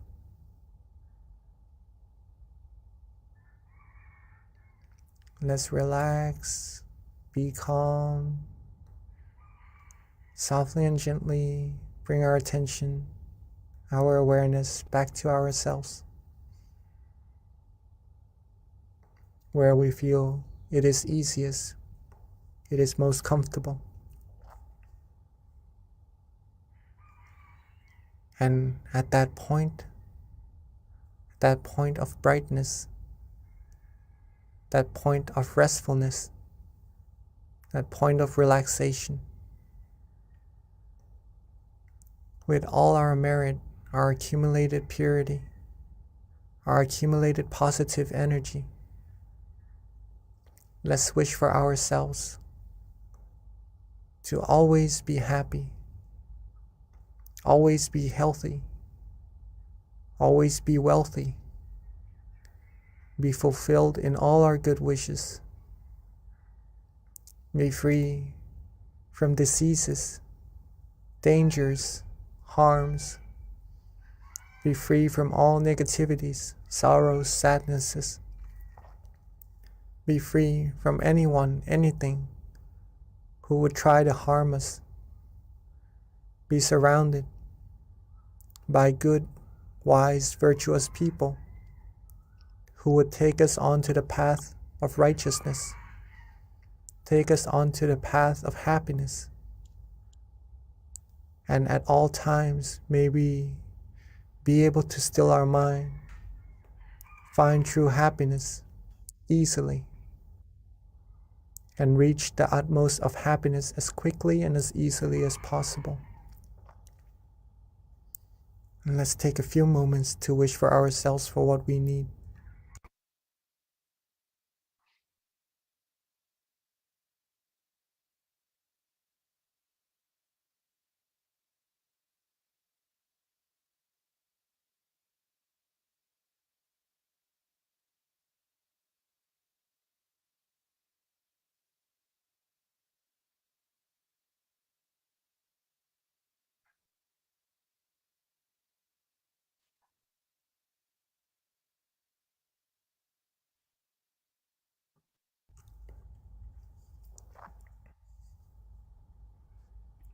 Sapphe Buddha Phalapata Pacceka Jayang Phalang Arahanta Nanjate Shena Rakhang Pantami Sapaso Sapaputta Nupavena Sapathamma Nupavena Sapasangha Nupavena Satha Soti Bhavantu Te.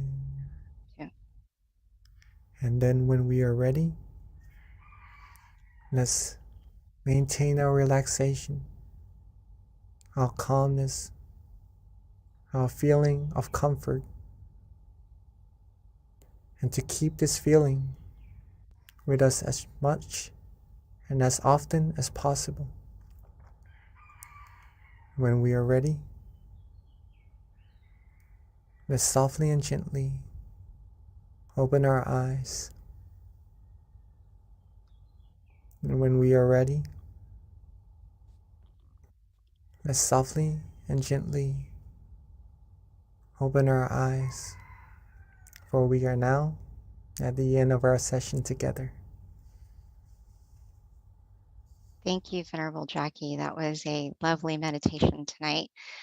So everyone, please note that this does wrap up our meditation session. We do have a Q&A, but before Q&A, which of course we recommend everyone please stay on. You'll learn so much information with the Q&A. We do have a couple of announcements before transitioning over to Q&A. A couple of things to note is please mark your calendar for Saturday, April 16th. It's going to be our next full moon meditation, and the theme is going to be a better you means a better world, and our teaching monk will be Venerable Daniel. A couple of other additional points to make is that for those who are not aware, please do follow us on tamakayameditation.org. This is where you can find out information with regards to your local center if you want to come meditate in person, or you can also follow us on MindGem as well, on our Facebook, on our Instagram, on our website.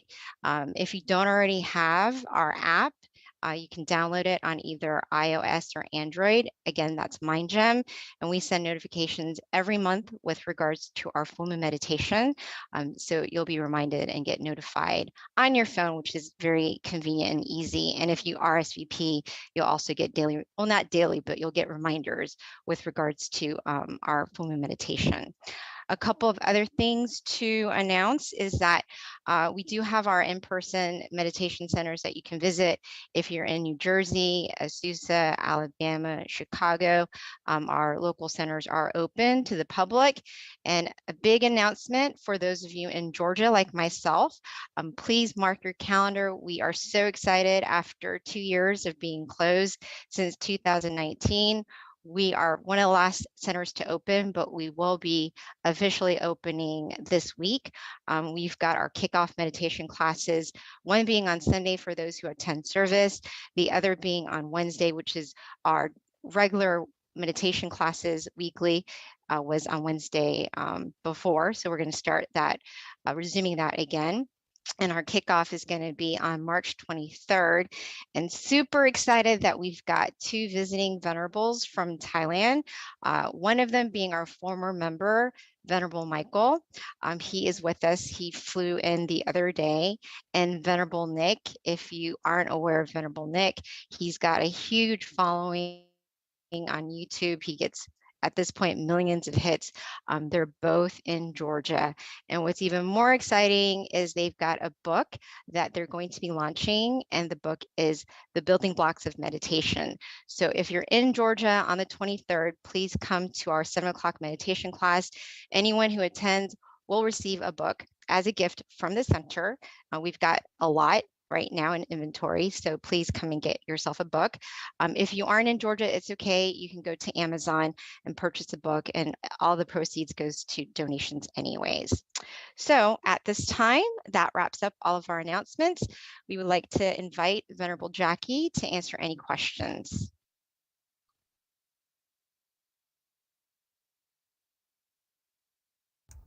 Hello. So Hi, Venerable rejoice. Jackie. Hi. Thank you so much for our MC, Miss B. Very nice. Beautiful. Yes, so I would also, yes, encourage everyone if you could join the meditation sessions or the sessions with Monk Nick, right? Coming from Thailand, right? Monk Nick and Michael Venerable, both of them are here. Both of them. Yes. Yes. We got a double whammy. Really excited. And they've got their second book, The Building Blocks of Meditation, that we get to piggyback off of a book launch too, and opening our first class in after 2 years. So very excited about that. Yes, I also heard some of his teachings on YouTube, Monk Nick. Yeah, very, very good. Very, very good. So if you would like to go and see for yourself also, that would be very nice. Okay. So I guess it's time for Q&A. Still see some of us are still here. All right. So I do have a question from, not me, but someone gave me a question. All right, so as we know that meditation can improve mental health, are the people who have some mental disorders able to meditate, or is it recommended for them to meditate? Okay, this is a question from Pini, right, or a participant in a center. Okay. So yeah, actually meditation is really good for mental health. It's really good for everyone actually. It's just pretty much relaxing, right? So relaxing, being happy is good for everyone. So anyone with any difficulties in health is able to do so. Okay. Completely try meditation. It's free, it's natural, and it's very easy. But there is an exception. There's an exception. Okay. Because we need awareness and relaxation to go together in meditation.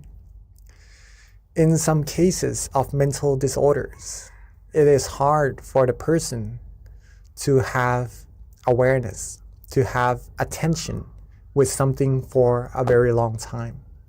Okay, and in meditation, sometimes we do need that attention, that awareness to be prolonged, to be continuous with the feeling of relaxation, right? To get good meditation experiences or to be able to go deeper and deeper. But some mental disorders doesn't really allow that person to have such ability.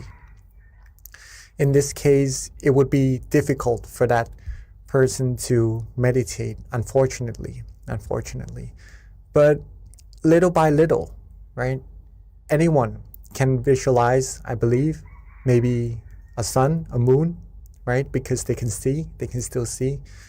If you could help that person, if you would like to help someone with difficulties in their health, be able to do some meditation, maybe just for a fraction of a second, think of the sun, the moon, think of a Buddha image or something that purifies the mind, right?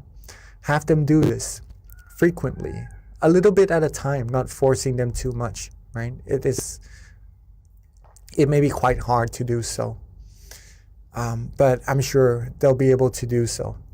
Okay, just a little bit at a time. That gives them the sense of familiarity with meditation, which will benefit them later on in the very long run. All right, even though now it is difficult, but if we give them the ability to do good, right? Show them how to practice generosity, show them how to practice moral disciplines, give them a little bit of meditation, just a little bit at a time. This accumulates, right? Then in their future, in the long run, they'll be able to be better in terms of meditation, in terms of mental health, and be better at having awareness and having relaxation together, stilling their mind, reaching deeper meditations. All right. So that's the exception, but all other cases, it's actually very good for everyone. Okay. So that's meditation. Thank you, Venerable. So you guys, at this time, please feel free to ask any questions you might have with regards to meditation or how to deepen your practice. You can raise your hand or put it in the chat. This is a great time to take advantage of our teaching monk being here with us and for him sharing his wisdom. So Venerable, as we're waiting for questions to trickle in, when you were explaining with regards to people who have mental disorders and if they can meditate, you mentioned moral disciplines. And I've always had this question that I haven't been satisfied yet with the answer. That's why I'm going to ask you to see what you say. But how does moral discipline help with your meditation practice? So I understand, especially like the basic ones, but when you start kind of like adding on to the basic moralities, how does that actually help purify your mind even more? Like, to me, just the basic ones that we know of should be enough, right? Does it really do anything when you start tacking on more? In other words, maybe too, you might have to share what they are for people who don't know what they are. All right, so maybe the basic ones are the 5s, right? And then the more ones that you mean is the 8? Correct. Yep. Is that correct? Yeah. All right. So the basic 5 precepts, or moral disciplines, pretty much you could put it that way, is that they refrain ourselves. They help us control ourselves, right? To not hurt ourselves and to not hurt other people, right?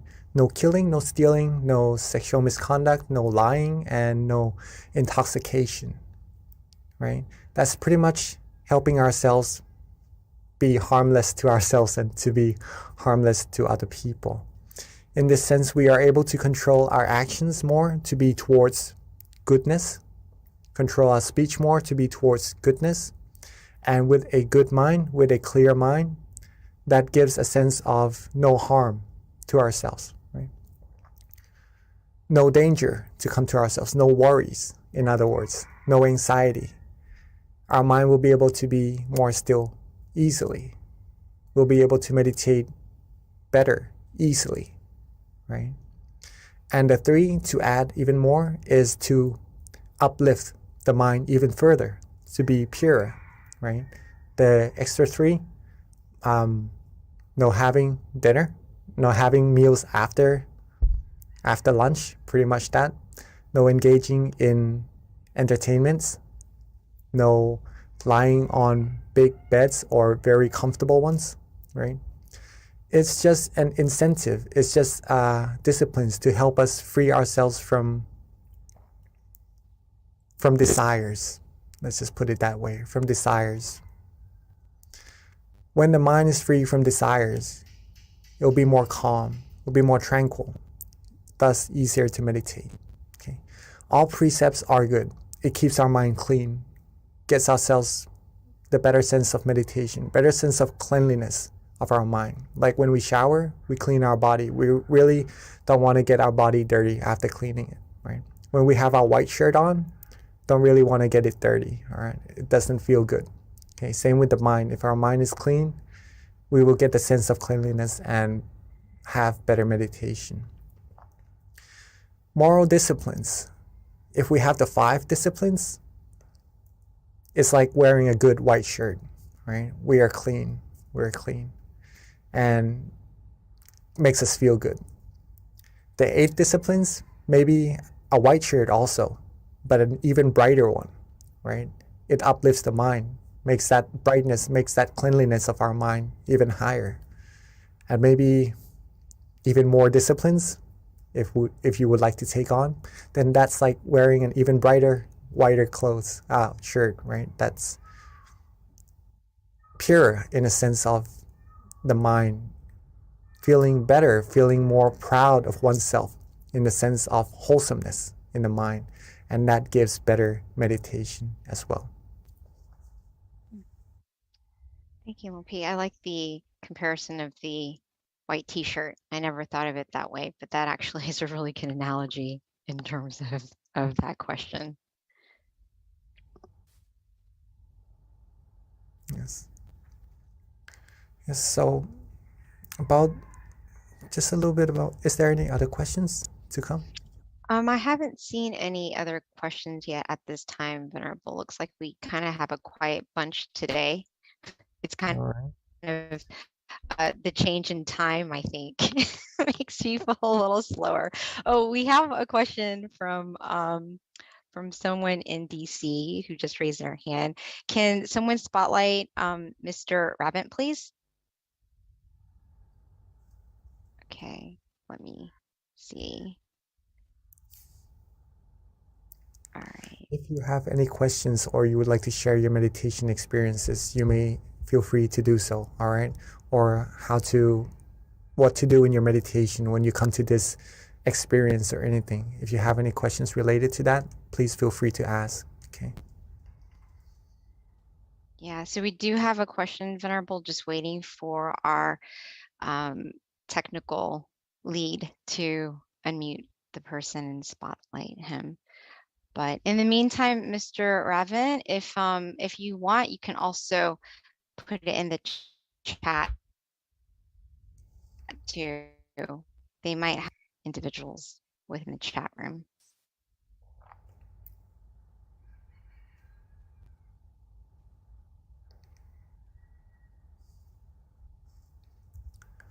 moral disciplines. It also gives us the sense of being a role model, right? A role model of goodness to other people around us as well. So if you would like to try to take on these moral disciplines, it will be very beneficial for yourselves as well. Okay. All the people around us as well.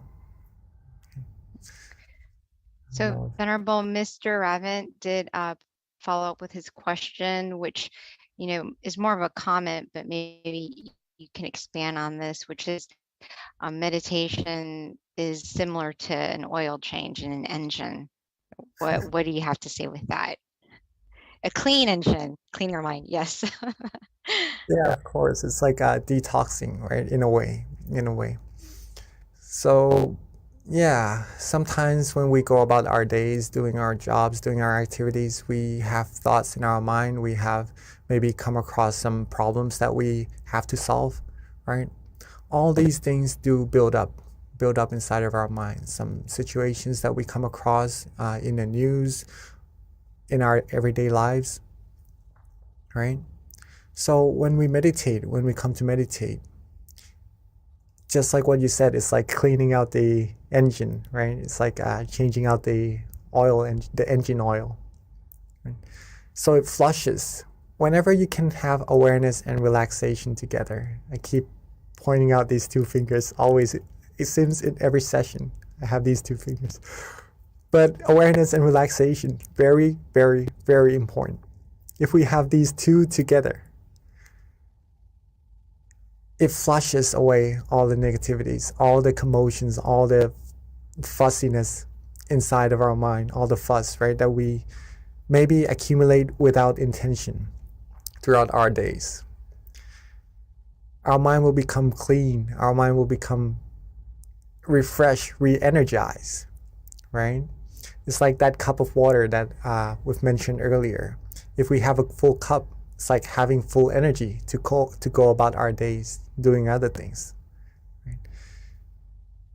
Compared to a person, maybe feeling a little bit sad, feeling a little bit not energetic, feeling a little bit depleted in their energy, maybe giving them the advice of meditation, recharging them, they would feel better, they would feel more energized, they would feel good, and then they would have the energy to go about doing their days, right? So yes, Mr. Raven, yes. So meditation is pretty much like that. It's cleaning the mind. It's like cleaning the engine of the car, right? Our body is the car and our mind inside. Maybe we need to change the oil, take the bad stuff out, fill it with good stuff, good energy, positive energy, and carry on with our lives better.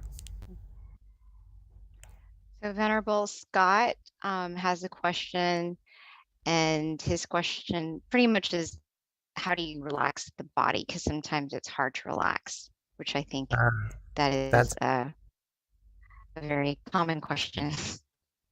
That is actually a very, very good question. Right? How do you relax your body? How do you relax your body? Sometimes it doesn't get really relaxed. What do you do? Get your body as comfortable as you can. Okay. First of all, if you need to do some stretchings, some exercises on some parts of the body, then do so in order to have a better, more comfortable body, relaxed body in your meditation sessions or in your daily lives, to be general.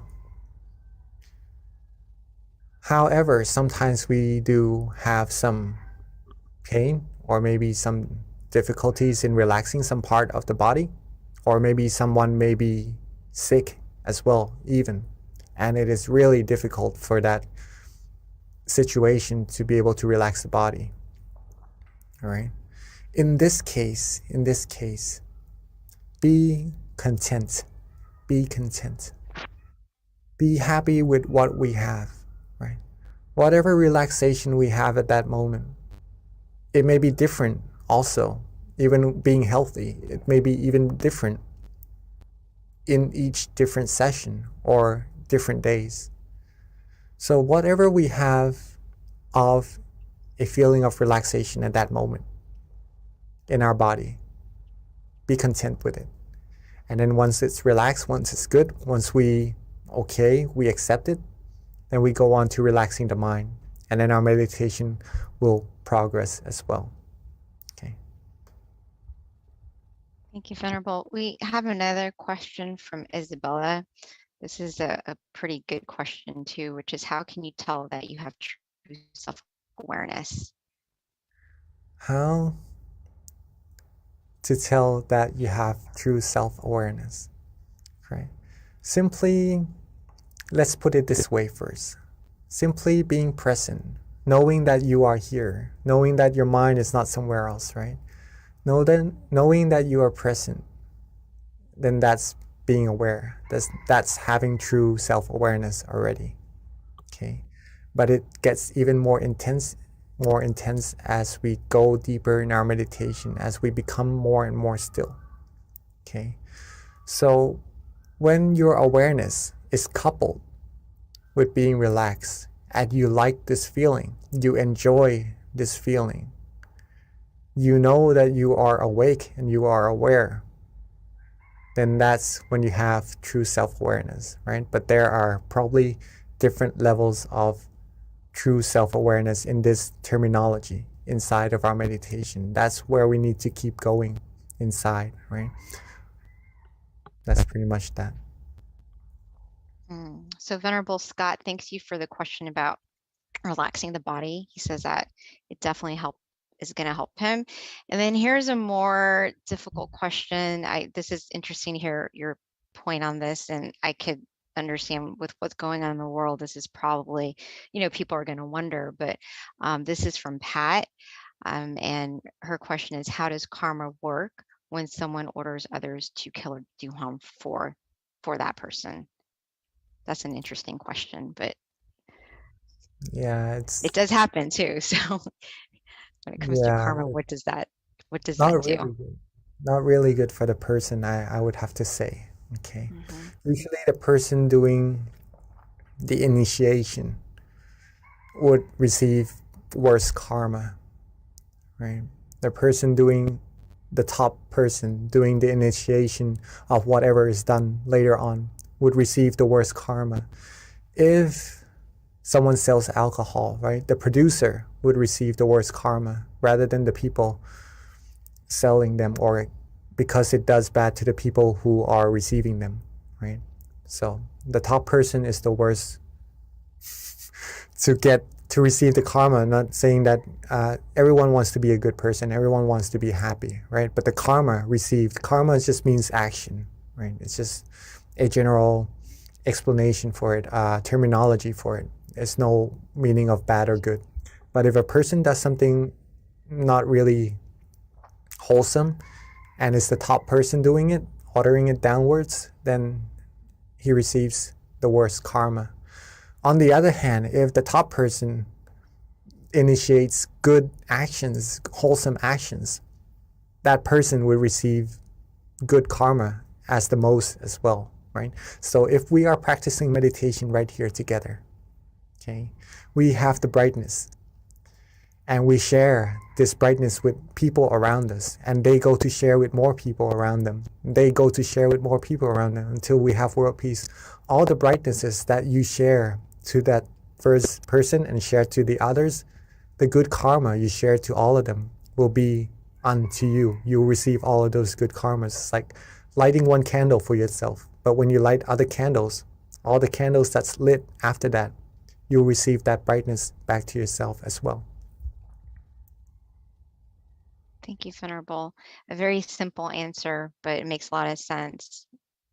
So Venerable, there aren't any other questions, and this is a good one that I kind of thought of as you were answering one of the questions, which is on self-awareness. And I feel like it can probably help everyone on the call in terms of seeing what your viewpoint is on this, which is when it comes to self-awareness, and you're aware of your thoughts and your behaviors, how do you take it one step further and try to change that behavior, especially if you know it's not working for you, more against you, right? Like, let's just say you really want that, I don't know, big house, right? Mm. This is just hypothetical. You want that big house and it's creating suffering because you're desiring that house and you're aware that, you know, you're just craving this thing and therefore that's why you're creating suffering on yourself.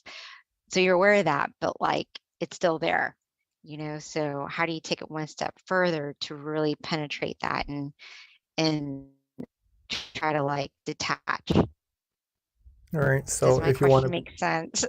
I guess I'm trying to get a little deeper in terms of how to eradicate some of your bad behaviors and habits, essentially. pretty much is desires, right? To get things maybe sometimes we need, then it's okay if we are looking forward to get that. It's just good passion, good intention to receive that, and we need it. But sometimes we need to work hard for it, all right? But sometimes just again, if it's something on the outside that hurts us, let's just put it that way, right? Because some things we need, some things maybe would hurt us and be less beneficial. Not the house in this case, right? Maybe sometimes we do need a house and we do need to work for it. In that case, we could work for it from a mind that is happy, and that would reach us that success more easily as well. Okay, but maybe let's just some other example of something that we may desire that sometimes hurts our mind. Okay, how do we get our mind to be happy and to be free from actually feeling any negativity from what we desire? The answer is to practice meditation. To practice meditation, how do we go deeper? Practice resetting. Okay. Once we know, our awareness goes out, right, to other things around us. Because if we receive it, if we have it, it makes us feel good. But if we cannot have it, if we depart from it, then it doesn't really make us feel that well, unless we are able to control our mind. If we reset our mind, get our mind away from these thoughts, these desires, right? Come back to being relaxed and aware, okay? Relaxed and aware. Come back to that point of tranquility, that point of brightness inside of our mind. All the bad oil, the engine oil, all the other feelings other than happiness, the viruses, won't be able to penetrate, to come in at that moment. Okay, we will be free from those thoughts that may feel like it hurts us, or maybe isn't really as healthy as happiness inside of our mind at that moment. Does that make sense? Does that make Yes, sense? that's great. Thank you, Pete. That makes a lot of sense. So Venerable, we actually have a couple more questions that have trickled through. All right. Okay, let's go on first. All right. So it's, what do you envision when you say world peace, Venerable? A world where everyone has inner peace. Yes. And everyone loves and cares and have good feelings, good thoughts, do good actions to each other. Pretty much that. Right. Thank you, That, Venerable. And that then the comes last, that comes automatically when we have true inner peace as well. That's why meditation is very, very important. so essentially it is when everyone finds inner peace, then you have world peace because no one's hurting or harming each other and we're all trying to elevate our minds. Right, Venerable? Yes. All right, thank you. All right, so here is I guess it's a comment from Josh and also question in addition. So he says, during mindfulness meditation, we are told to be aware as if from the third person point of view. During my normal day to day, I find myself being aware from the third person as well, but more as if through the judge's eye of another, which brings me anxiety.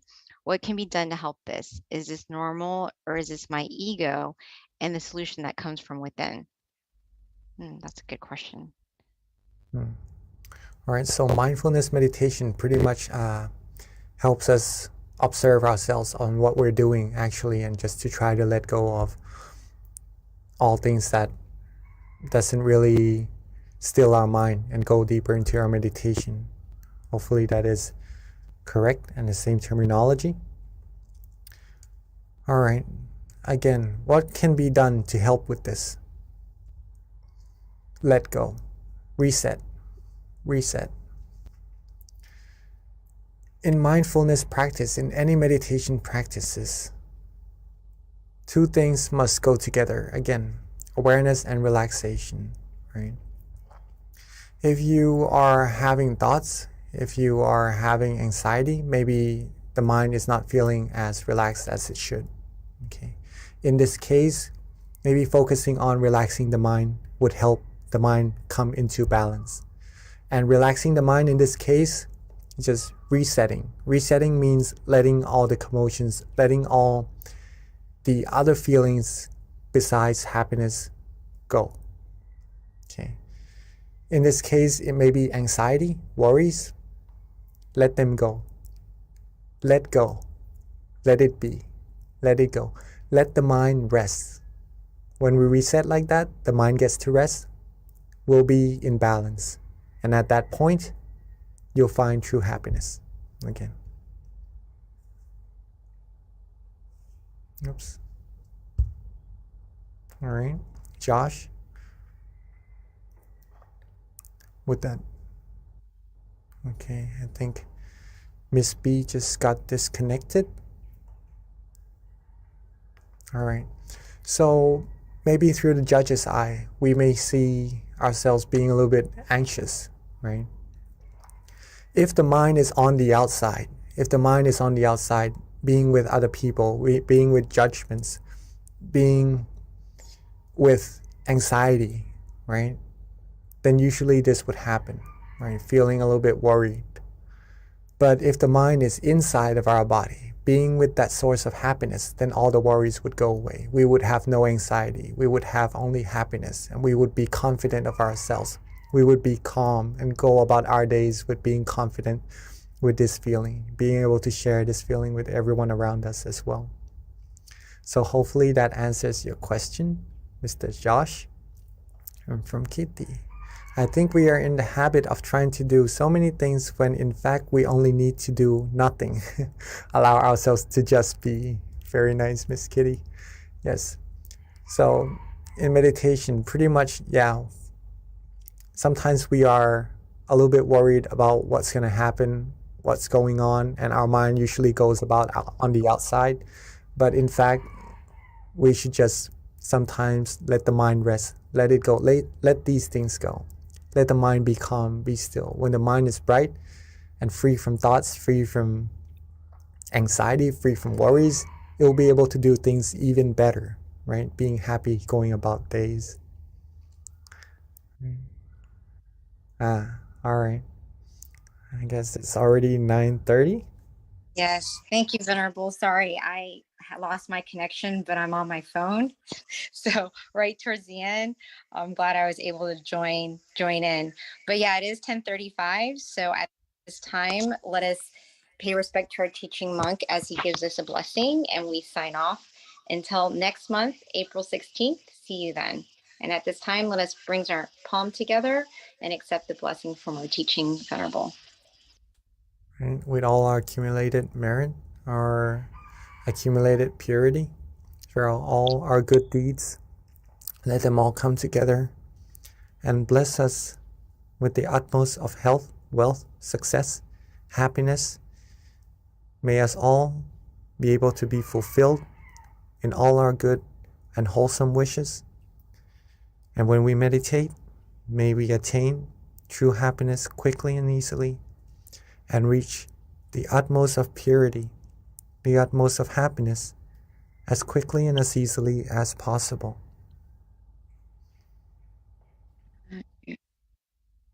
Thank you so much for your great questions and for your guided meditation. Until next time, Venerable. Thank you for everyone for joining as well. Beautiful audience. Rejoice in all your merit.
Hello, everyone, and welcome to our April full moon meditation.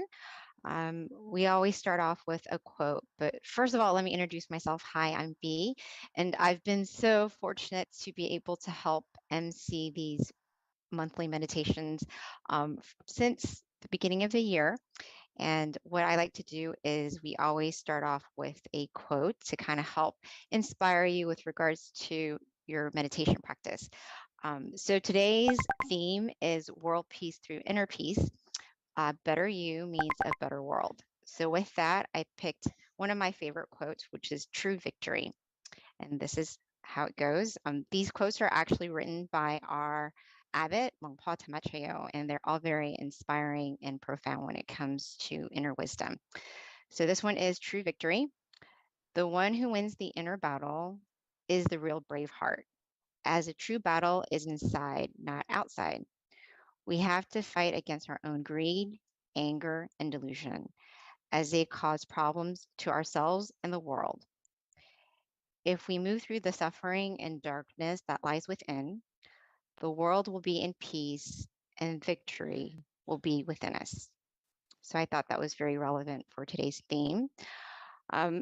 With regards to our teaching monk, who's going to be guiding our meditation tonight and our wisdom talk, it's Monk Daniel. A couple of things about Monk Daniel is he actually, at the age of 16, he promised his mother that he was going to ordain. He kept that promise at the age of 20, which when he did ordain, he made a dedication to study, practice, and develop his meditation technique. He's been a monk since 2012 until present. And he's dedicated his life to meditation practice and also sharing this inner wisdom with everyone so they can find inner light within. So with that, today we're going to have a wisdom talk, which Monk Daniel will be giving to us, in addition to a guided meditation. Afterwards, we'll have the candlelight as well, a candlelight offering, in addition to loving kindness, and then Q&A at the end. So Q&A starts at 10 o'clock. We normally do about half an hour, ideally. Hopefully, you'll be able to have really good questions that will help you with regards to your meditation practice, anything that you're wondering about meditation. And I promise you, there is no bad question because everyone benefits. Because if you're thinking it, someone else probably is as well. So with that, I'm going to be welcoming Monk Daniel. He is in Thailand. So let's just fingers crossed everything goes well. We don't have any connection issues. We generally do not, but every now and again we do. So if we do, please be patient with us. But we should be okay today. So with that, Monk Daniel, we are ready for you.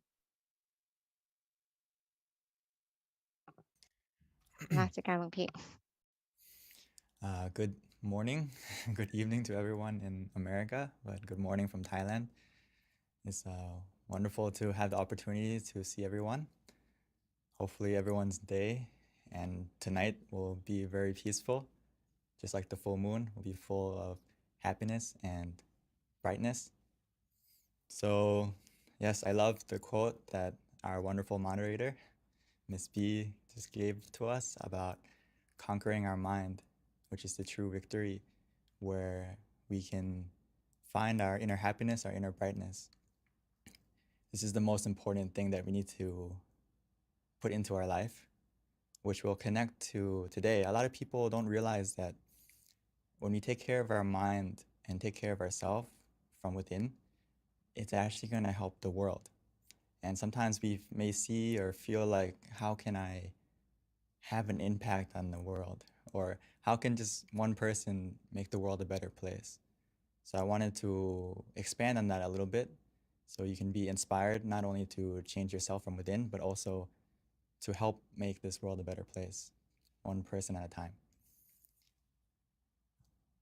So let's get into today's topic.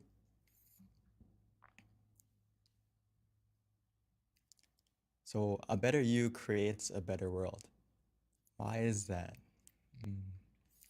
Because if we love ourselves, the rest will follow. Or when we put our mind in the right place, as our master would say, Lumpha, he would say that if we put our mind in the right place, or another way of saying it is, if you put your mind in the right place, the rest of your life will fall into place. Or he would say that if your mind is at ease, your mind is relaxed, everything will be achieved easily. And if your mind is at the center of the body, everything will be successful even easier. So this is something that we need to really put into practice, to take the time to check yourself, to make sure that how are you feeling? Are you ready? Are you positive? And I think today is a great example, or tonight, with the full moon, because it's the brightest night of the month. Even though it's nighttime and the moon is surrounded by darkness, the moon still shines. The full moon still shines. Maybe we may not see it right now if it's cloudy, but it's shining. And tonight is the brightest night of the month. And the reason for that is because, why?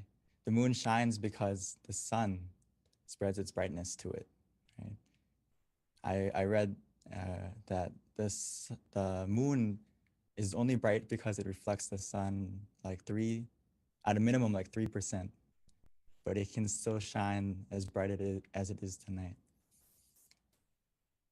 So we can use the moon and also the sun as an example that I wanted to talk about today.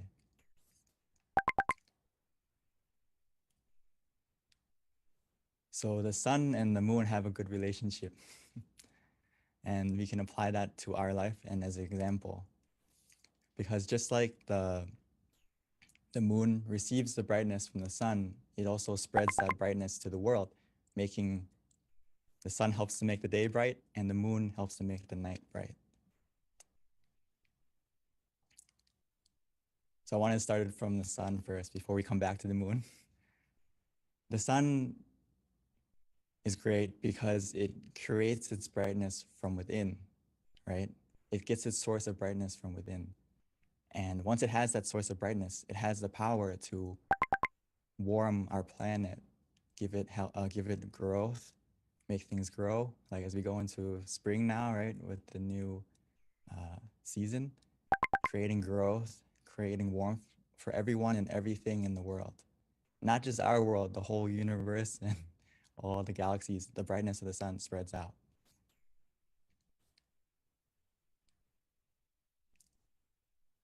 Even in times of darkness, as we can see, when there's a storm, when it's rainy out, it doesn't mean that the sun stops shining. The clouds may be covering it, making us not be able to see its brightness, but it's still shining, no matter the situation, no matter the storm.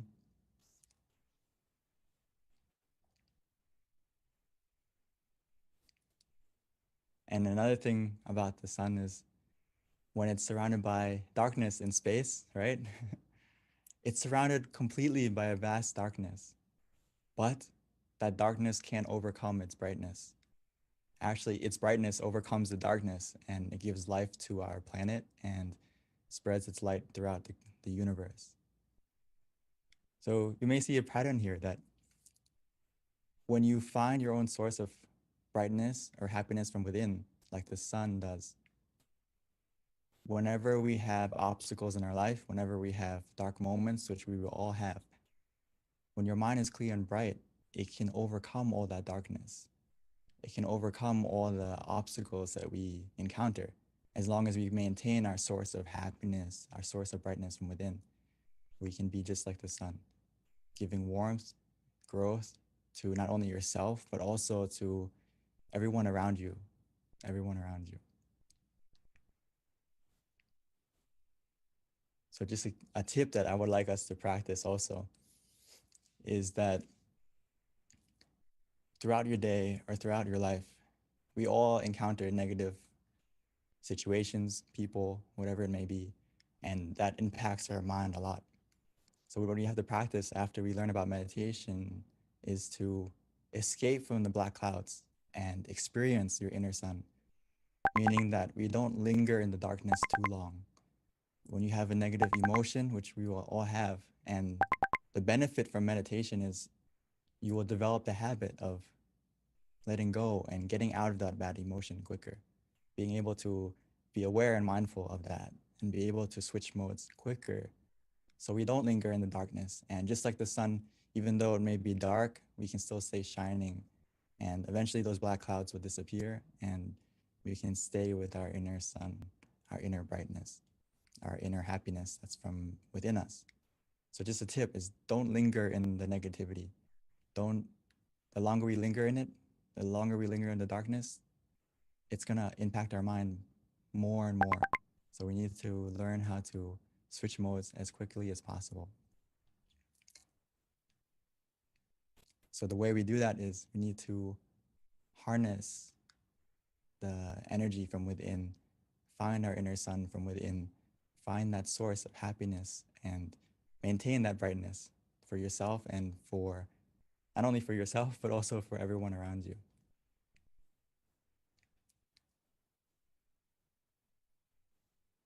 So we need to be able to find your inner smile, as I put it as well, and relight that inner sun before you do anything in your life and make it a habit.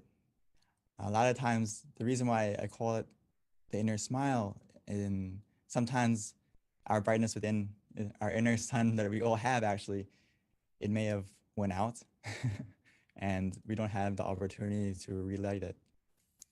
So before you do anything, we need to practice ourselves to make sure that can you smile to yourself? Can you smile to others? Sometimes we can't, I know. And this is a good homework to practice, to check yourself. How is your mind? Did you lose your smile? Did you lose your brightness from within? If so, that's a red flag for yourself to go and meditate, to find that smile from within again, and also to relight that inner happiness, that inner brightness, that inner sun before you do anything. So just like a simple tip is when you wake up in the morning or before we start our day or throughout the day when we need to take a moment to pause to find your smile and relight that sun within before you do anything. And then you're going to be automatically want to smile not only to yourself, but to the people around you. And also you may even smile to everything. You may smile to your everything surrounding you, whether it's you see the sun shining in the sky and you smile and you are grateful that the sun's there. Or you see maybe there's traffic, you still smile because your mind is at peace from within. So why does this create a better world? Because you become just like the sun. If you have that happiness within yourself, that brightness within yourself, it's going to shine out of you. Whether or not you want to keep it within, it's going to happen automatically. You're going to want to smile automatically, and you're going to be positive to the people around you automatically and naturally. And actually in Buddhism, we talk about there's like 6 directions that we have a sphere of influence around us, whether it's our parents, our friends, our associates. Everyone impacts at least 6 people or more in your life. So it's not just you that's changing, but the people around you that you influence. So when your mind is clear and bright, you become that sun in many people's lives, spreading your warmth, spreading your growth, and helping other people develop around you as well, not just you.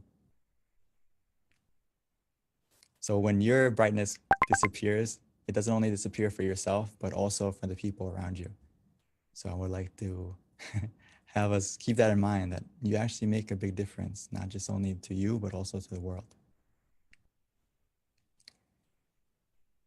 And the thing that we need to realize is that when we still the mind, every time we still the mind, every session that we practice, when we still the mind, it begins to change. It begins the change within us and also to the world. But for us, once we still the mind, what happens is we create a positive mind. We also have positive speech, positive action, positive habit. And through that positivity becoming a habit, it will create a positive destiny, not only for yourself, and help to make this world a better place. Because when you are positive, it's just like Paul would say, world peace through inner peace, which means all people in this world have a part to play. It's not just one country, it's not just one person in power. We all have a part to play. And if we all still the mind, it will begin that change. It's something that we all have the power to help to make happen. As we can say that if you have if you still the mind from within, it's gonna help to change yourself first, and that brightness will go to others. And bit by bit, that brightness will spread from one person, one family, and then to the community, and it'll keep growing as long as we all take responsibility for ourselves to maintain our mind to get rid of the greed, delusion, and anger and other negativities in our minds. Only then can we actually make true change to not only ourselves, the people around us, and the environment. So we need to take it easy and treat meditation just like we would do anything else in our life. Take a shower, clean our body, look after ourselves physically. Now we also have to look after ourselves mentally, and take it easy and do it as simply and as a habit, just like we would take a shower, or just like we would exercise and look after our physical self. Now we need to take a step forward and also look after your mental health.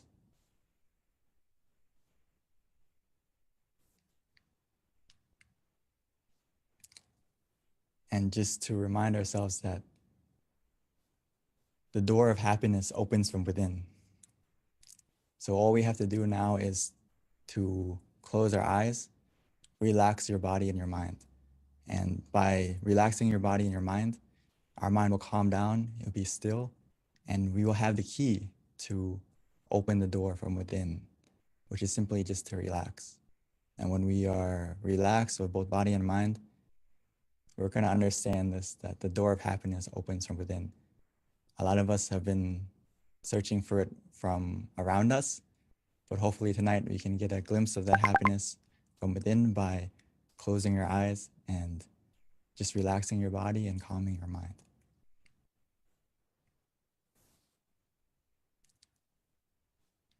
So we can go back and check ourselves right now if we have a low battery or not, or how is our happiness feeling right now? How is our happy meter?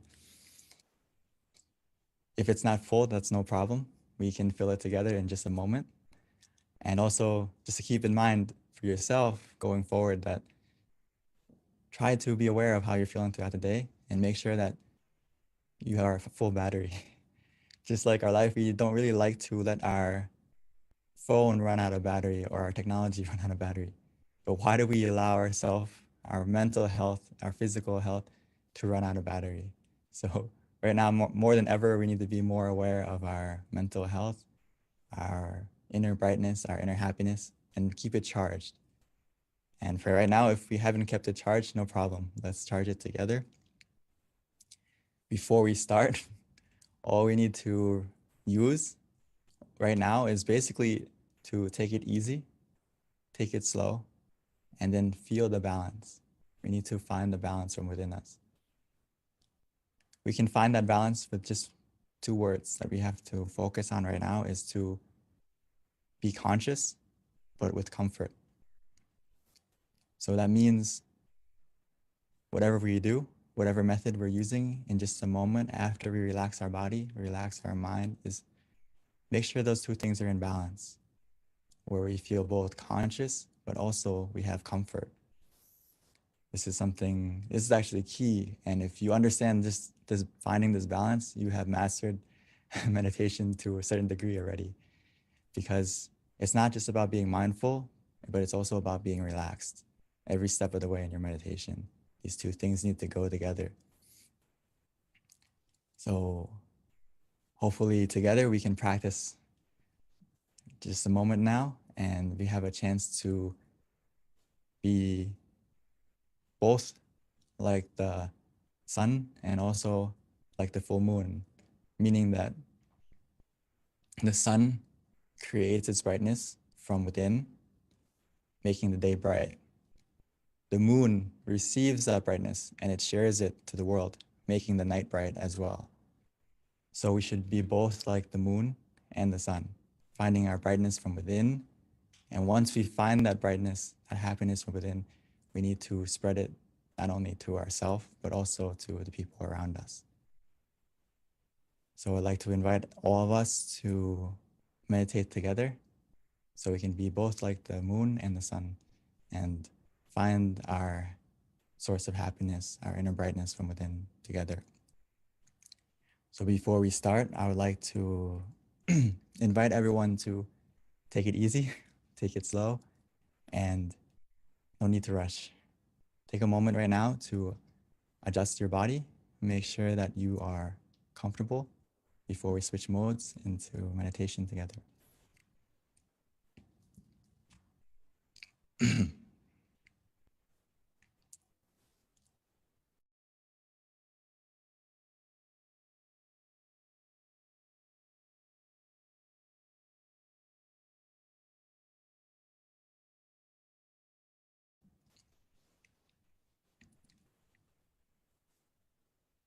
So let's take it easy.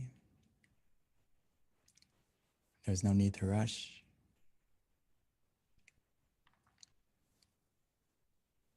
Meditation is about finding the balance between being conscious with comfort. So that starts from the moment we adjust the body right now. Being nice and gentle, taking the time to adjust our body first, making sure that we can find a comfortable position, whether we're sitting on the floor or in a chair. And once we found that comfortable position that works for us, the key word is it works for you. Every person, every session, it's different.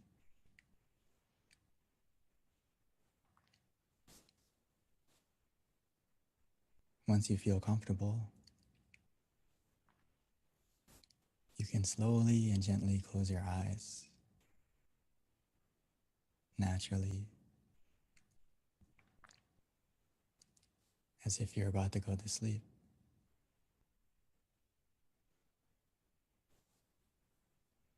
Because right now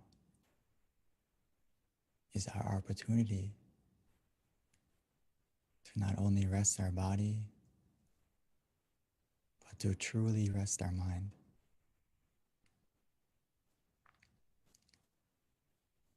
And that process has already begun. The moment we take the time to relax our body and calm our mind, the process of meditation has already begun.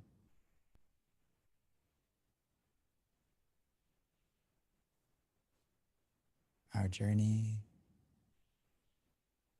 to find our source of happiness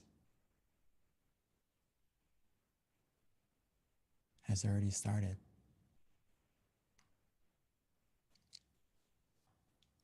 All we need to do now is to relax our body, making sure every single part,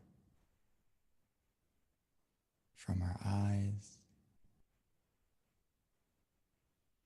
our face, all the way down to our feet, making sure every single part of our body is relaxed, is loose.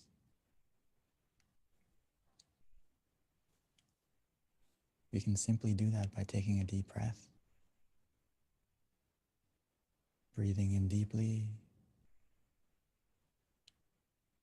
and exhaling slowly.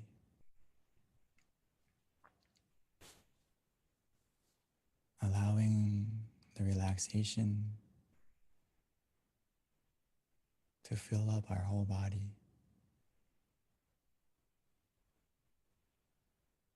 Flowing down from our head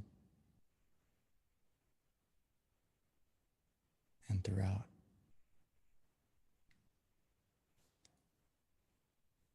Breathing in deeply, exhaling slowly,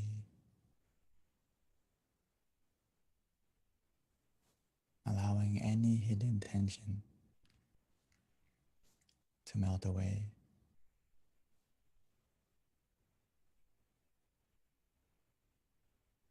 Allowing the relaxation to cover us as we feel more relaxed within us.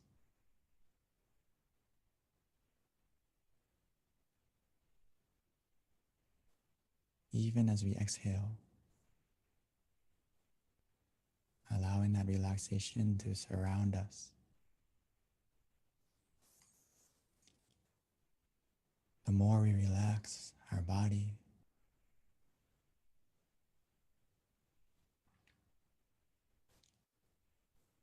the more weightless our body will become. As our body begins to melt away, gradually, bit by bit.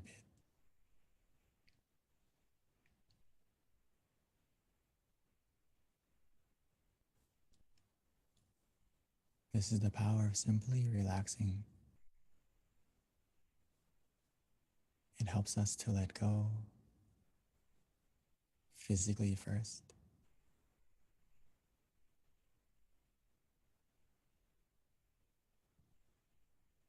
And as we continue with that feeling of relaxation, our mind will begin to let go as well.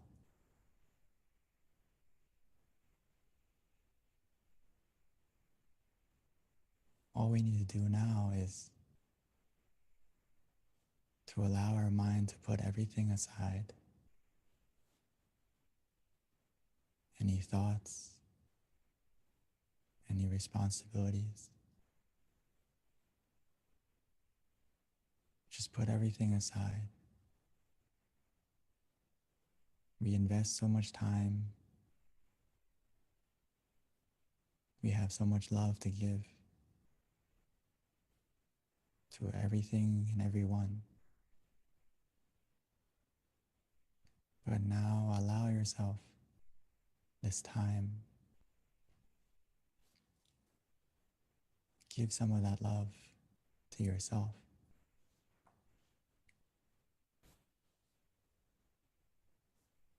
So we can have the opportunity to find our happiness from within first.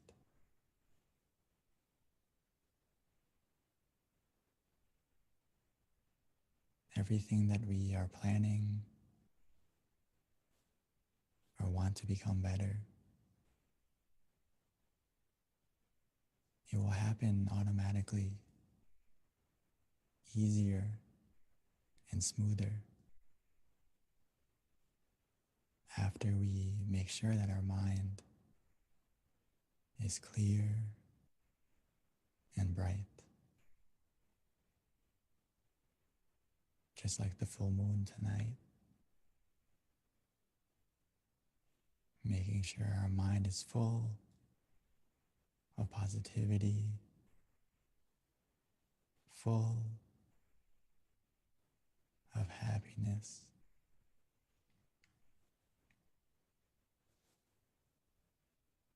But to help us get to that source, we can start by using any method we like.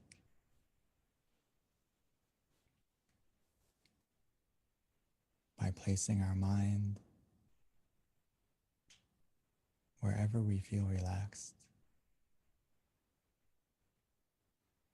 whether it's inside of us, at the center, or anywhere you like. As well as using a method that is easy for you to use.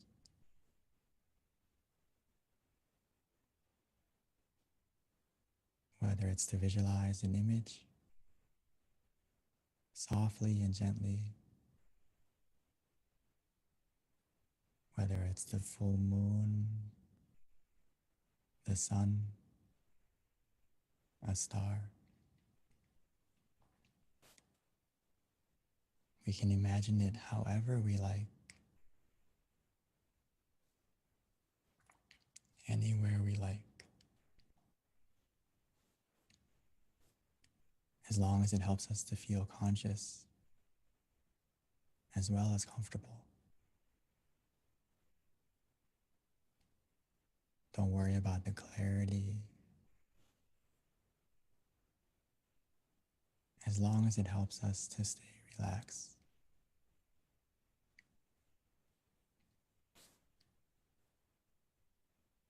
Some of us may find it easy to use the mantra instead, repeating softly and gently in their mind. Samma araham. Samma araham. Samma araham.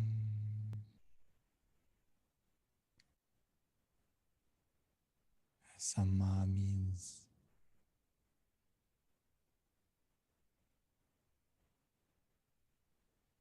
purity. Araham means freedom. So almost every time we can imagine, every time we repeat the mantra in our mind, it's helping our mind to become more pure, more clear, and free from any negativity, any darkness that may be lingering in our mind.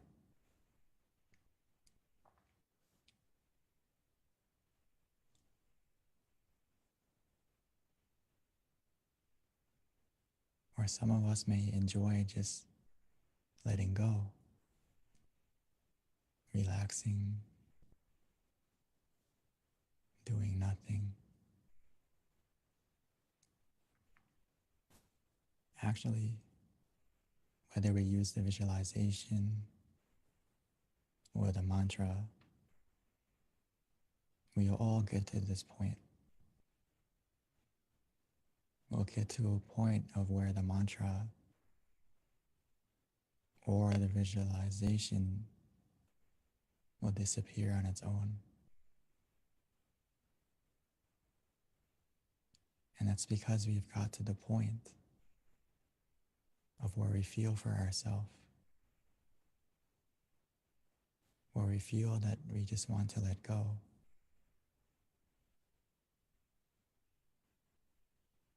We are free to just be still,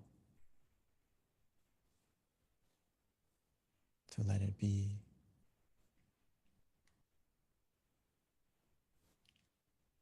When we get to this point, we will feel it for ourselves. Trust yourself. Trust your feeling. As long as you feel relaxed physically and your mind feels more calm, more relaxed,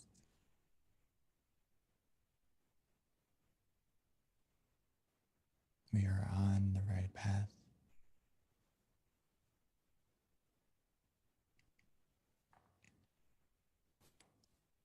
Before we know it, we will get to that source of happiness within us.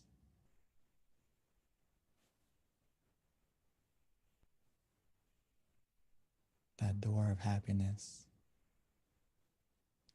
that opens from within.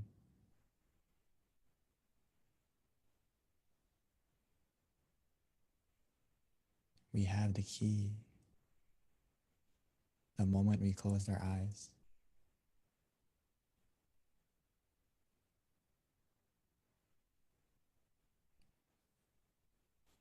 The more we relax our body, the more we calm our mind. Our mind will become still. Our mind will stop. And the moment our mind stops, our inner happiness will begin.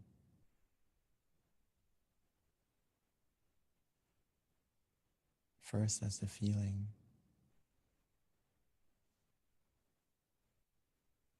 a feeling of calm, of contentment.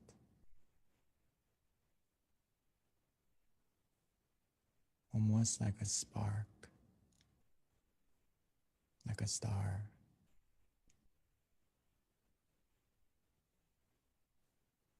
And as we continue to relax,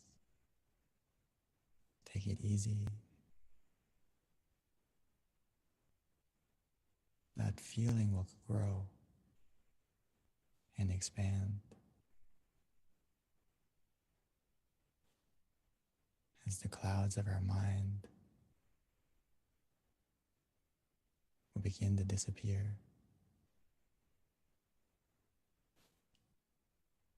Revealing the full moon shining within us.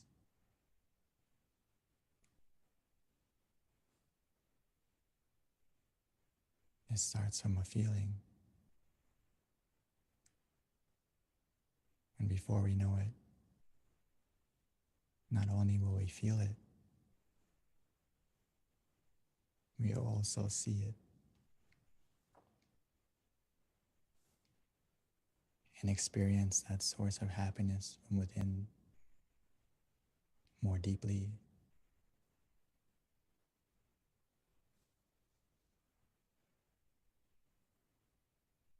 But for now,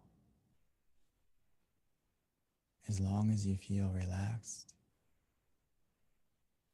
We feel conscious and calm together.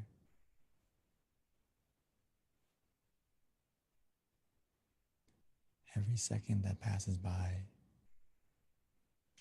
every moment matters. Every moment counts. Our mind is becoming clearer, brighter, more positive.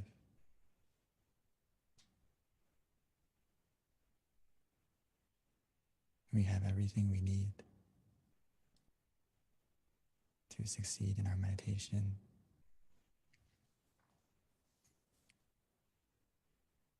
Just continue with this feeling, allowing it to grow.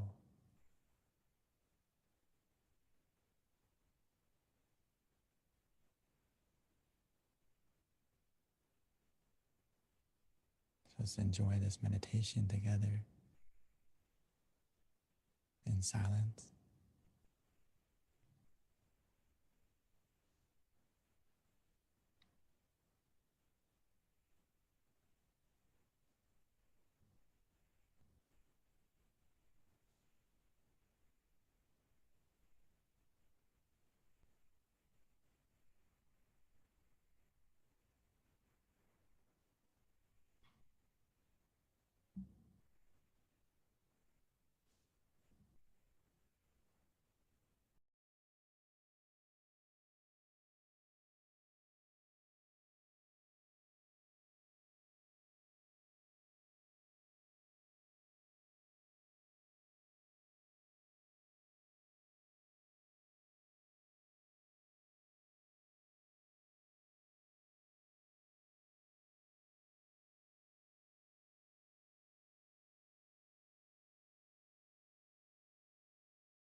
is more calm.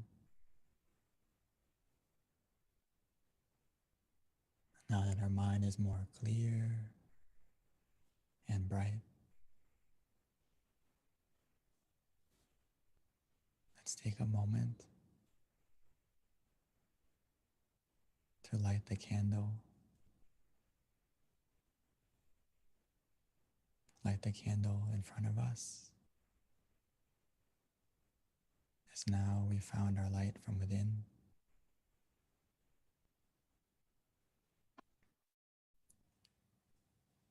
We can slowly and gently light our candle.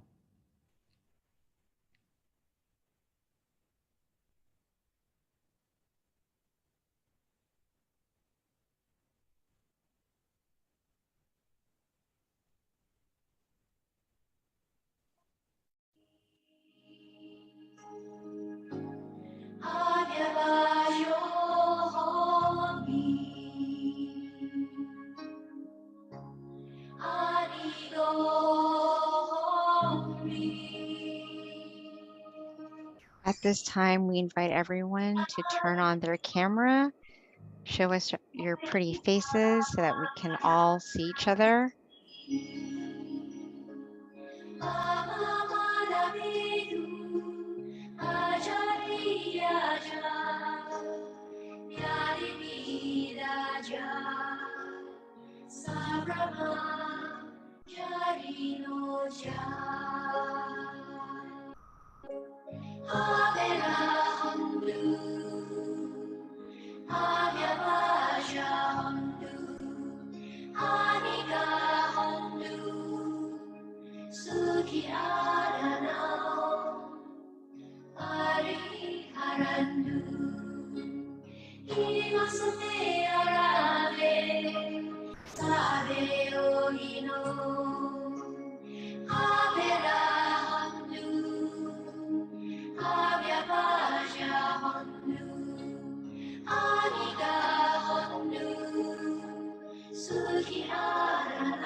So now we've lit the candle on the outside. Let's continue to keep our candle, keep our brightness on the inside by continuing to relax our body, to calm our mind.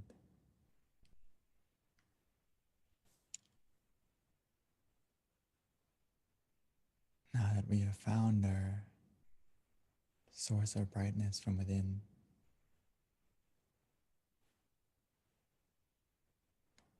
now that we have of taking the time to become more full of happiness, of positivity. Let's take a moment to spread our love and kindness, our forgiveness. Spread it just like the full moon.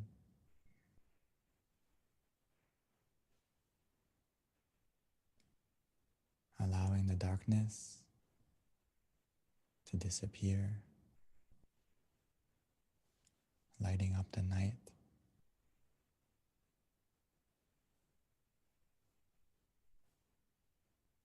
Don't let the ugliness of others or of the world destroy the beauty within us. Now that we have found our inner smile, we should spread it to ourselves, smiling to yourself, and continuing to smile and spread your positivity.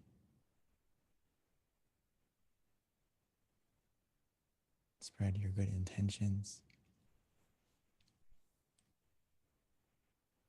by wishing to your family, your loved ones, your friends,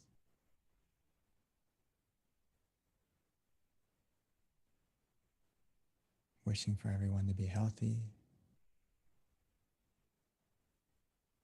to be happy,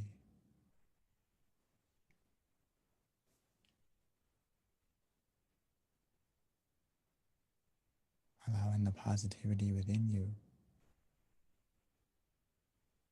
to spread out to everyone and to everything.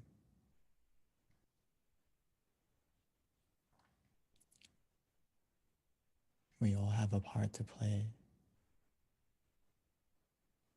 just like all the stars in the sky help to make the night more beautiful.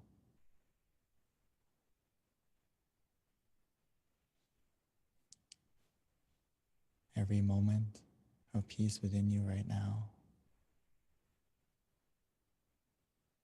every moment that you share it, will help to light up and brighten this world, both in times of darkness and in times of brightness, to become even more and more bright.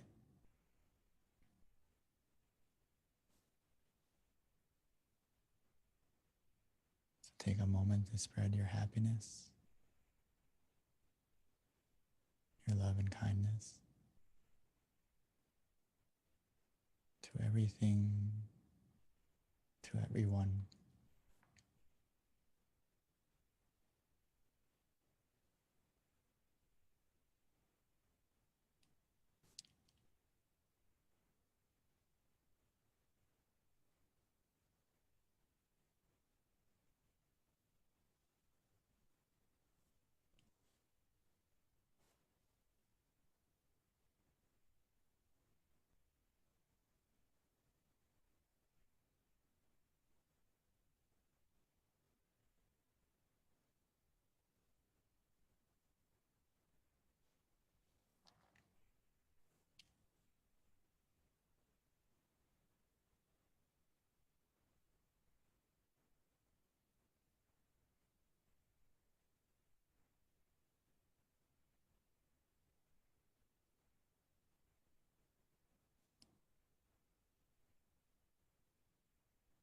As we spread this positivity, we may not see the change right away, but we'll feel it within us first. And now that our mind is positive, now that our mind is clear and bright, now that our mind is in the right place, everything else in our life will fall into place more easily and more smoothly.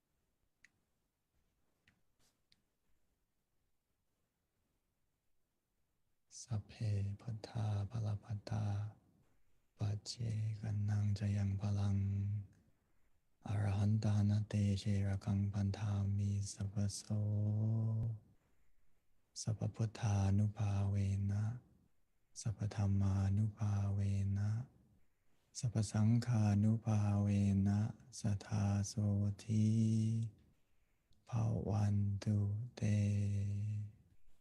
By the power of our clear and bright mind and the positivity generated within us in this meditation, bless our life to be more happy, more peaceful. And when we are ready, we may slowly and gently open our eyes, opening our eyes to a more better version of ourselves and a more better world.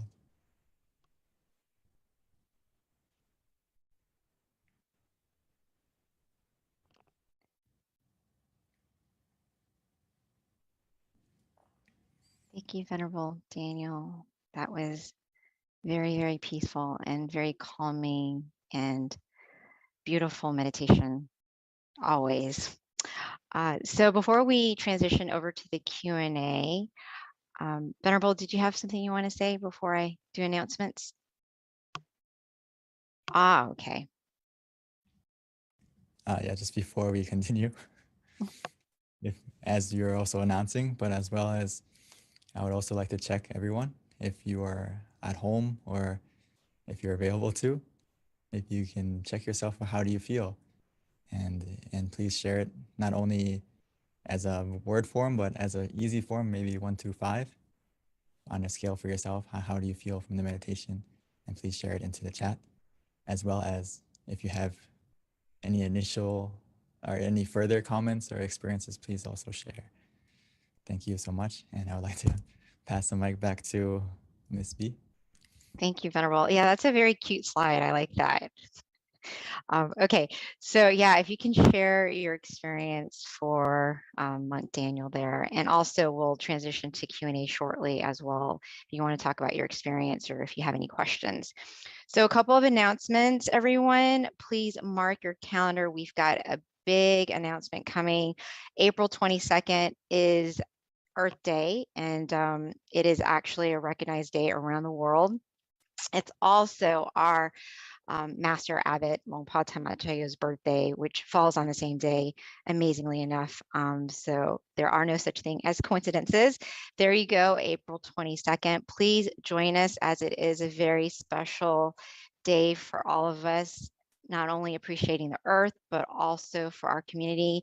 It's a great way to give back to the world in our own way, or the earth, and also a way to show gratitude for our teacher who's given us this meditation practice. So we are hoping to have as many people on the call as possible, because, you know, it's really world peace through inner peace, and with all of us coming together in different parts of the world, it's even more power, and it's a great way of just thanking the earth. So please join us on April 22nd.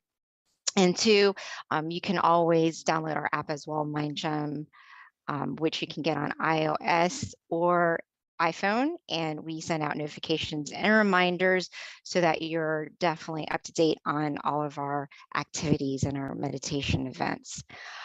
So with that, another event that I want to go ahead and just share with everyone so that you have it way in advance is our next full moon meditation in May. I know that's a long time away, but time goes by so quickly. That's one thing that's for sure. And so we'll quickly be getting to May 16th. Right around the corner. So that's going to be Monday, May 16th, again for Earth Day meditation and the May full moon meditation as well. It's the same time zone. We don't change it. So if you're in Pacific, it's going to be 6 o'clock. If you're in Mountain Time, it's 7, Central is 8, and Eastern is 9. So that's an easy way. We keep things consistent. Also, we do have an awesome meditation website for everyone to visit, and this will help you be connected to your closest center. It's tamagayameditation.org. In addition with just learning more about our meditation technique and meditating with your closest center, you can find out that information with regards to location from that website as well. All right, a couple of other things. Yeah, there you go. All of the centers are there. Most of our centers right now are actually open to the public. So as you can see, Meditation Center of Chicago, Azusa, I believe we've got a couple different centers that actually have on-site meditation as well for the full moon meditation. So they actually invite people close by to come and meditate and listen to these sessions with our guided monk teaching, but coming together at one location. So depending on where you're at, you can definitely look at the website and learn more about your nearest center as well. And then that pretty much sums it up in terms of our announcements. Yeah, again, we've got 2 websites. One is tamagayameditation.org, and that will help you locate your nearest center in addition to just learning more about our meditation technique. And then MindGem, there's a website for that, or you can easily just download it as well onto your phone to stay connected to our meditation teachers, notifications, and events. So yeah.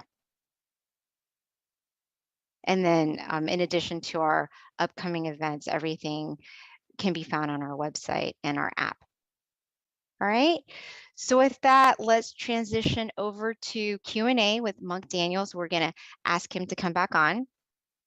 And it looks like we might already have a question, which is awesome.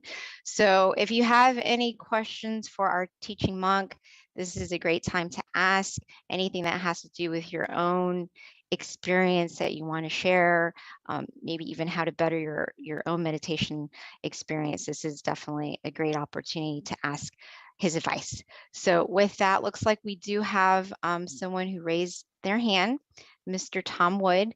So if we can spotlight Mr. Wood so that he can ask his question, or you can also, oh yeah, can the admin please type out the link for one of our users asking Tamagaya Meditation I think it's .org and then mindgem.org.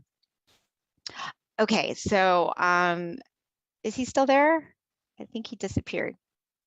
Ah, there we go. Thank you, Kunsit. Excellent. So yeah, feel free to either raise your hand and we'll spotlight you, or you can ask your question via chat as well. This is a great time to take advantage of our teaching monk who has a lot of inner experience and guidance for any question you might have.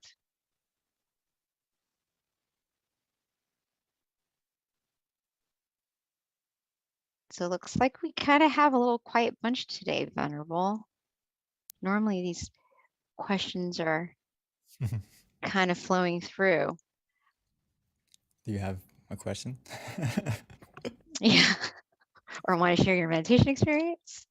Or if anyone would like to share their experience other than the initial 5 or 4, please feel free. So we can check each other and I can help you. Just make sure your meditation's on the right path, or any tips I could give you as well. But anyway, on the scale, if you have a 3 and an up, you're very good. Even if you felt neutral, that's a very good starting point for anyone who just meditated a moment ago. So don't be discouraged if you didn't feel like super happy or super blissful, but just a moment of where you feel neutral is actually a very good starting point. And from that neutrality, it means that your mind is in balance, and just stay relaxed, and before you know it, it's going to increase. So, okay, we have a question from, Yeah, so Venerable, actually there was one earlier that they're starting to come through, so I was paying attention. The first question, which is if we scroll up, but I have it right here. The question is, when we are in pain, how can we meditate? when we have pain, actually, myself included, sometimes when I first ordained, I was 20 and I grew up in America. So sitting on the floor, sitting in meditation position, like the standard one, it could be painful for me. And also like physically more pain than that. I had some knee surgery. So I also had problems physically when I first started. So there's a couple ways to deal with it. So great question. The first way is a lot of times we can't completely get rid of the pain because physically we have some limitations. But the best thing we can do initially is to adjust yourself to be as comfortable as you can. And when we meditate and close our eyes, it's like a race between the pain and the calmness. So if we can get to the calmness first by using the mantra and using the visualization to kind of take our focus off, it can help us to win over that pain that we may feel like. It depends on the level of pain too, okay? And another thing is, if you feel pain throughout the meditation, like where it's distracting to us to a big degree, I would recommend you just to adjust your position. And sometimes if I felt like a really overwhelming pain when I'm sitting, sometimes I just get up and walk around and still meditate, but in a walking position or in a different position until you feel that pain kind of dissipate, and then you can continue again when that pain goes away. So actually, it depends a lot on the level of pain. I don't know if I could ask you how severe it is, and it can also give you some more tips. But if it's not super painful, we can adjust the way I just mentioned. Hopefully that gives you an idea. It doesn't, if you have, everyone has, it doesn't mean that if you feel pain, you can't meditate well. It can be a little bit difficult, but we can overcome it in different ways. So Venerable, there is a comment that I feel like is definitely something I wanted to share with you. It's from Jesse. Jesse states that beginning session was awesome for a short time. This person saw brightness within, and yeah, so it was very lovely. That's what came from Jesse. Are you ready for the next question, Venerable? Oh, thank you, Jesse, for sharing. And yes, you can. Okay. When your mind is more calm, more peaceful, like I mentioned during the meditation, we may experience it first by a feeling, but if we continue with that feeling, we may encounter something more profound, as Jesse mentioned, where we can not only feel the purity of our mind, that we will also be able to see and experience it more. But yeah, sorry. Oh, the next question, Venerable, is, and I think this is a good one. Actually, every question is always a good one, but this one is, what can you do when you find that it's hard to motivate yourself to meditate, and you find that it's actually like boring? What can you do to motivate yourself? The thing that I find that if we practice when we practice in the right method, the word bored will disappear. So we have to be a little bit observant of ourselves, that are we practicing correctly, and just truly relaxing our body and relaxing our mind, and treat it like don't treat it as meditation, treat it as a time to rest your body and your mind. and you're gonna find that the boredom will disappear because we need to rest our body, rest our mind often. And if you don't feel motivated to meditate, I like to think of the benefits a lot to myself. To motivate me to meditate is to think of that, okay, if my mind is clear and bright, I can achieve and do everything more efficiently. So I use that to motivate myself sometimes when maybe I don't have the drive in the beginning, and I try to think of the benefits and how can that impact not only myself, but how can it also impact the people I care about and love. For example, one way I motivate myself is like, we've all made mistakes in the past. We've all hurt the people that we care about, right? And maybe we don't want to repeat those mistakes. And the best way we can do that is to look after our mind. So to motivate yourself to see the impact it doesn't have, not only does it have for yourself, but also the people around you. So that's one way for me to motivate myself as well.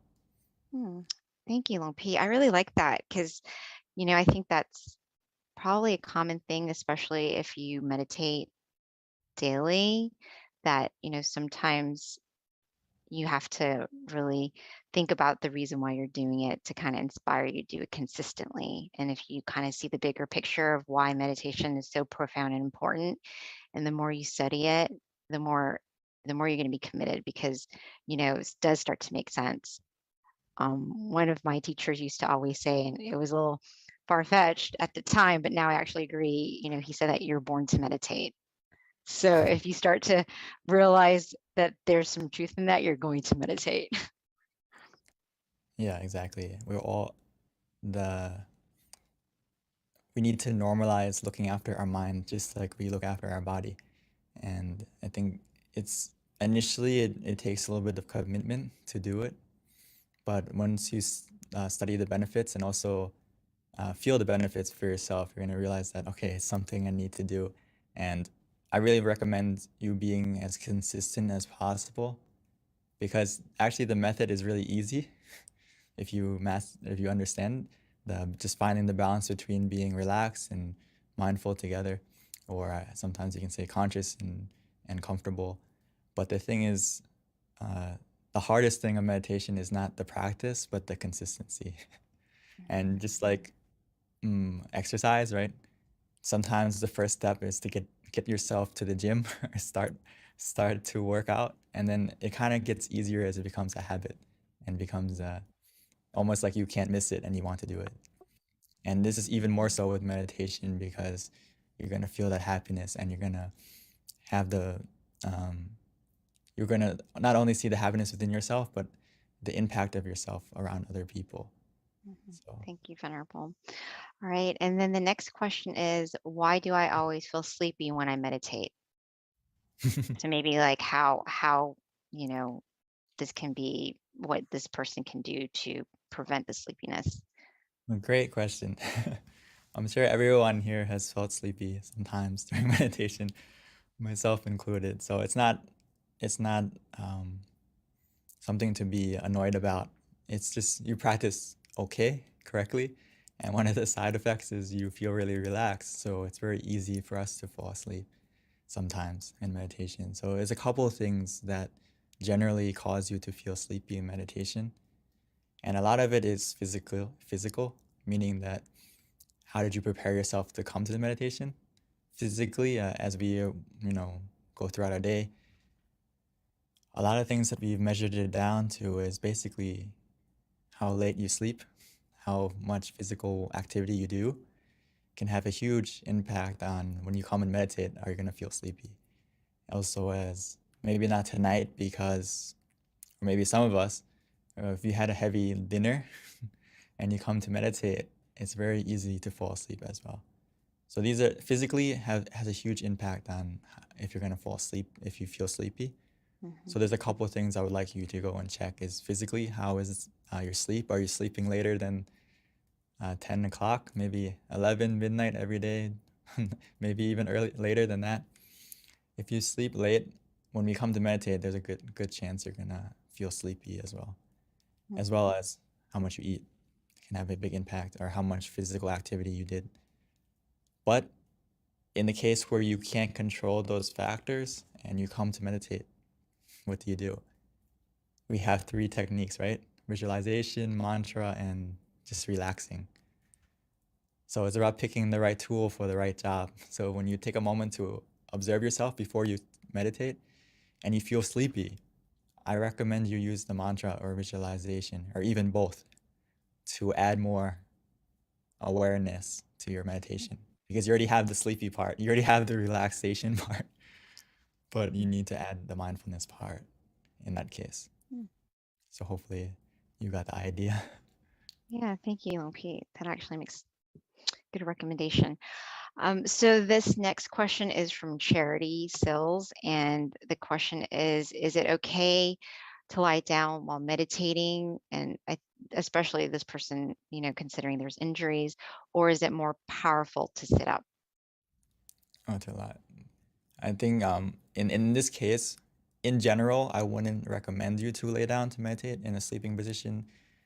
Only if, unless in this case, like you said, is if you have injuries or you're physically like unable to sit up, or to sit up. Because in this case, yes, it's okay to lie down, but if we in a normal situation, I recommend you to sit up, just because it helps you to find that balance between being conscious with comfort and being mindful and relaxed together. It's easier when you're sitting in a position or not necessarily lying down, because when you're lying down, just like the question before this, it's very easy to fall asleep. So it depends. It depends on your physical condition. But in this case, please feel free if you are if you have an injury like this. Mhm. So it is still possible, though, correct, Venerable, Yeah. to meditate lying down. You just have to be more aware, because if you're not, you're going to fall asleep. Exactly. Okay. This is an interesting question, Lone P. It's a question/experience. So this person felt very cold, like chills on the arms, but it was very blissful in meditation, and wondering if this is a cleansing of energy or just relaxation, like the temperature dropped. This has happened a few times during meditation. Very good example and question. I would like, for those of us in Thailand right now, it's very hot. So if you can get that experience, that's great. You can feel cool and have your own personal Air air condition. conditioning. Right now it's very hot. But anyway, it's a very good experience, okay? If you feel, the key thing is not only with any sensation, whether it's a cold feeling, some people feel warm, some people even feel hot. But the key thing I would like to ask you back is, other than that sensation, is how did you feel? Which in this case, if you felt, in this case where you said that you feel blissful, you feel, and you have relaxation, that is the key, that to check yourself, that is it a good experience or is it a positive experience? So you can say it's similar to what's actually cleansing you is not necessarily just the sensation, but also the feeling of relaxation, and that you have the blissfulness too. So I would say that it's a result that you're practicing in the right method, and just keep going with that sensation and see where it's going to take you.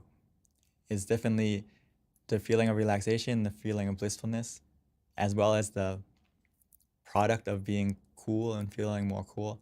It's all in the right direction. So please keep going and spread your coolness and your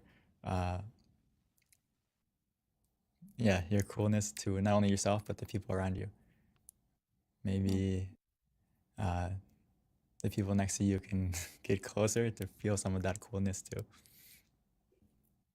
So Venerable, here is a more of a comment, I think. So maybe you can give more insight if this is kind of what happens when you meditate, but it's from Scott. And he says that he finds that when he meditates and he's at work, he's more in tune with himself and his surroundings. He also feels like things click easier when he meditates daily. Yes. It's actually, I'm glad that you mentioned it, so it's not just me saying it, but as we meditate more, we develop mindfulness. Not only that, but not mindfulness just of what you're doing, but it's a focus where you feel also relaxed. So it's not like another focus where we're dialed in on what we're doing and we feel stressed. So when we meditate, we get that we develop the skill to observe things relaxingly, but also be in you can call it like neutral observation, where you observe something, but you can be in the right position to observe it correctly with a good perspective, with a clear perspective. So that's why I recommend actually in the slide where I said that to find your inner smile and to relight your inner sun before you do anything, meaning that you center yourself, and by practicing meditation daily, you're going to become just like Scott and be able to be in tune with yourself and also what you're doing more. To put it simply, you become more present. A lot of us, we live our life in the future and in the past, and we aren't present of what we're doing. We're not fully present. So when we meditate, we are able to stay more present and, like you said, be in tune with how you're feeling and realize and how to adjust correctly. So yes, that's why I recommend everyone to please practice daily, and you're going to see many more profound benefits just like this. Thank you, Venerable. Looks like that was our last question, unless anyone else has anything they want to share before we wrap up today's session. Someone said, should you face east with meditation? Ah, From Evangela. I would say that you can face any direction. I mean, face this direction that you feel comfortable in, and it depends on where you are. Sometimes it depends on the feeling you have. This is the most important. It doesn't necessarily have to be a certain position.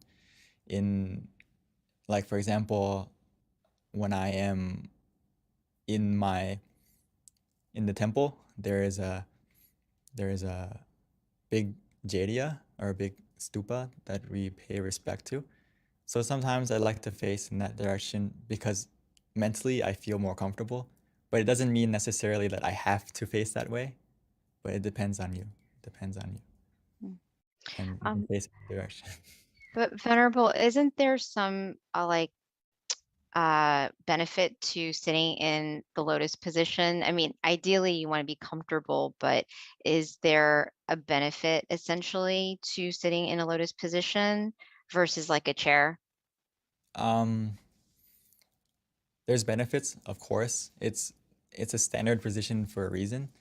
And if you can train yourself to be able to sit on the floor and sit in the lotus position, there's benefits, for example, increased awareness, and if you can really keep your back straight comfortably, it helps to reduce the stress on your back to almost be zero if you can stay in. But for a beginner, or perhaps when you first start out, it's always important just to find a position that works for you and gradually work towards that if you really want it to be a goal. And yeah. Like Yeah. for me, I couldn't sit on that way for a while, but it took a while to adjust. Right. I'm always very stubborn. Like I like to kind of test things that I'm told. And I did try the chair, and I'm like, yeah, I could sit in a chair just as well as sitting on the ground in the lotus position. And then I tried it, and then I learned why. You have to try it for yourself for you to figure out what works for you. Because after 40 minutes, my head kind of like went down and I almost fell off the chair. So I was like, oh, that's why I should sit on the floor. Okay, so Venerable, another question that just came through. The question is, what are the different type of levels of meditation, and how can we tell if we've reached the next level of meditation? Very good question. Save the best for last. Great question. To put it simply, there is many levels of meditation that we can attain, but for now, I would treat meditation not necessarily are we there yet. It's not like a race to the destination. If we treat meditation that way, we might feel bored or we might get dissatisfied with our experience. And what I've been practicing and what our master would tell us is that we will know for ourselves when we get to the end, right? So, but we shouldn't sit there waiting like, are we there yet? Are we there yet? Because if we sit like that, we're not gonna enjoy our meditation. So when we practice, treat meditation like harvesting happiness, meaning that your goal for meditation now and every session when you start should just be to relax so we can feel happiness from our meditation. And as we feel relaxed, we feel happiness, our mind is becoming more clear and bright and more purified. So the main goal to meditate is to purify your mind, to clear your mind, and fill it with happiness and purity. So that to feel are you at the next level is just to measure that feeling of happiness, that feeling of purity, that every time you meditate, do you feel that level increasing? Because that's the foundation that is going to take you to the next higher level of meditation. If you speak it in Buddhist terms of attaining enlightenment or attaining a deeper, as we say, okay, enlightenment is the highest goal. The foundation to get to that is you have to have a clear mind, a pure mind, a happy mind. So let's focus on the feeling first and measure the feeling for yourself. Every time you meditate, do you feel that feeling increasing?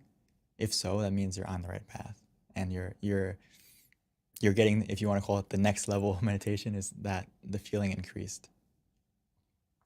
And as the feeling increases, that purity increases, you're going to see and experience the levels of meditation for yourself. As I think Jessie mentioned earlier, she said she can feel and see the brightness within herself. So that's something that we have to experience for ourselves. And it's something that I also put to, like, I think like V just said, like, you're stubborn, right? And you want to test it for yourself. So that's the key of meditation, or of anything actually, is to test it for yourself. And you're gonna, if you just follow that feeling of relaxation and purity of happiness, you're gonna be able to test it for yourself and experience it for yourself. And that's the thing, Venerable, is it's great because you have the guidance, and because our teachers tell us all the same things. And then if you test it, then you're like, oh, that's why they say that. It just makes it more efficient when you have the proper guidance. But still, people are stubborn. They want to see for themselves. I would say just for now, your best guide is you can feel for yourself if you're on the right path. Listen to your body, listen to your feeling. If you're meditating correctly, your body is going to react a certain way. And how you feel, you're going to feel a certain way. So if you're meditating wrong, your body is going to tell you first, right? You're going to feel tension, you're going to feel stress, and also mentally you're going to feel that way too. So just pay more attention to yourself, and that can also be a guide, actually one of the best guides, Right. to Definitely. to be aware of how you're feeling. And if you feel that balance between being mindful and relaxed or being conscious with comfort, that means you're okay. Everything's okay. But again, one of the obstacles is doubt. Yeah. So that's why it's always good to come and meditate together. And if you have any questions, don't be scared to ask, because sometimes we have that doubt. Are we practicing correctly? And my job is to reassure you, and also the monks that practice, to reassure you that, okay, you're on the right path. Right.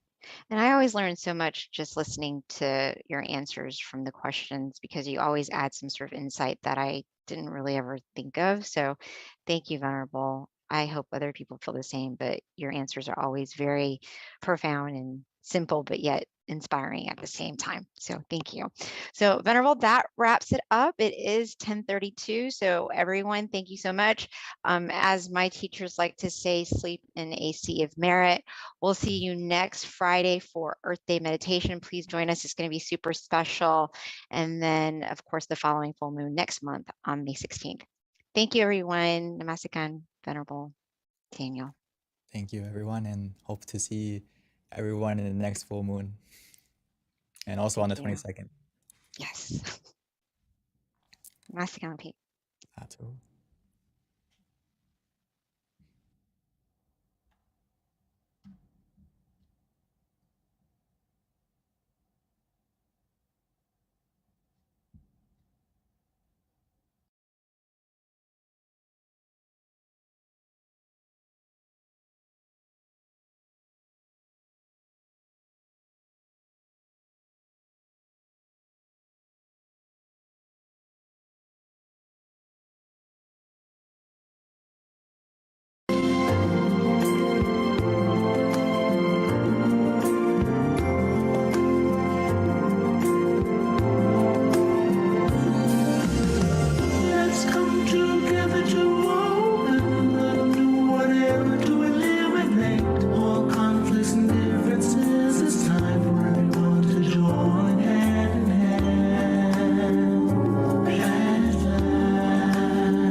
Hi, everyone, and welcome to our full moon meditation tonight, our May full moon meditation.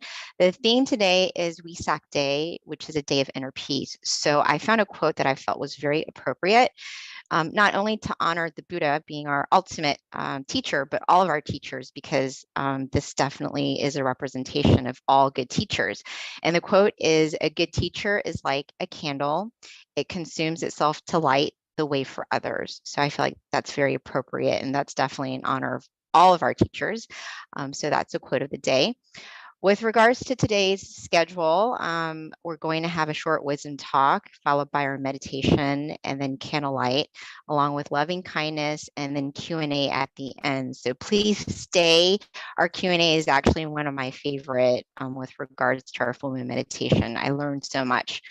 A little bit about our teaching monk Jackie.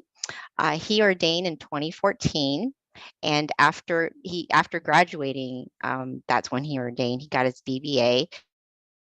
Once he ordained to life, and so he found his goal and his passion, which is to practice his passion, which is meditation, not only cultivating it, but sharing it to others as well. So that's a little bit about Venerable Jackie, Monk Jackie.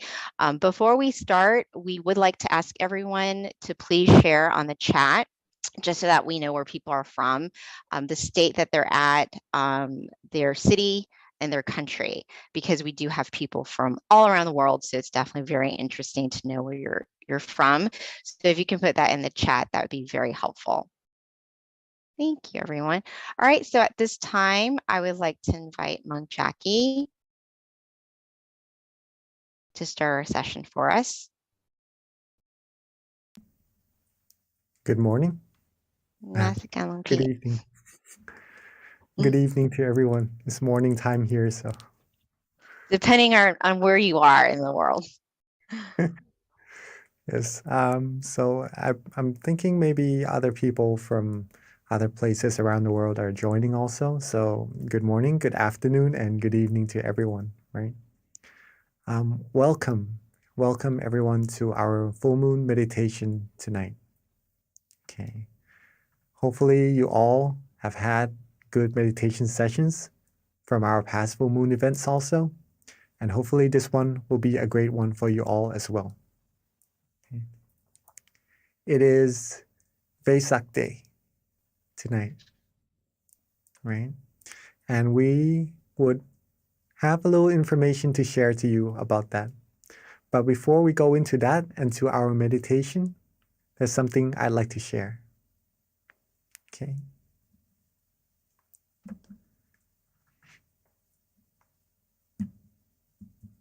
Relaxation is universal. Would you all agree with me on that? Everyone in the world can relax, right? Okay, so that's that. If relaxation is universal, and meditation is actually the same thing as relaxation, okay? They are the same thing. That means meditation is universal as well, okay? Hope you all agree with me on that. All right? Okay.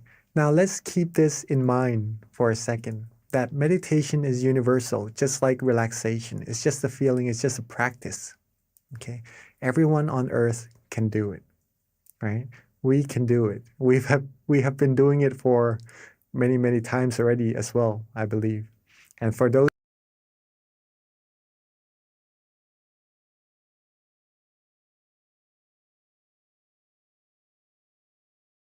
already as well, I believe. And for those who are new, meditation is relaxation. It is very, very easy to do. But the result is more and more profound once you practice it more and more. Okay?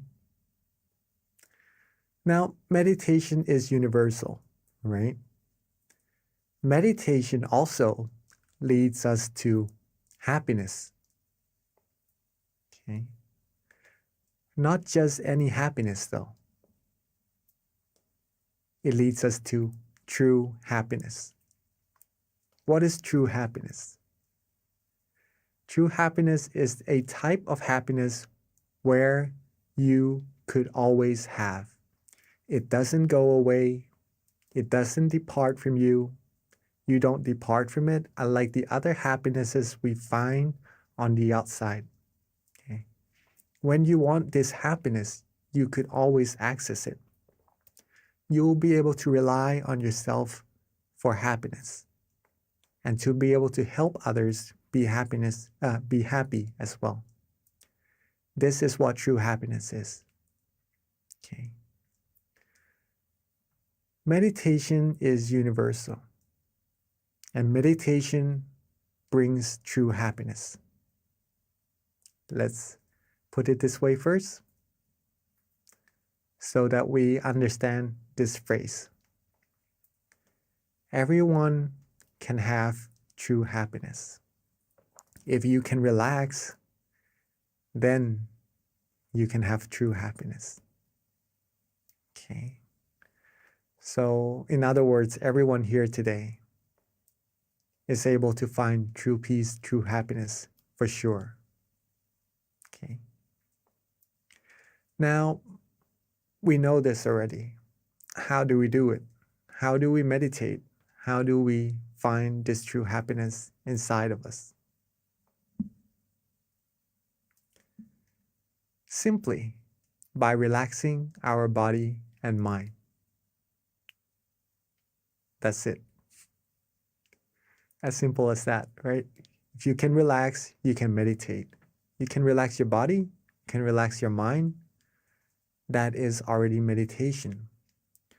Thus, this word, relaxation, or feeling comfortable, feeling good, feeling calm, is very, very important in meditation and for everyone as well.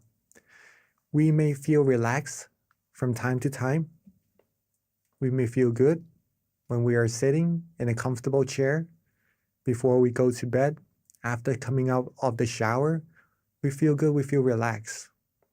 But sometimes we are used to it, that we overlook it, of how important it actually is, this feeling of relaxation. This is the feeling that will bring you deeper and deeper into more and more happiness inside of yourself. Okay, so let's take a look at how it does that a little bit more. So if you're able to relax your body, relax your mind. Okay. I don't know if you can see this, but there's a little word, relaxation, on the bottom right here, right? On the left of the screen. We might start off with a good amount of relaxation, right? That we feel, okay, this is our relaxation right now. I'm feeling good. I'm feeling calm. That's good. If we keep that feeling going, if we keep being relaxed more and more, be with that relaxation, it will grow. It will become a little bit bigger. Okay. And then when we keep being more and more relaxed, more and more calm, keep going, it becomes a little bit bigger. Okay. And I guess you all know what's going to happen next. If we keep being more and more relaxed, be with that relaxation. It's going to get even bigger and becomes even bigger until it becomes very, very big. I literally expanded the word relaxation so that the white part is all that we can see right now. So it eliminates all the other undesirable feelings away. And all there is left inside of our mind would be the feeling of relaxation. Okay? It becomes so big that this relaxation becomes peace. It becomes serenity in our mind. Nothing else can come in. No negative feelings, no negative energy could penetrate. It becomes true happiness. Okay. This is the power of relaxation. This is the power of meditation. Okay. Now we know how to meditate, right? Not that difficult. And if we practice together more and more, we would find true peace little by little until reaching the very utmost of it. Nothing can penetrate, and that's the ultimate goal of meditation. Okay. Now this was discovered. This technique was discovered a long, long time ago. It doesn't just happen. It didn't just happen recently. Okay. It was discovered actually on a full moon day. The same type of day, the same type of night that we are meditating together right now. Interesting enough, it is on the 6th lunar month also, which is tonight, right? The 6th lunar month. This full moon day, over 2,600 years ago, actually, was when it was discovered, this knowledge. It is a day called Vesak Day. Vesak Day. Okay. On this day, just for information for all of us also, when true happiness was discovered, when a person like us, right? A person was able to discover true happiness inside. It is actually on the same day that this person was born, discovered this true peace, true happiness inside, and passed away, right? It's on the same day, but on a different year, just so you know. Okay. And this person, we all know who this person is already, actually, from seeing the picture, right? Is the Lord Buddha. On this Vesak Day, over 2,600 years ago, he sat down and vowed that if he doesn't attain true happiness or the knowledge to eliminate all negativities from the mind, right? If his flesh or blood were to vanish, if his flesh and blood were to vanish and all there's left is his skin, his tendons, and his bones, he would not quit until he reaches true happiness, until he was able to eliminate all negativities from the mind. And so he did.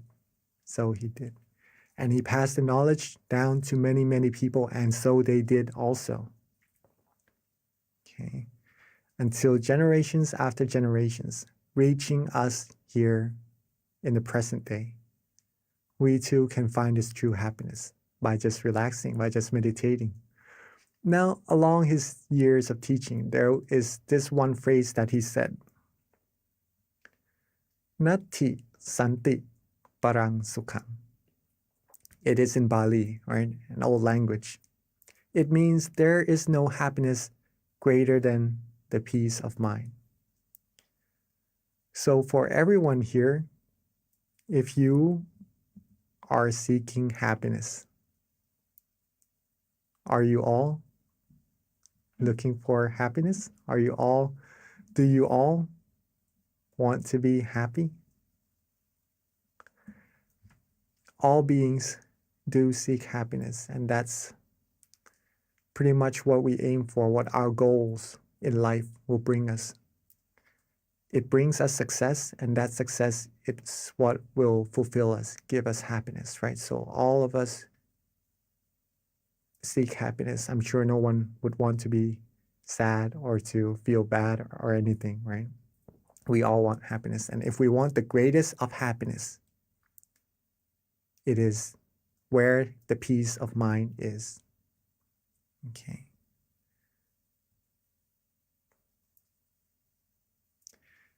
If true happiness is what you seek, if you like to rely on yourself for happiness, you want to help yourself and help other people around you become happy. Now you have the roadmap. Now you have the roadmap. You know where your destination is, right? You know where your destination is. You have the compass. You have the tools, which is meditation. And how to get there is just to be relaxed. Keep being relaxed more and more until we reach our destination. We have all the necessities we need to go further and further through this path of happiness. Now, there is still one factor that has to be taken into account for us all to reach our destination. That factor, can anyone guess?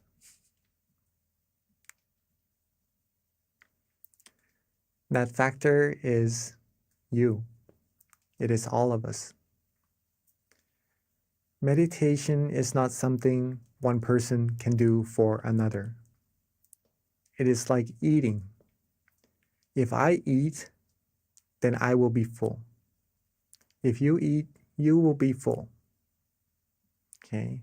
If I eat and you don't, then I'm the only person who will be full. Right? Same as meditation. If you meditate, you're going to be the person who finds true happiness. If you have the knowledge, if you know how to do it, you have the destination, the roadmap, and everything. Well, if we take into account, right, if we take that into practice, we will sure reach our destination. And I'm sure all of us would be keen, right, to reach that destination altogether. If we can be truly happy inside, if we can find that true happiness inside of all of us, then we could be the role model to other people around us. Remember, at that point of true happiness, no negativities will be able to penetrate. If we could get to that point, more and more of us, no negativities will be able to come in, okay? Not just into our mind, but into our community, to our society. The more we expand this true happiness to the outside, the more we would be closer to world peace, okay? We are simply just being relaxed and just being still, meditating. But the result that arises from this is really profound. Okay. If we can do it first, we could be happy first, then we can share the light with all the other people around us, having everyone be happy and having this world be a world of true peace together.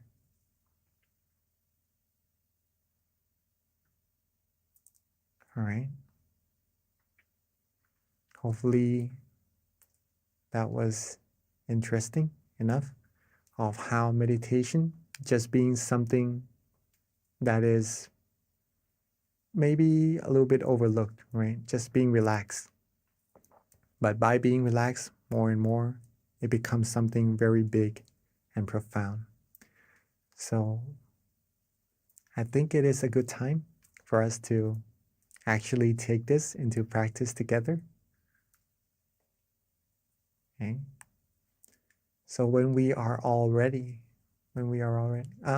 before we meditate, make sure you're comfortable. Make sure your body is relaxed as well, right? Because that's what we need for our meditation. So let's get ourselves adjusted, our body adjusted, so that we feel good in our meditation together for a few moments.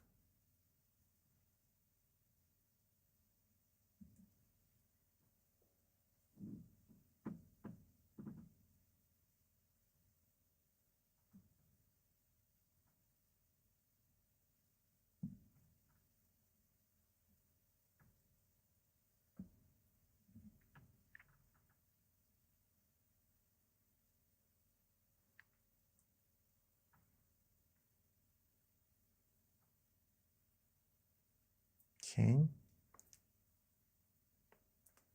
So before we start our meditation together, let's check our body, see if we are comfortable in this position already. And when we are ready, let's softly and gently close our eyes.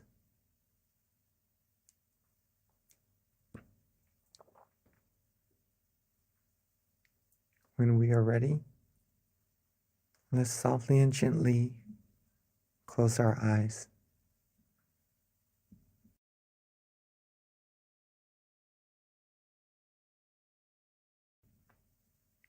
Take our time. There's no need to rush at all.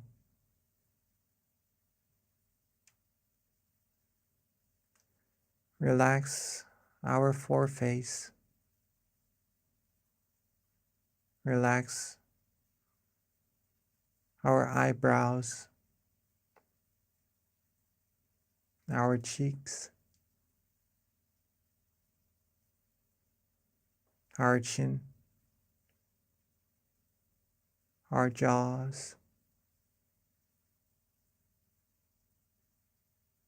Relax our neck, our shoulders, our waist, our thighs, our legs,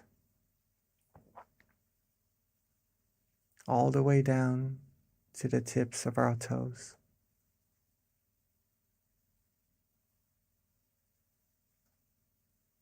Let's take this moment together to relax every part of our body. Take our time so that we feel good for ourselves. Rest every part of our body. Make sure that there is no tension at all in our meditation.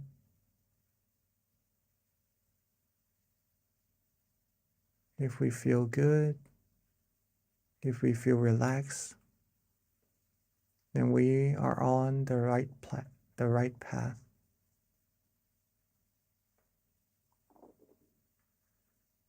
Let's keep this feeling going.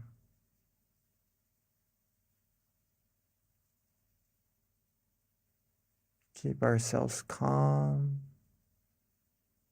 Keep ourselves relaxed. And let's let everything go.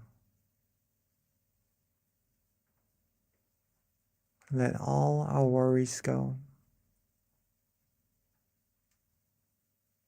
Let all our responsibilities rest just for now,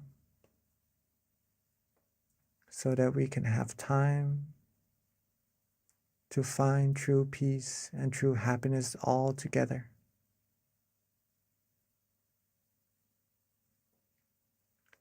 If we are relaxed in both our body and mind right now, if we feel good in our meditation right now, keep that feeling. Keep that feeling flowing. Keep that feeling alive. Just like our heart that is beating.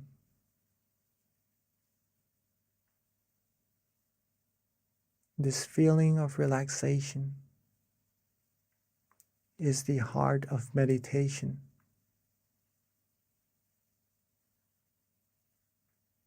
So as long as we feel good, as long as we feel calm,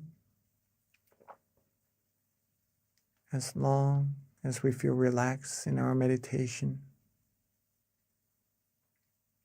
then the heart of our meditation is beating. And we are being alive on the outside and on the inside. We are walking are traveling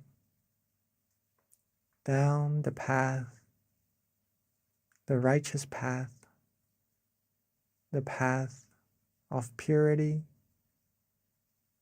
cleanliness, and happiness. It may be a path that we cannot see right now, but to find that we are on the right path, there's a way to travel, which is to feel.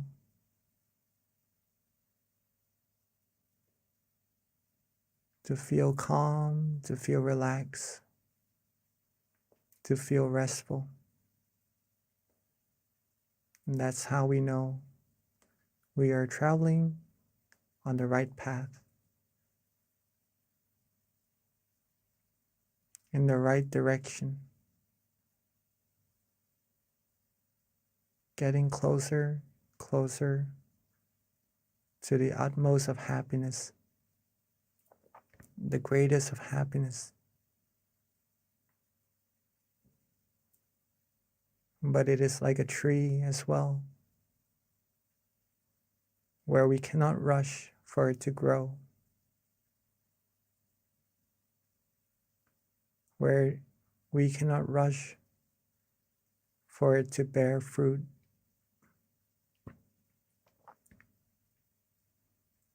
So being calm, being patient, being relaxed along this road, enjoy every second of this journey is what will take us to our destination.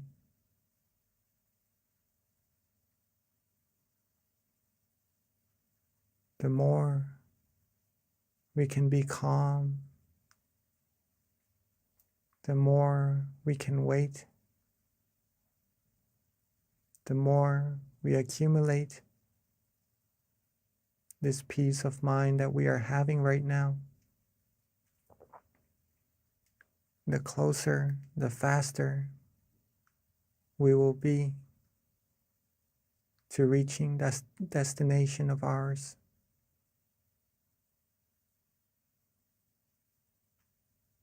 So let's keep ourselves calm. Let's keep our body relaxed. Let's keep our mind relaxed.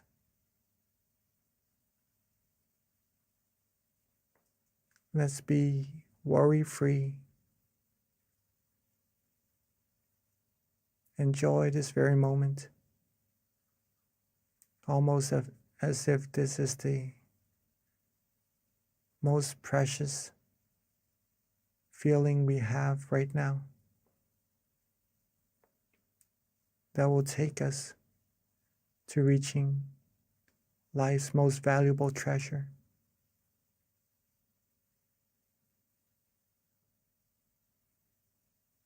Keep our body relaxed.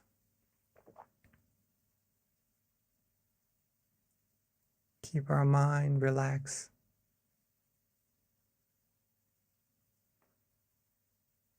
Soon the brightness, the feeling of brightness will shine. We will find that from closing our eyes and all that we can see is darkness, it will start to slowly dissipate, and gradually we will feel lighter, brighter.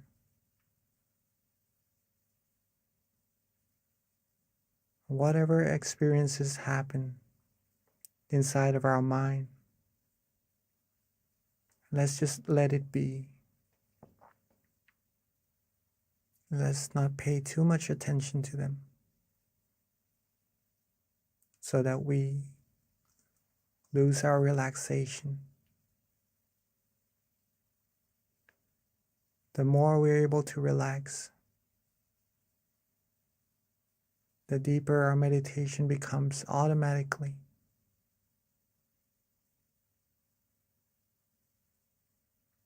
This is our vehicle. This is our tool. At any moment that we find ourselves maybe wandering off, thinking of other things and losing our concentration with our relaxation inside, feel free to reset. We could always let those wandering thoughts go and restart our meditation. Come back to feeling relaxed again in our body and our mind. We'll be right on the road once more, going deeper and deeper into our meditation.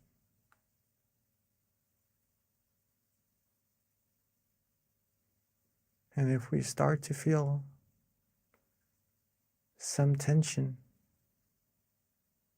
in our meditation, we could also reset by softly and gently letting those tension go.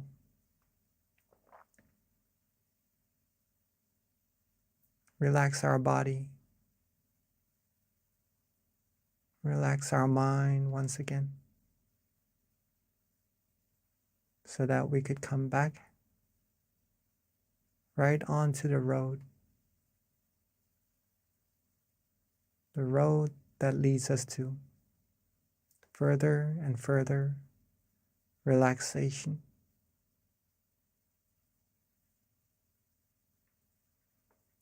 At this point, if you're feeling calm, you're feeling relaxed, then you are already accumulating a good amount of positive energy inside of your minds. All there's left to do is just to be neutral. Let these positive energy keep accumulating more and more automatically.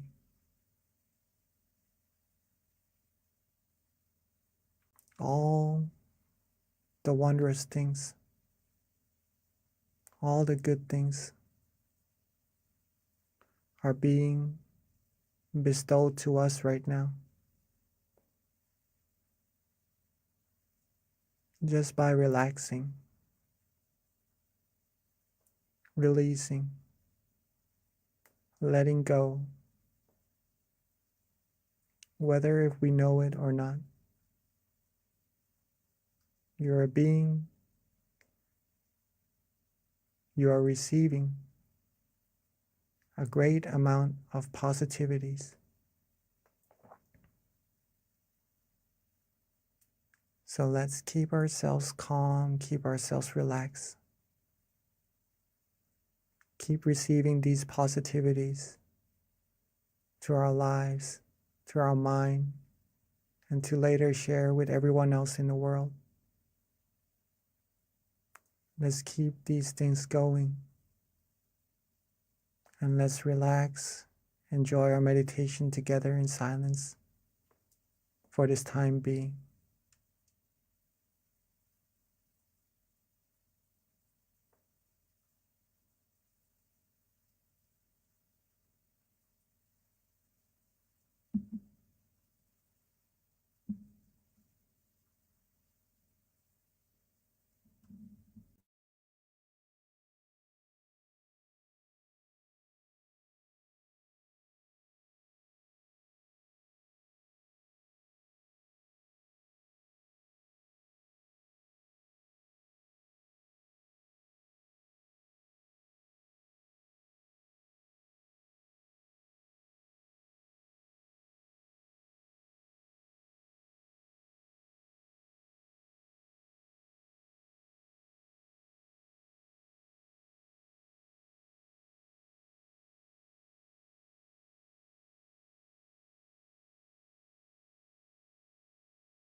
as we are relaxing,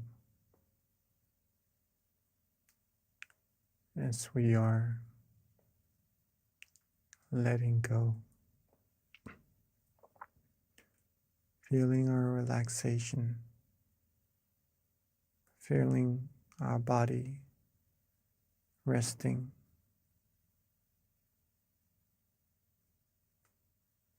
letting everything go, feeling calm, feeling restful. We may start to feel the flow of energy inside of ourselves. Some may start to have different meditation experiences. Some may feel calm, relaxed, bright, light. All there is to be done right now is to just be neutral. Don't worry about what is happening inside of our meditation. Don't worry about what's going to come into our meditation. Don't worry about what is passing in our meditation. As a matter of fact, there is no need to worry about anything at all. Just to be with this moment, with this feeling of relaxation, is all that we have to do.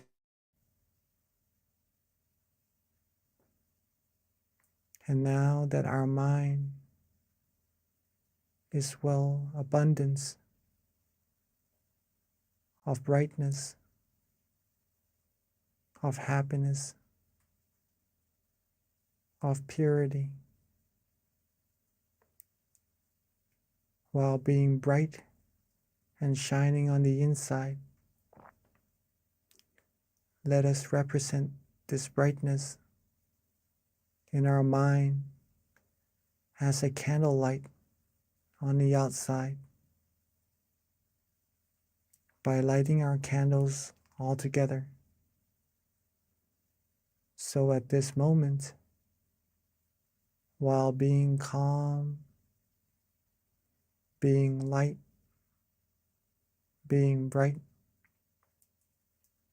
let's maintain that feeling, and let's all together light our candles at this moment.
Now that we have represented our brightness from the inside to the outside,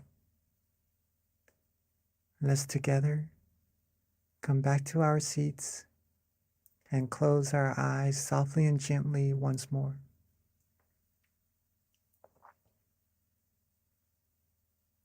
Let's relax our eyes, our body, every part of our body,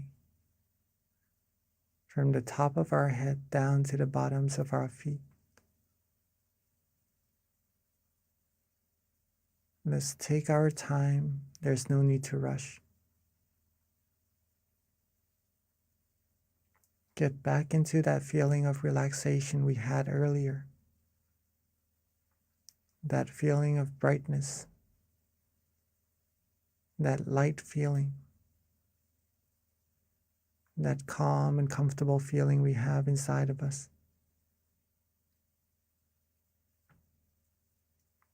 And let's softly and gently bring our candle lights inside of our mind.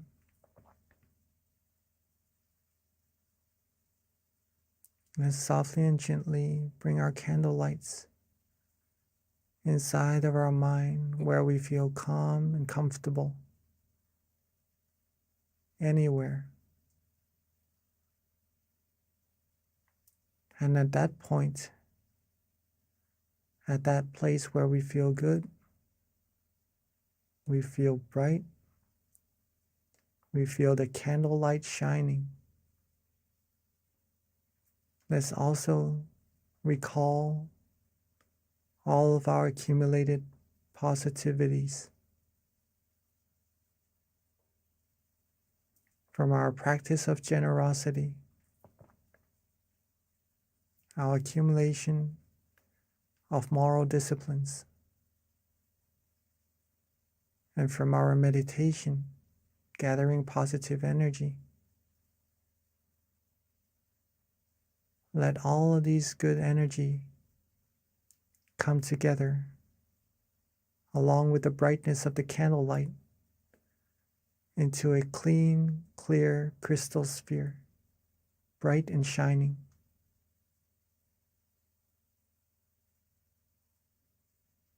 Let's think of our family and friends. Let's recall our loved ones. And let this crystal sphere, this sphere of merit, radiate its brilliance outwards, reaching our family and friends, sharing with them all the positivities we have. Wishing for our family and friends to always be happy, be safe, be successful in all their wholesome goals, be protected from all dangers, harms, diseases, be free from all negativities, be able to find true happiness, true peace quickly and easily, and reach the utmost of happiness as quickly and as easily as possible.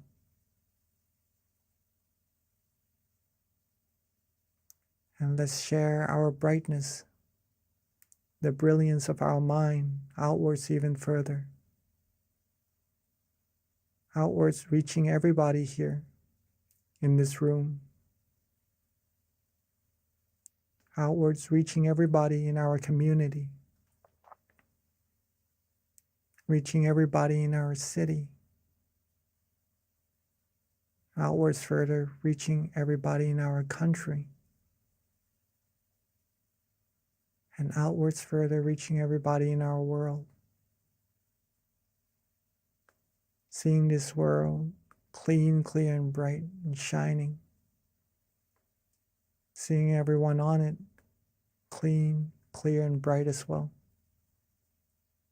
And wish for everyone to always be happy, always be healthy, be fulfilled in all their wholesome goals, be free from all sadnesses, sorrows, sufferings, all harms, dangers, diseases, wars. Be free from any form of negativity. And may everyone on earth be able to find true peace quickly and easily. And may this world be a world of true happiness, true peace quickly and easily. And may we all reach the utmost of happiness as quickly and as easily as possible. And let's share our loving kindness outwards even further into space, into the universe. Outwards infinitely. Outwards unlimitedly, reaching all beings no matter where they are. Wishing all the good things for all beings as well. And let's take a few moments to share our loving together, our loving kindness together in silence.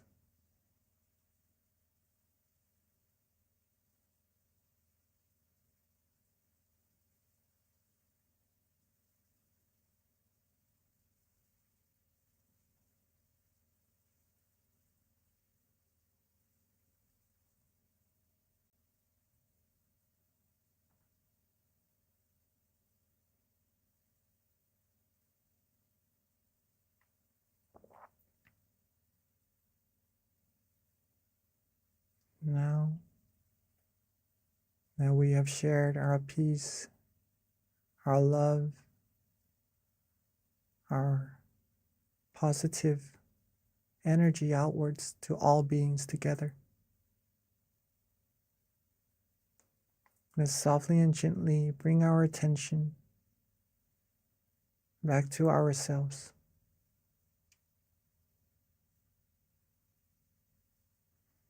Let's softly and gently bring our attention back to ourselves, to where we feel calm, to where we feel good, feel comfortable.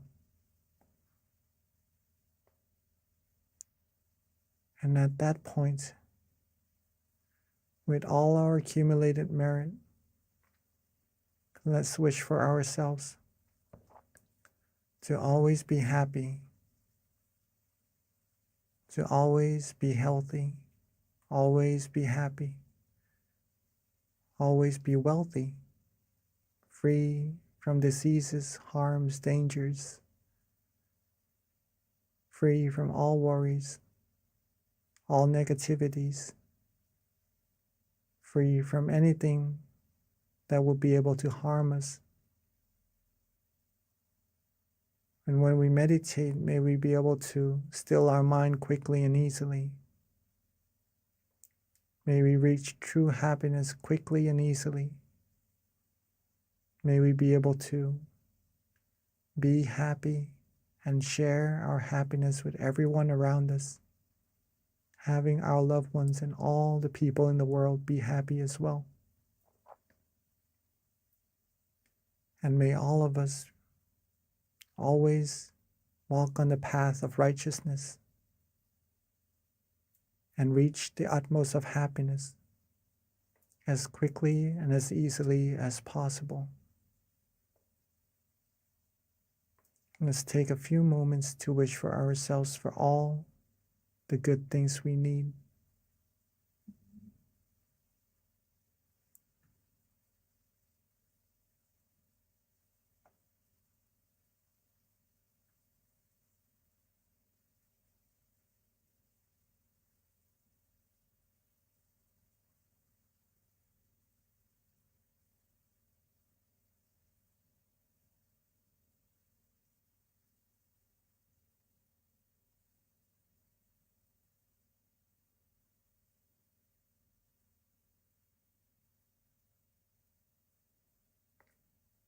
Now that we are coming towards the end of our meditation together,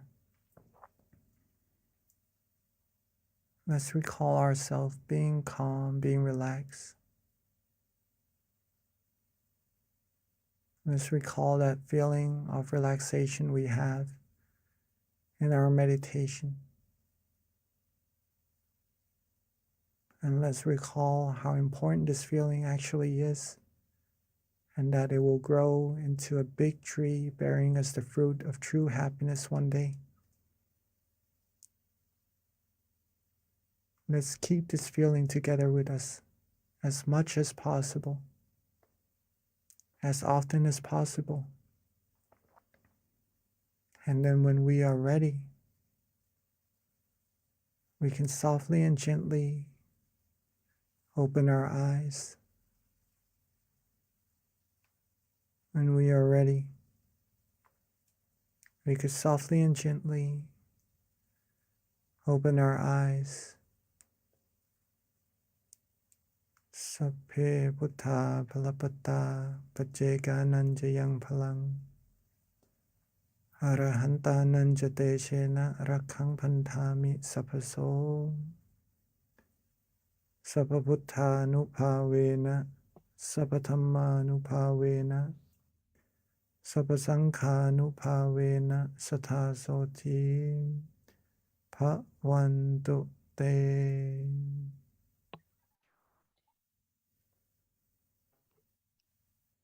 Thank you, Venerable Jackie, for that lovely guided meditation. So before we transition over to Q&A, a couple of announcements. First of all, if you didn't join us earlier in the beginning when we started, if you can share your country and your city, we just like to know where everyone's coming from as we have people meditating with us from all around the world. It's just very interesting to know what city, country, state you're from. Okay, with regards to a couple of announcements that we have, please jot down the next full moon meditation is going to be on Tuesday, June 14th, next month. A couple of other announcements. If you haven't already visited this website, please be sure to check it out, tamagayameditation.org. This is where you can learn of the various centers that we have in the US, the closest center to you that you can go and visit even.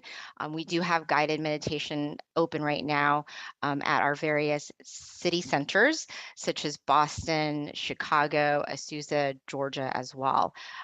So yes, you can definitely learn more about that from the website tamagayameditation.org.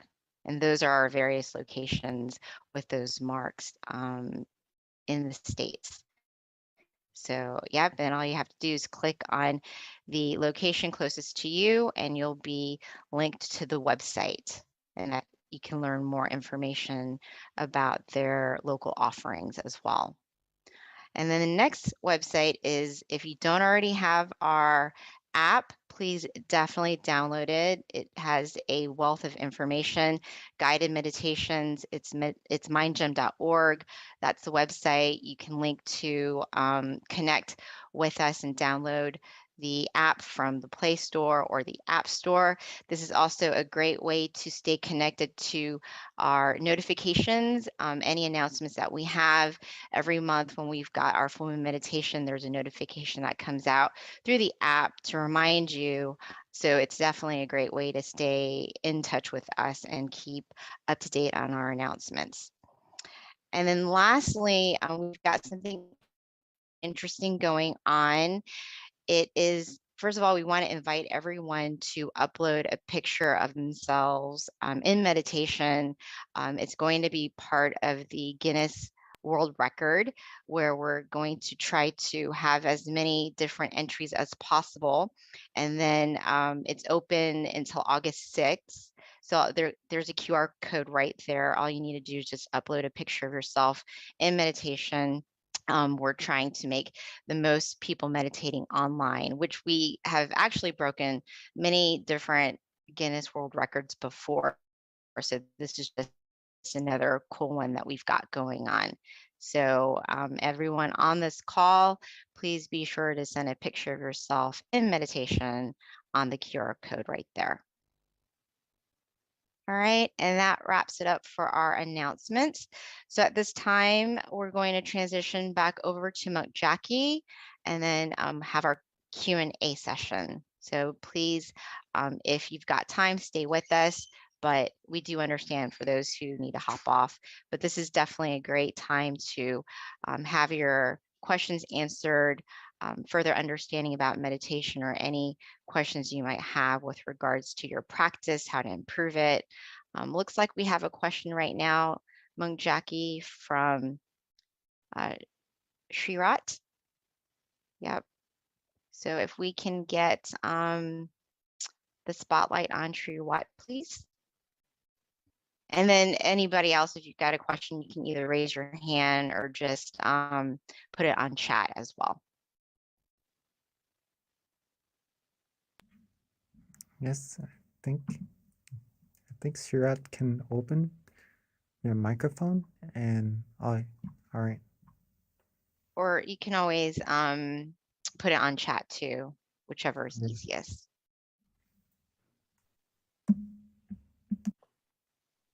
So Venerable, while we're waiting for Shriwat to ask the question or get on spotlight, I do have something that happened to me just as early as today that I think might be interesting to find out what your advice is, or other people might benefit from it too. But yesterday in meditation, I meditate every day, and when I was meditating, I felt very calm and peaceful, and like I was floating, which was really cool because I hear that this is kind of a typical experience in meditation. But then today, when I meditated earlier, I felt like a heavy rock, like a rock. And it was weird because in my meditation, I felt like the rock was round and was like right on my lap. So I don't know if that's, an experience that's typical or if that's just me overthinking. So I wanted to get your input on that. Does it feel heavy or does it feel light? The rock felt heavy today. Yesterday felt very light and floating, and today it was like a rock on my lap. And I was like, this is new. Okay. That is actually quite normal in meditation. Oh. Okay, first of all, very beautiful that you are meditating every day. That is actually what is needed to progress in meditation. No matter what meditation experiences we have, right? Sometimes good, sometimes we feel not as good as the day before. If we keep meditating, we are progressing no matter what. The only way we're not progressing in meditation is that we do not meditate, okay? Now, sometimes when we have good meditation experiences one time, right? The next time we may look forward to getting the same meditation experience. And there are many reasons, right, that rock is there, okay? There are many reasons for that rock to be there. So one reason is that maybe we are anticipating a same meditation experience. Maybe we're anticipating that we're doing the same thing, so maybe the same experience should happen to us. And that anticipation from before not having any, right? Now there is a little bit that may cause a slight tension in our meditation, okay? And that is what is causing that feeling of heaviness, or maybe we could interpret it as a round rock, right? Another thing is that we may have accidentally put some effort into our meditation, And it may be a slight effort at first, but if we keep that effort going, it may be bigger and bigger as well, right? Like the feeling of relaxation. If we start off by being just a little bit relaxed and we're content with it, it will grow and grow and become bigger relaxation as well, right? Same thing with the tension. It may be a little bit, and then it becomes more prominent. What we can do with this is that once we notice ourselves being a little bit uncomfortable in our meditation, it feels a little bit different. It feels skeptical in our meditation. We're not sure if we're doing it correctly or not at all in our meditation. If we have this feeling, reset straight away. Okay, don't hesitate, don't go further to see whether if this is correct or not, because once we have doubts, that shows that we are maybe going a little bit off course already. Reset straight away, come back to relaxing, do what we like, do what we enjoy, and then when we have that feeling of relaxation, we are certain about that is the right path, that is the right way, and that will bring you further and deeper down the middle path, down the path of true happiness for sure. Okay, hopefully that answers your question. Yeah, thank you, Venerable. Yeah, the rock and knowing it was round sitting on my lap was a very weird experience I haven't had before, but thank you.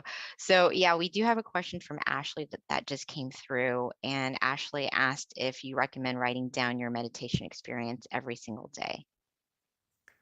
Yes, if that is possible, please do. That will help you observe whether what you did today that benefited you, all right? So what you did that was good for you, if you keep repeating that, it will become bigger and bigger also. You will get better and better in meditation. And it will help you observe what didn't really benefit you also. So if we lessen those things, then we will be able to progress in our meditation also. So meditation, writing journals is a great way to improve in our meditation. And that's also recommended by our master himself, right? If you could write after your sessions, right, in every session, that would be even better, okay? But see what works for you, what helps you observe yourself better, and then do that, then we could improve our meditation from there. So Venerable, we've got a question from Miss J. And Miss J is new to meditation, wants to know how she can become better. To become better in meditation is very easy, but it takes consistency, pretty much that. Meditation is very, very, very easy, right? We're just relaxing and just keeping that feeling with us. Sometimes we have tension, sometimes we have some experiences that we are not certain whether we're on the right path or not. And sometimes we are sure that we are on the right path, okay? Whatever happens in our meditation, accumulate more of those feelings that you like. Okay, this is how we improve. When we are certain that we enjoy meditation, that feeling, that relaxation, accumulate more of that.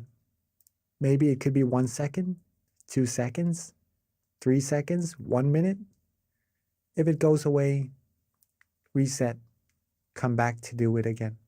Accumulate like putting money into a piggy bank. One day it will become full. We'll have like a bigger piggy bank and we keep accumulating it. It will become full again. It becomes bigger and bigger once we know it, we are now millionaires, pretty much. We would be very wealthy of the happiness inside of our mind. Okay. Consistency, repetition, be relaxed often. That's how you're going to improve in your meditation. Thank you, Venerable.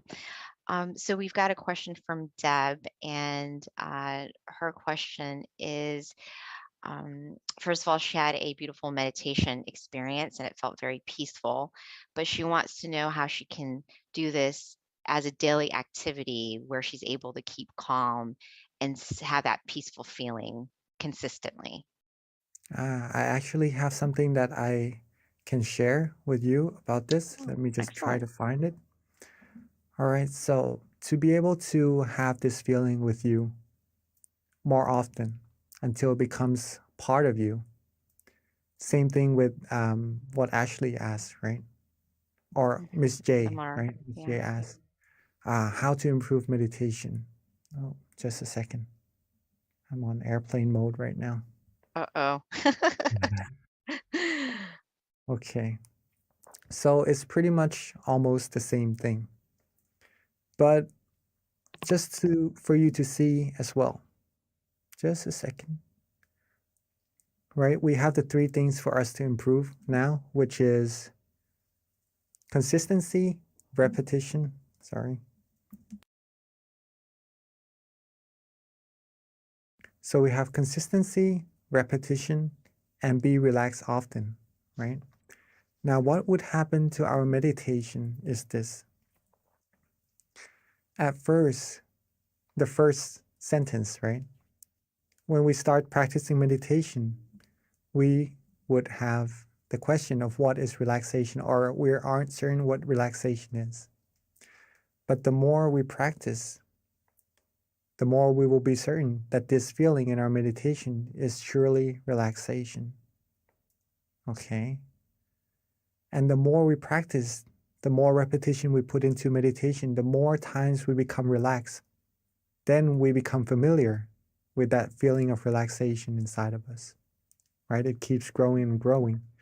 And then at one point in your meditation, instead of trying to be relaxed, practicing relaxation, it will become so easy that it automatically wants to be with you. Right? Your mind wants to be relaxed automatically. When you eat, when you sleep, you just want to be with that feeling without trying to want to be there. It becomes automatic, it becomes natural. It becomes like breathing, right? You don't have to try to breathe. You just breathe normally. It becomes like that. And the way for this to happen is that we have time to meditate in our days. We have to schedule time for it. There is a set of chanting in monkhood, right? There's a set of chanting that is really, really long, the longest set of chanting that we have. And people who are able to do that must pay a lot of attention to memorize this thick amount of chanting, this thick book, right? And there was this one monk who I met, and he was able to do this, okay? He told me, I still remember it. It's a really good saying from him. He told me that if you have passion, then you will have time. Okay, if you have passion for something, you'll make time for it for sure. Okay. So if you like meditation, if you want to improve on meditation, you will definitely have time for it. And a good way to have time for it is to actually prioritize it and make time for it in your day. Maybe Miss B, she meditates every day, right?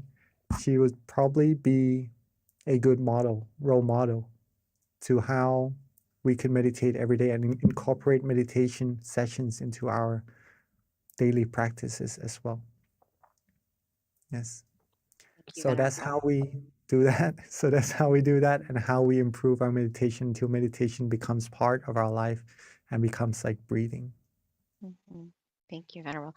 Yeah, one of the things I feel is very key, and you hear this from every single teaching monk, so there's some truth in it. And not only that, you experience it for yourself, so it's always nice to have monks confirm what you're already doing, but it's definitely little by little. So, the recommendation of meditating initially 5 minutes a day, don't overdo yourself, and then increase it with time to 10 minutes. And before you know it, little by little, at some point you get to an hour, and that's, but you accumulate it slowly. So it's just something that I've heard many times from different monks in terms of your own self-development as well. So Venerable, we've had several questions kind of trickle in. The next question is from Casey, and she wants to know if it's normal that your body feels cold after you meditate for a while. Usually we will feel calm and comfortable unless the room is cold. Then you maybe feel a little bit cold after the meditation, right? If you have come from a hot place and you meditate and you feel cooler, right? Then that the physical part of meditation pretty much deals with the outside factors, right? But if you feel cool in your meditation from inside, that is part of the meditation experiences that we would have when we are able to relax ourselves, right? So if you feel cool from the inside from meditation, that shows that you are practicing correctly already, right? It is a coolness that doesn't make you feel cold, right? It is a different kind of coolness on the outside. This type of coolness is like a warm feeling at the same time as well. You feel secure, you feel good, you feel fresh, like a good fresh air that we breathe in the morning, right? It's that type of coolness. So if you feel that, then you are practicing very well. But maybe the coolness from the outside, the physical body, it could be due to the outside factors, if that is so. Got it. So Venerable, next question is from Charlene David, and the question is it okay to meditate lying down as opposed to sitting? Yes, we can meditate actually in every position, right? It's just relaxing. But when we lie down, we usually tend to be more relaxed, right? And then we usually fall asleep after. So we do need some awareness in our meditation with our relaxation as well. That's why we sit, right? Because sitting is a good way to relax and also have awareness at the same time. If we lay down and we could be aware and relax, then you are meditating. But if you're starting to lose some relaxation, then when you're starting to lose some awareness, then all we have left is just relaxation. And then that's almost like meditating, but we're not actually meditating at that moment. Just to share that with you. Relaxing must go together with being aware also for meditation experiences to happen. Okay. But just to answer your question, whether you can or not, yes, you can. You can meditate before going to bed so you can have better sleep. Okay. But if you want good sessions, good awareness, good relaxation, good meditation experiences in your sessions, then sitting down, being quiet, closing our eyes, isolating ourselves from all the distractions would be of a recommendation. Okay. Hopefully that answers your question. Thank you, Venerable. Another question that came, and this kind of ties into something you were saying with the question you just answered, but it's from Annie, and her question is, what exactly is relaxing when it comes to meditation? So for her, she says that she keeps thinking that while she's meditating, she's supposed to focus. So if she's focusing, then how do you relax too on top of that? It seems like is her confusion. Focusing is good, but you need to have relaxation as well, or else it will be focus and no relaxation at all. If we have no relaxation, it is hard for the mind to become still. And the reason why we want to be relaxed in our meditation is that we want our mind to become still. When the mind becomes still, that's when our mind will travel inside and reach deeper and deeper happiness inside of us. Okay? If we focus and there is no relaxation, we would start to have some tension in our meditation. And that tension doesn't let us meditate for a very long time. Sometimes it would give some people some aches around the eyes or maybe some headaches even, and it halts those from progressing further in their meditation, pretty much that. So balancing between focus or awareness or attention, okay, same thing pretty much, with relaxation is what we need to do in our meditation. This is also known as the middle way, the middle way. Not to focus, not too tense, right? And not to be too relaxed, not to be too loose. Not too tense, not too loose. That's the middle path. That's the path that leads you to true happiness. Thank you, Venerable. So last question is from Kitty.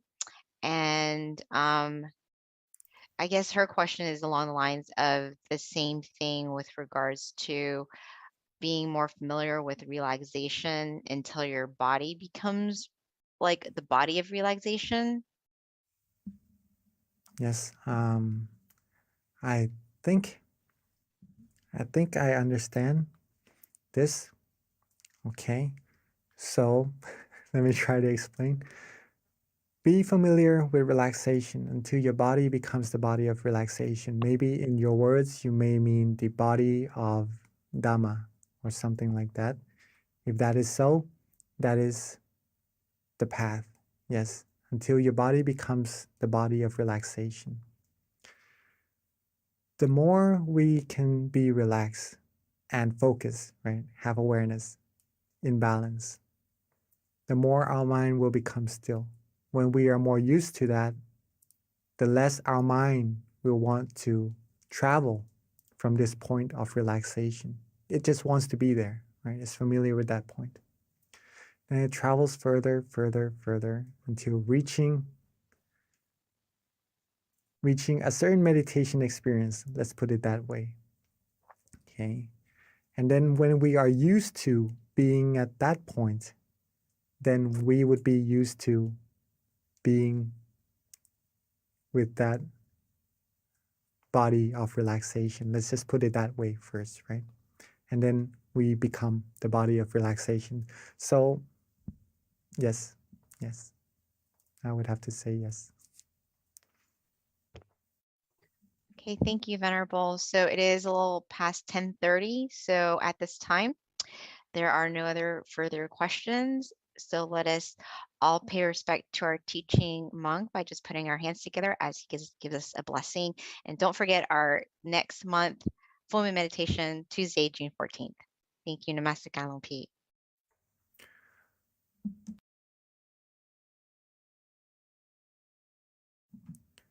So with all our accumulated merit, our accumulated positive energy, let all these merit come together into a clean, clear crystal sphere. And let this merit bestow to us, bless us with the utmost of happiness, the utmost of health, wealth, success, and may we all be fulfilled with all our wholesome wishes. When we meditate, may we all be able to attain true happiness quickly and easily, and reach the utmost of happiness as quickly and as easily as possible.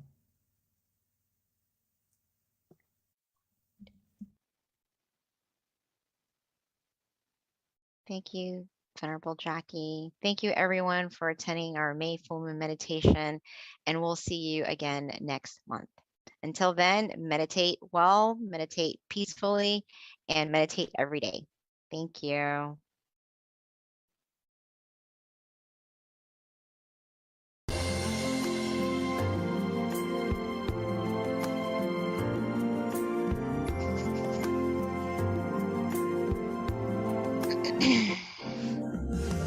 Let's come together to open the new whatever to eliminate all conflicts and differences. It's time for everyone to join hand in hand.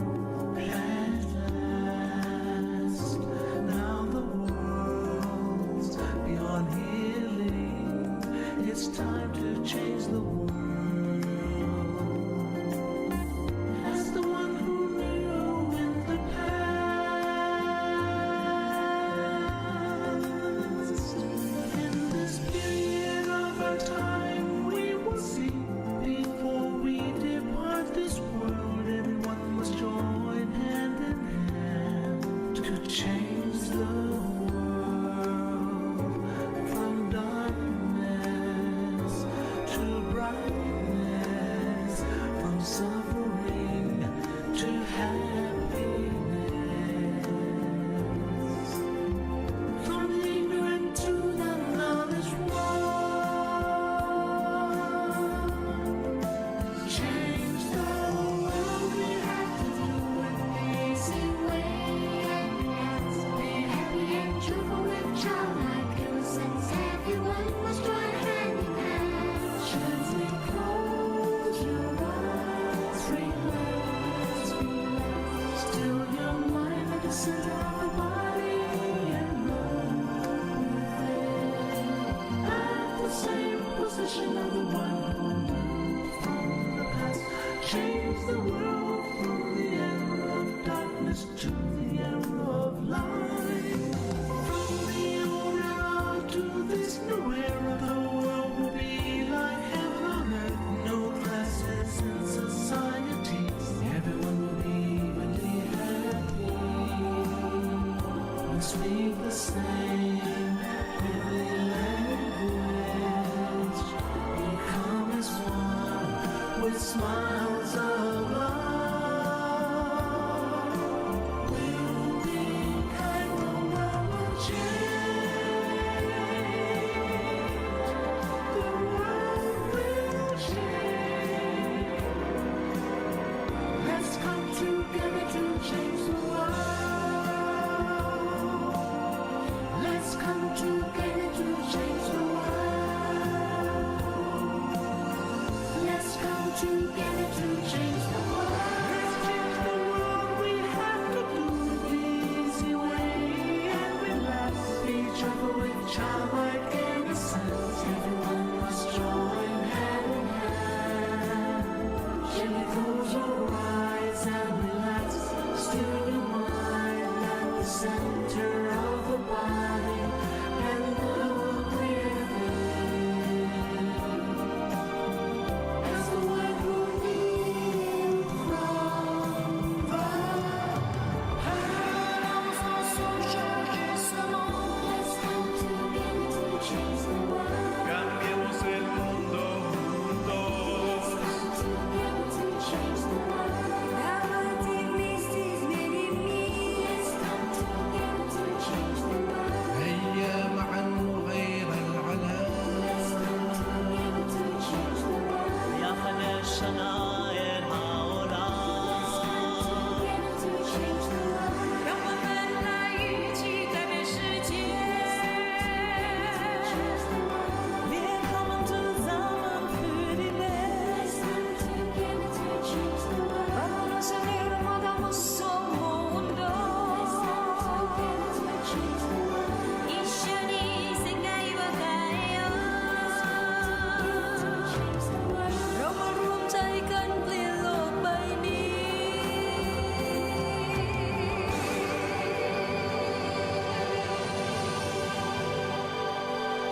Hello, everyone, and welcome to our June full moon meditation. So excited to be here today and to have you join us. So, first of all, can everyone hear me okay? Before we start?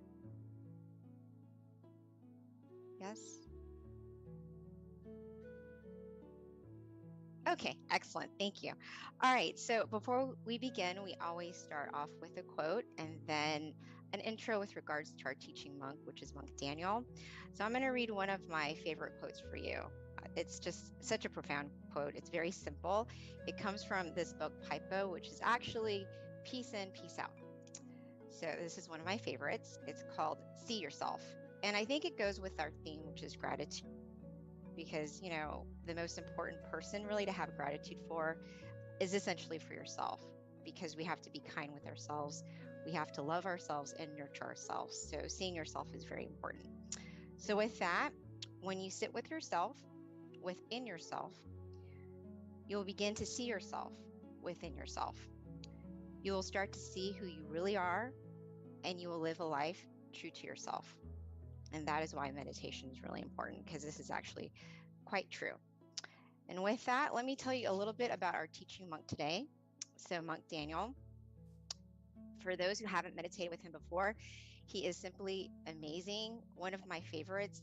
Actually, in all honesty, all of the monks are my favorites because we've got such amazing monks here at Dhammakaya in general. But Monk Daniel, he actually ordained in 2012. So he's been teaching Buddhist monk for over 10 years, going on to his 11th year. His goal is to pretty much help with any peace projects that he's assigned with his greatest potential. And he's been training monks and staff and people from all around the world to find true inner peace. And he has a wealth of wisdom. I actually had the opportunity to meditate with him and meet him for the first time in 2019 with a whole bunch of staff and volunteers in Thailand. And you guys are definitely in for a treat. So I'm so excited to welcome our teaching monk, Monk Daniel. But before we transition over to him, a couple of announcements or a couple of things to keep in mind. First of all, we do ask that if you can, please share with us in the chat where you are from. We have people from all around the world, so it's just nice to know what city, state, country that you're from. It's just something that we like to kind of keep up with. So if you could put that in the chat for us. And then also we do have a candlelight meditation as well that will be done later after our guided meditation. We do ask that you have your candles ready. If you don't have a candle, that's fine. Simply, you can use your phone. There's an app in terms of a candlelight, and you can use that as well. So at this time, let me transition over to our teaching monk, Monk Daniel. Okay, good evening, everyone. Welcome, Venerable. Good morning from Thailand.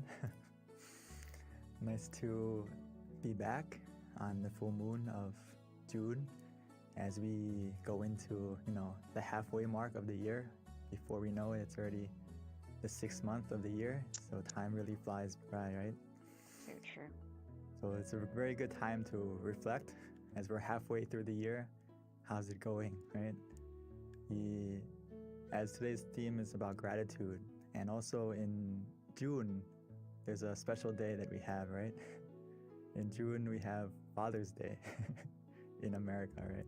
So not only should we have gratitude for our parents and especially our father in this month, but we should have gratitude for something very important that they gave us, our parents, our father, and we got the most important gift the moment we were born, which is life. So this is why which connects to the quote just a moment ago from our lovely moderator, from Ms. B, about having gratitude for yourself, having gratitude that you have life. This is the most precious thing we have, right? Time, and we have life.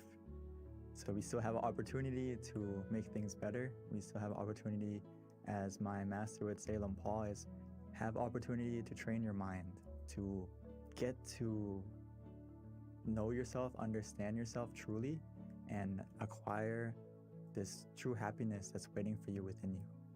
So this is something that is so precious, even though not everything is perfect, but we still have life to make things better. So this is something that we should be so grateful for, that even though then it's something that we practice as a homework from Lampal, is like when you wake up in the morning, the first thing you should do is reflect and meditate for a moment and just appreciate that I have another day, I have another morning. You know, every morning we're born again, we have another chance to keep doing good and another chance to cultivate our mind, to unlock that hidden potential within you. So I'm very happy that everyone's here tonight on full moon, because we can be just like the full moon and shine. Even though we're surrounded by darkness, we can be the full moon and shine to illuminate that night, make it, you know, such a beautiful and auspicious time. We can be just like the full moon. And today I just wanted to go over some basics about meditation for those of us who are new, and also for those of us who aren't as new, but we always have to remind ourselves, because you know, the foundation is easy, but sometimes it's so easy that we overlook it and we forget to do it. So, but first, like I said, something we should practice every morning when we wake up is our first blessing of the day is that I woke up today. So instead of hurrying up to, you know, turn off the alarm clock and rushing to get ready to go to work or to start a day, start your day peacefully and calmly, and just sit up, and before you get out of bed, start your day in a positive note and reflect on how lucky you are to have another chance, another opportunity. So it's the first blessing to be grateful for, right? We have another day. And why is it so grateful? Because we have another opportunity to not only go through our life and do everything, but one of the things that we should love and take into consideration is to practice our mind and to cultivate our mind to become, as the Buddha would say, it's so important. And he would say that whatever precious jewel there is in the heavenly worlds, there is nothing comparable to one who is awakened. So we have this precious jewel within us that we can attain, and it's not just a physical jewel. It's a happiness and something that's so precious that we can attain within ourselves. So every day that we have another chance to train ourselves and meditate, we can get to this precious treasure that's waiting for you inside, which is just being able to control your mind, be able to be in control and understand yourself. This is something that we need to focus more on in life, because the stillness of mind can become our miracle. We just need to look within.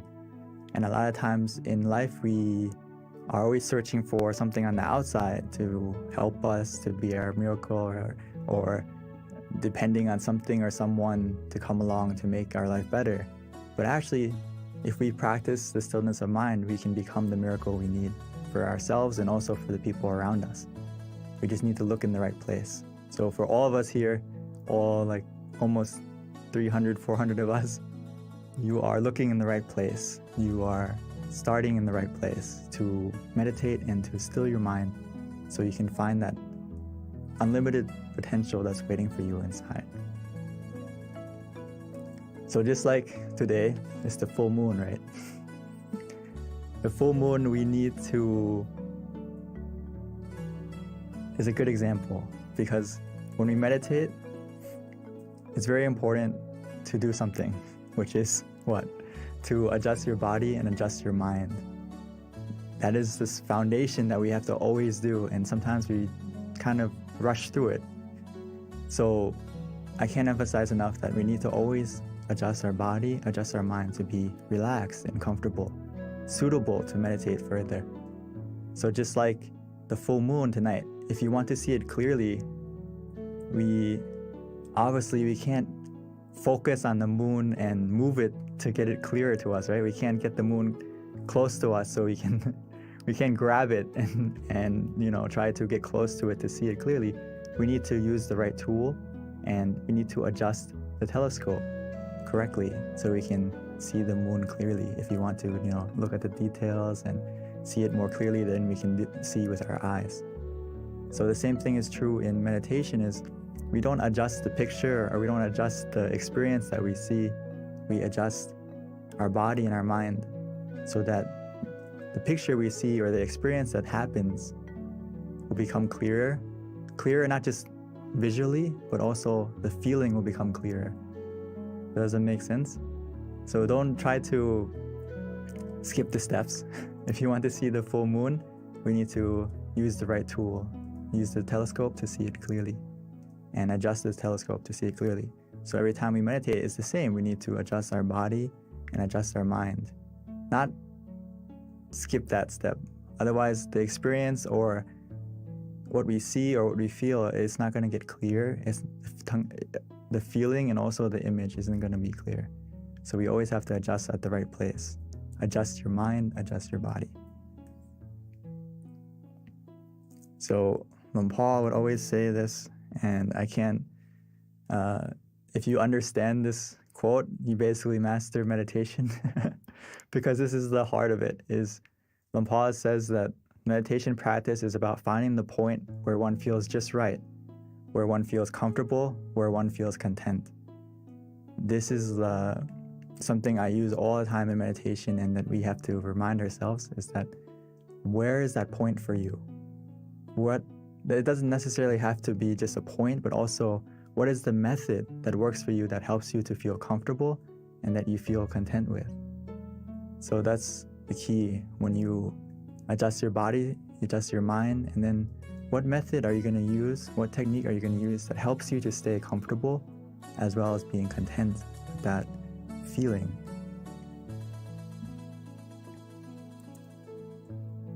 So as we find that point of where we feel comfortable, where we feel relaxed, where we feel physically and mentally comfortable, and we stay at that point contently, what's going to happen is your mind is going to slowly declutter itself.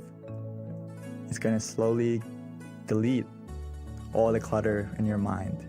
And it's going to take some time, but as long as we stay there contently, calmly, patiently, and just enjoying the feeling of relaxation, every second that passes by, it's deleting the bad files. It's deleting the negative emotions in our mind, bit by bit.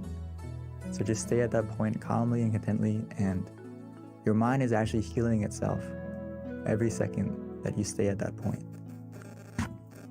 It's actually doing two things at once. It's deleting the bad, removing the clutter, and also it's uninstalling all the bad emotions, all the negativity within us, the greed, the anger, the delusion, and also everything that is negative. It's going to slowly get deleted, as well as at the same time it's downloading a happiness within you and making your mind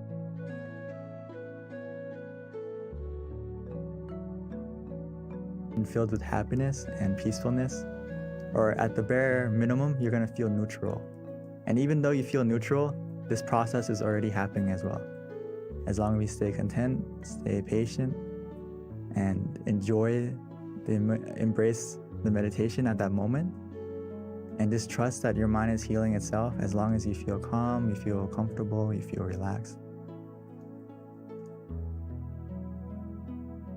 So like I said, we always need to check. We always need to check our body and our mind. What makes us ready to meditate? Always have to check every time you meditate. And how we do that is physically, we always have to make sure that we feel calm, relaxed, and comfortable.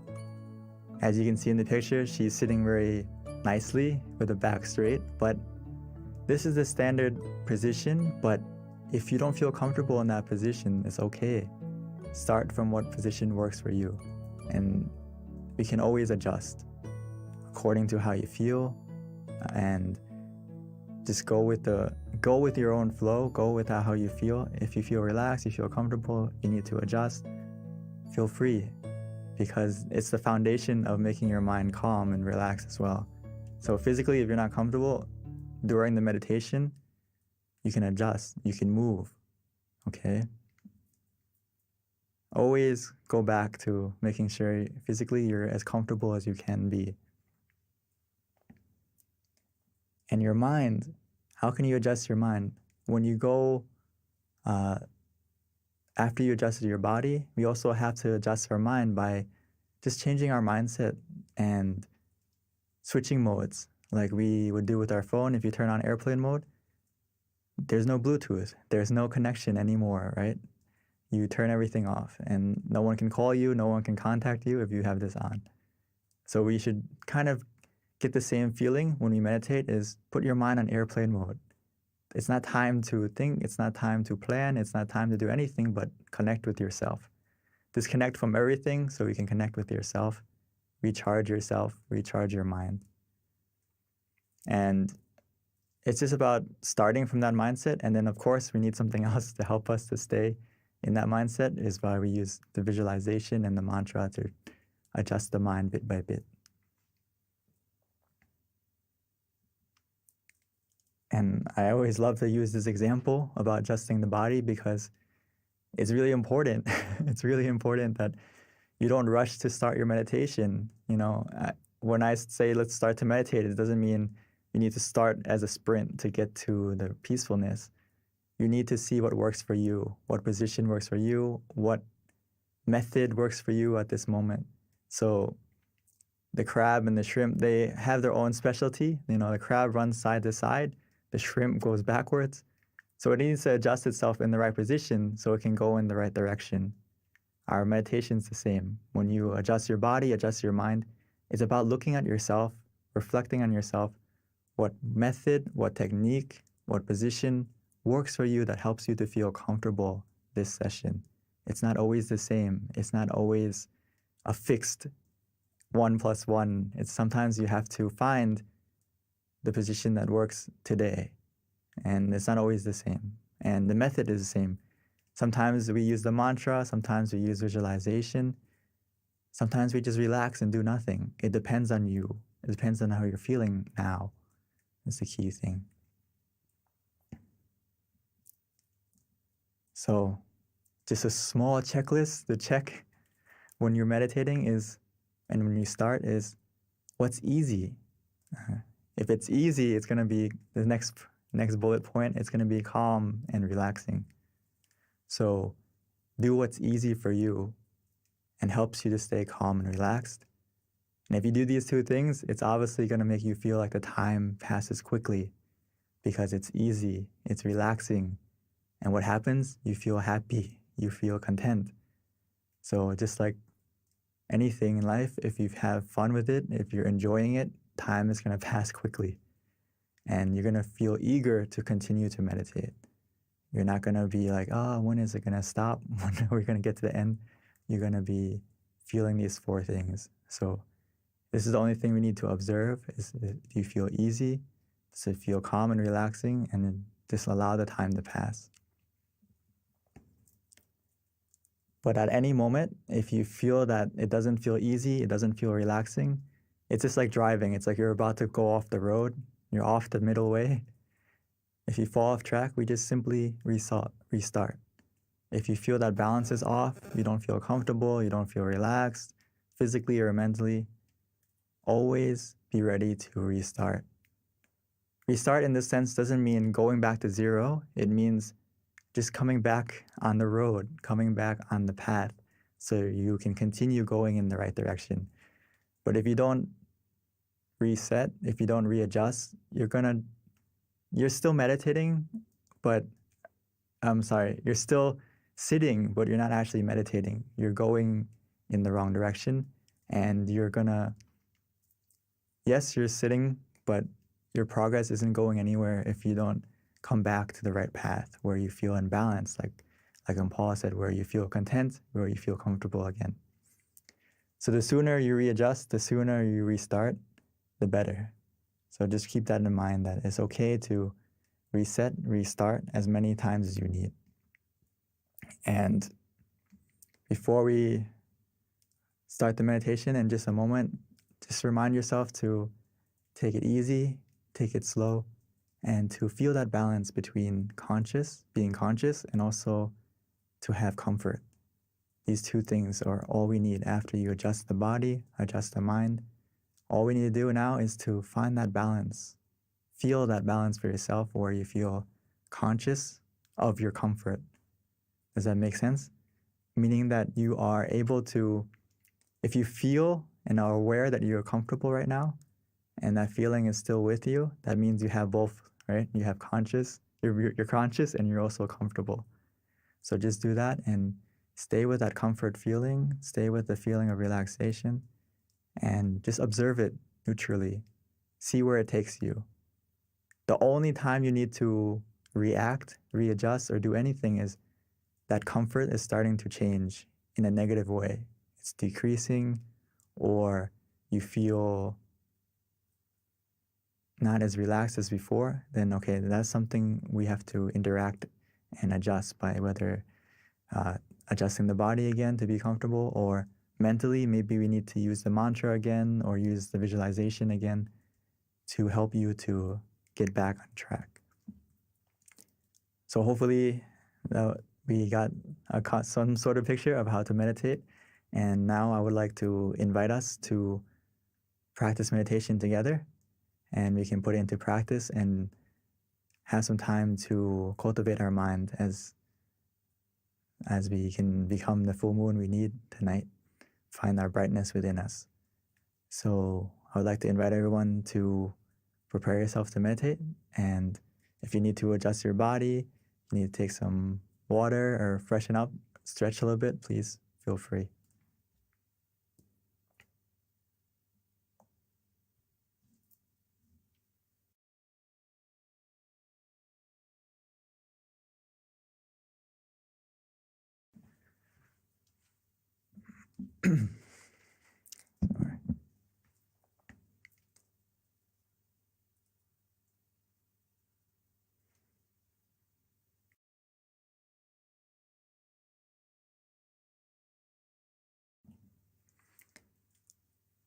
So let's take some time to switch modes. Now it's time for us to meditate. Time for us to find the miracle waiting inside.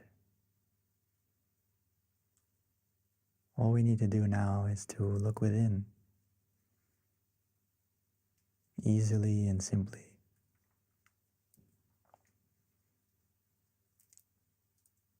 So let's take our time, take it easy. No need to rush. As we softly and gently, naturally close our eyes, the same way we would when we go to sleep.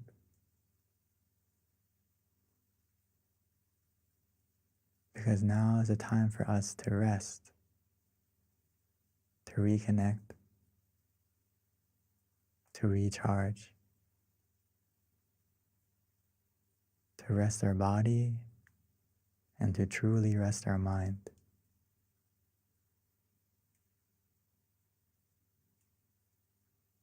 And we can do that easily and simply by first taking the time to adjust our body, making sure that our body is completely relaxed, comfortable, by finding the position that works for you. Whether you're sitting on the floor, in a chair, wherever you may be, take a moment to check yourself. Finding that position that feels good. feels relaxing.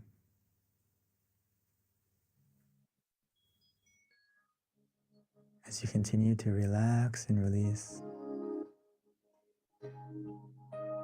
every single part of your body,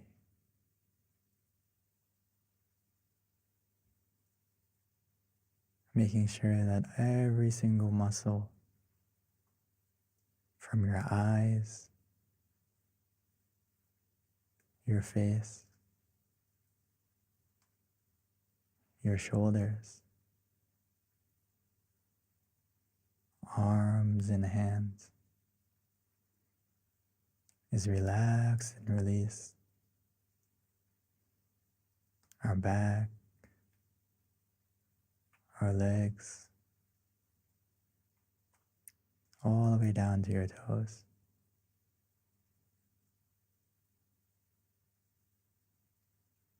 Relaxing and releasing.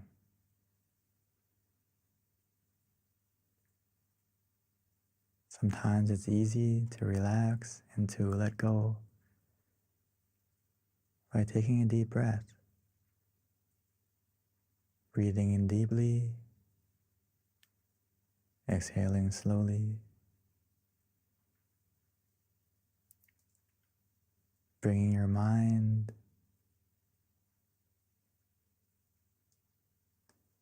to the attention of your breath, feeling the relaxation, the coolness as it enters your body, filling up your lungs and spreading to every corner, every part of your body.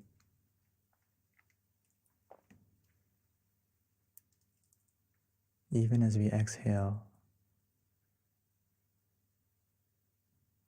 allow all the tension, all the tightness to leave, to melt away, to fade,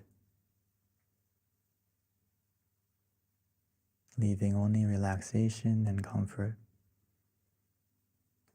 within you, around you, as if we're embraced, surrounded in a cloud of comfort where we feel safe, where we feel free.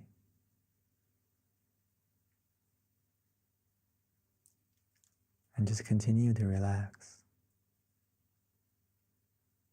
to release.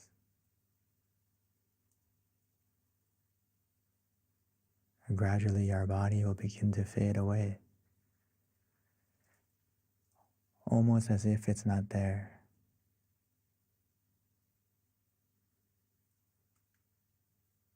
This is the power of simply relaxing, where we feel comfortable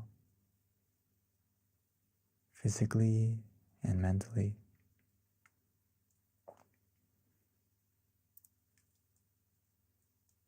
Now that our body is more relaxed and comfortable, we just need to continue with this feeling, allowing our mind to also let go, to relax, to release. Allow your mind to let go. Put everything aside, whether it's from the past, because it's the only time that we can truly control. It's not time to do anything. It's just time for us to relax, to release.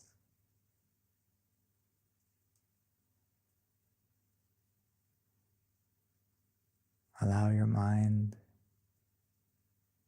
to be free.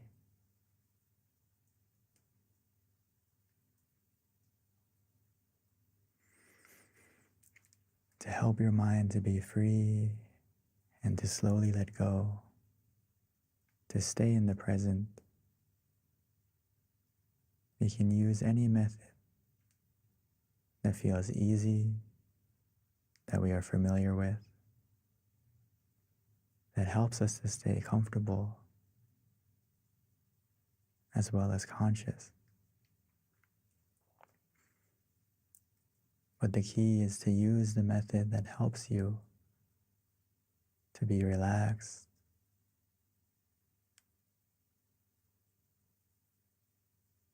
so whether we use the mantra Samma Arahang,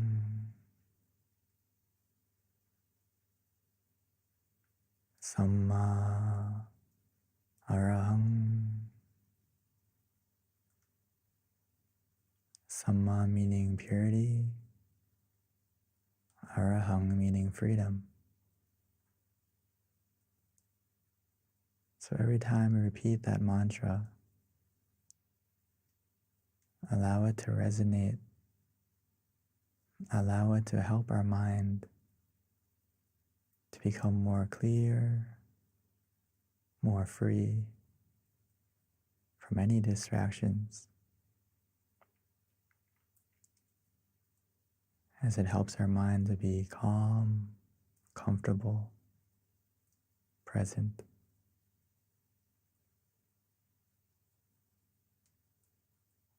Or some of us may enjoy to visualize,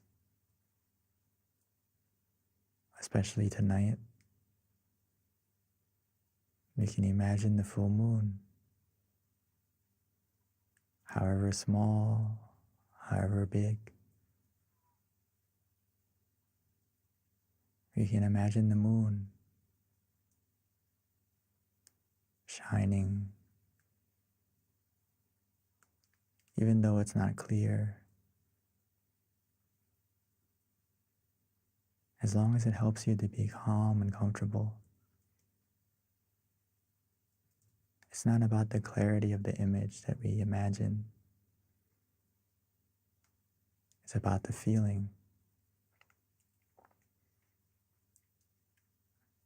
You can imagine it anywhere, any way, as long as it feels easy, feels relaxing.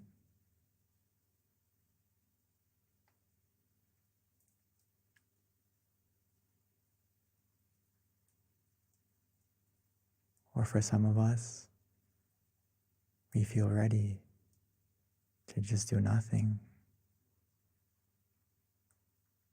just to relax,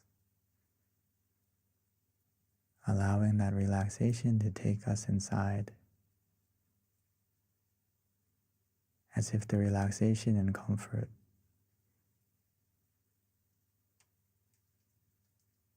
is carrying us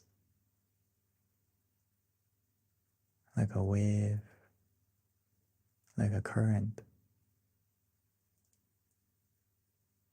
pulling us softly and gently to the point of peace within us.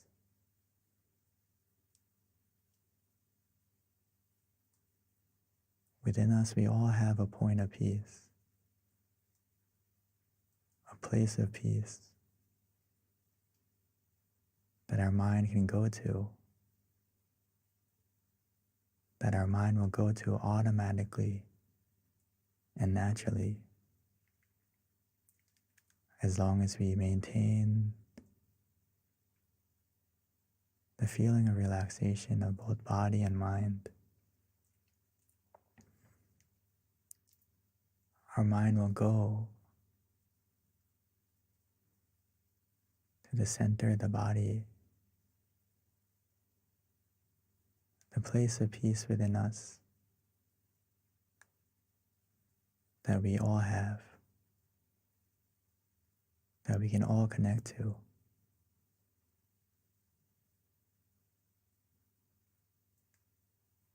It's located within us. at the center of our abdomen, 2 finger widths above the navel.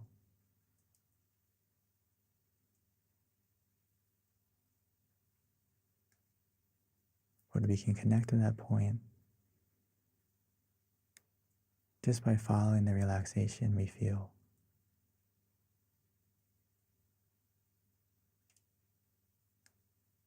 The relaxation of both body and mind will be our guide.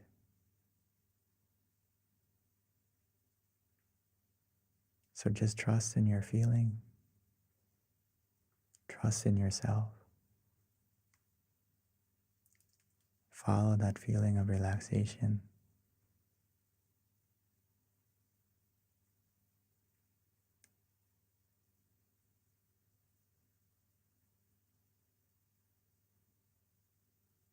As long as we stay in balance, where we feel calm and content, comfortable and relaxed, our mind is becoming clearer. Our mind is becoming brighter. As bit by bit, gradually and naturally, our mind will heal itself. The negativity, the darkness of our mind, the clouds, they will begin to fade and disappear, leaving our mind full of happiness, full of brightness, full of positivity, as we'll be able to find our own full moon shining within us. It's always been there,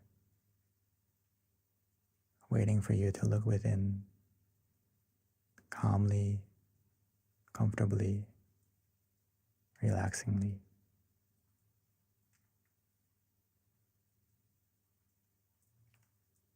So let us enjoy this relaxation together, allowing it to grow, allowing the meditation to be the wind of clarity, pushing away the clouds so we can be able to see our full moon. Not only see it, but most importantly, feel it. The happiness within us, the contentment that can only come from a mind that is still.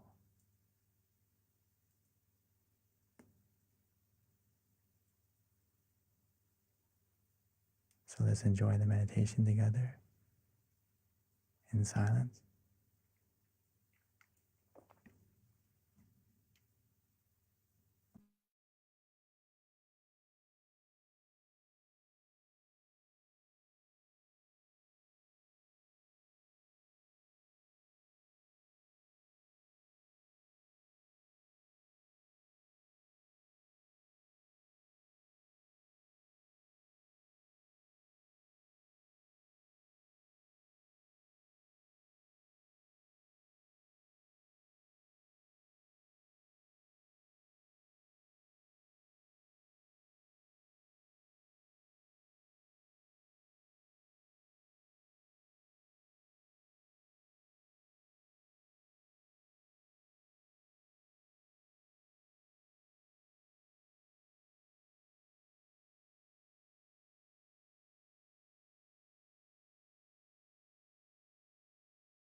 Now that we have taken the time to illuminate our mind, to brighten our mind with relaxation, with comfort. Now that our mind is bright, clear, let's take a moment to light our candle.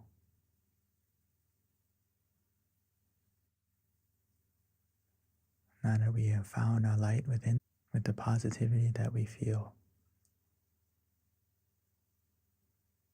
And once we've lit it, we can slowly and gently close our eyes and continue to meditate.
Now that our mind is more bright, now that we lit the candle on the outside as well on the inside, every moment that we feel calm, we feel relaxed, our mind becomes more pure, more positive. We have taken the time to fill our mind with the brightness of peace, of relaxation, of positivity. Every moment that our mind is still, it creates a brightness,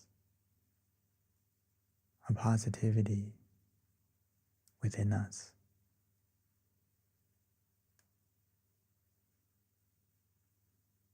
Because every time our mind is still, it becomes more pure.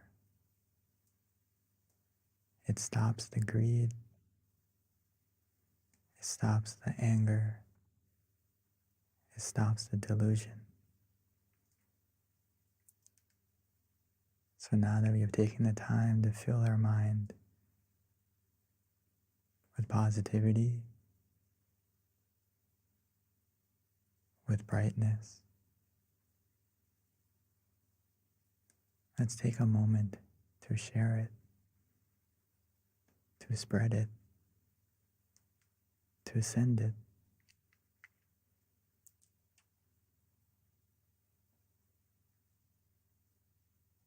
We can imagine our mind is shining like the candle we lit. And we can spread our positivity, our love and kindness, our good intentions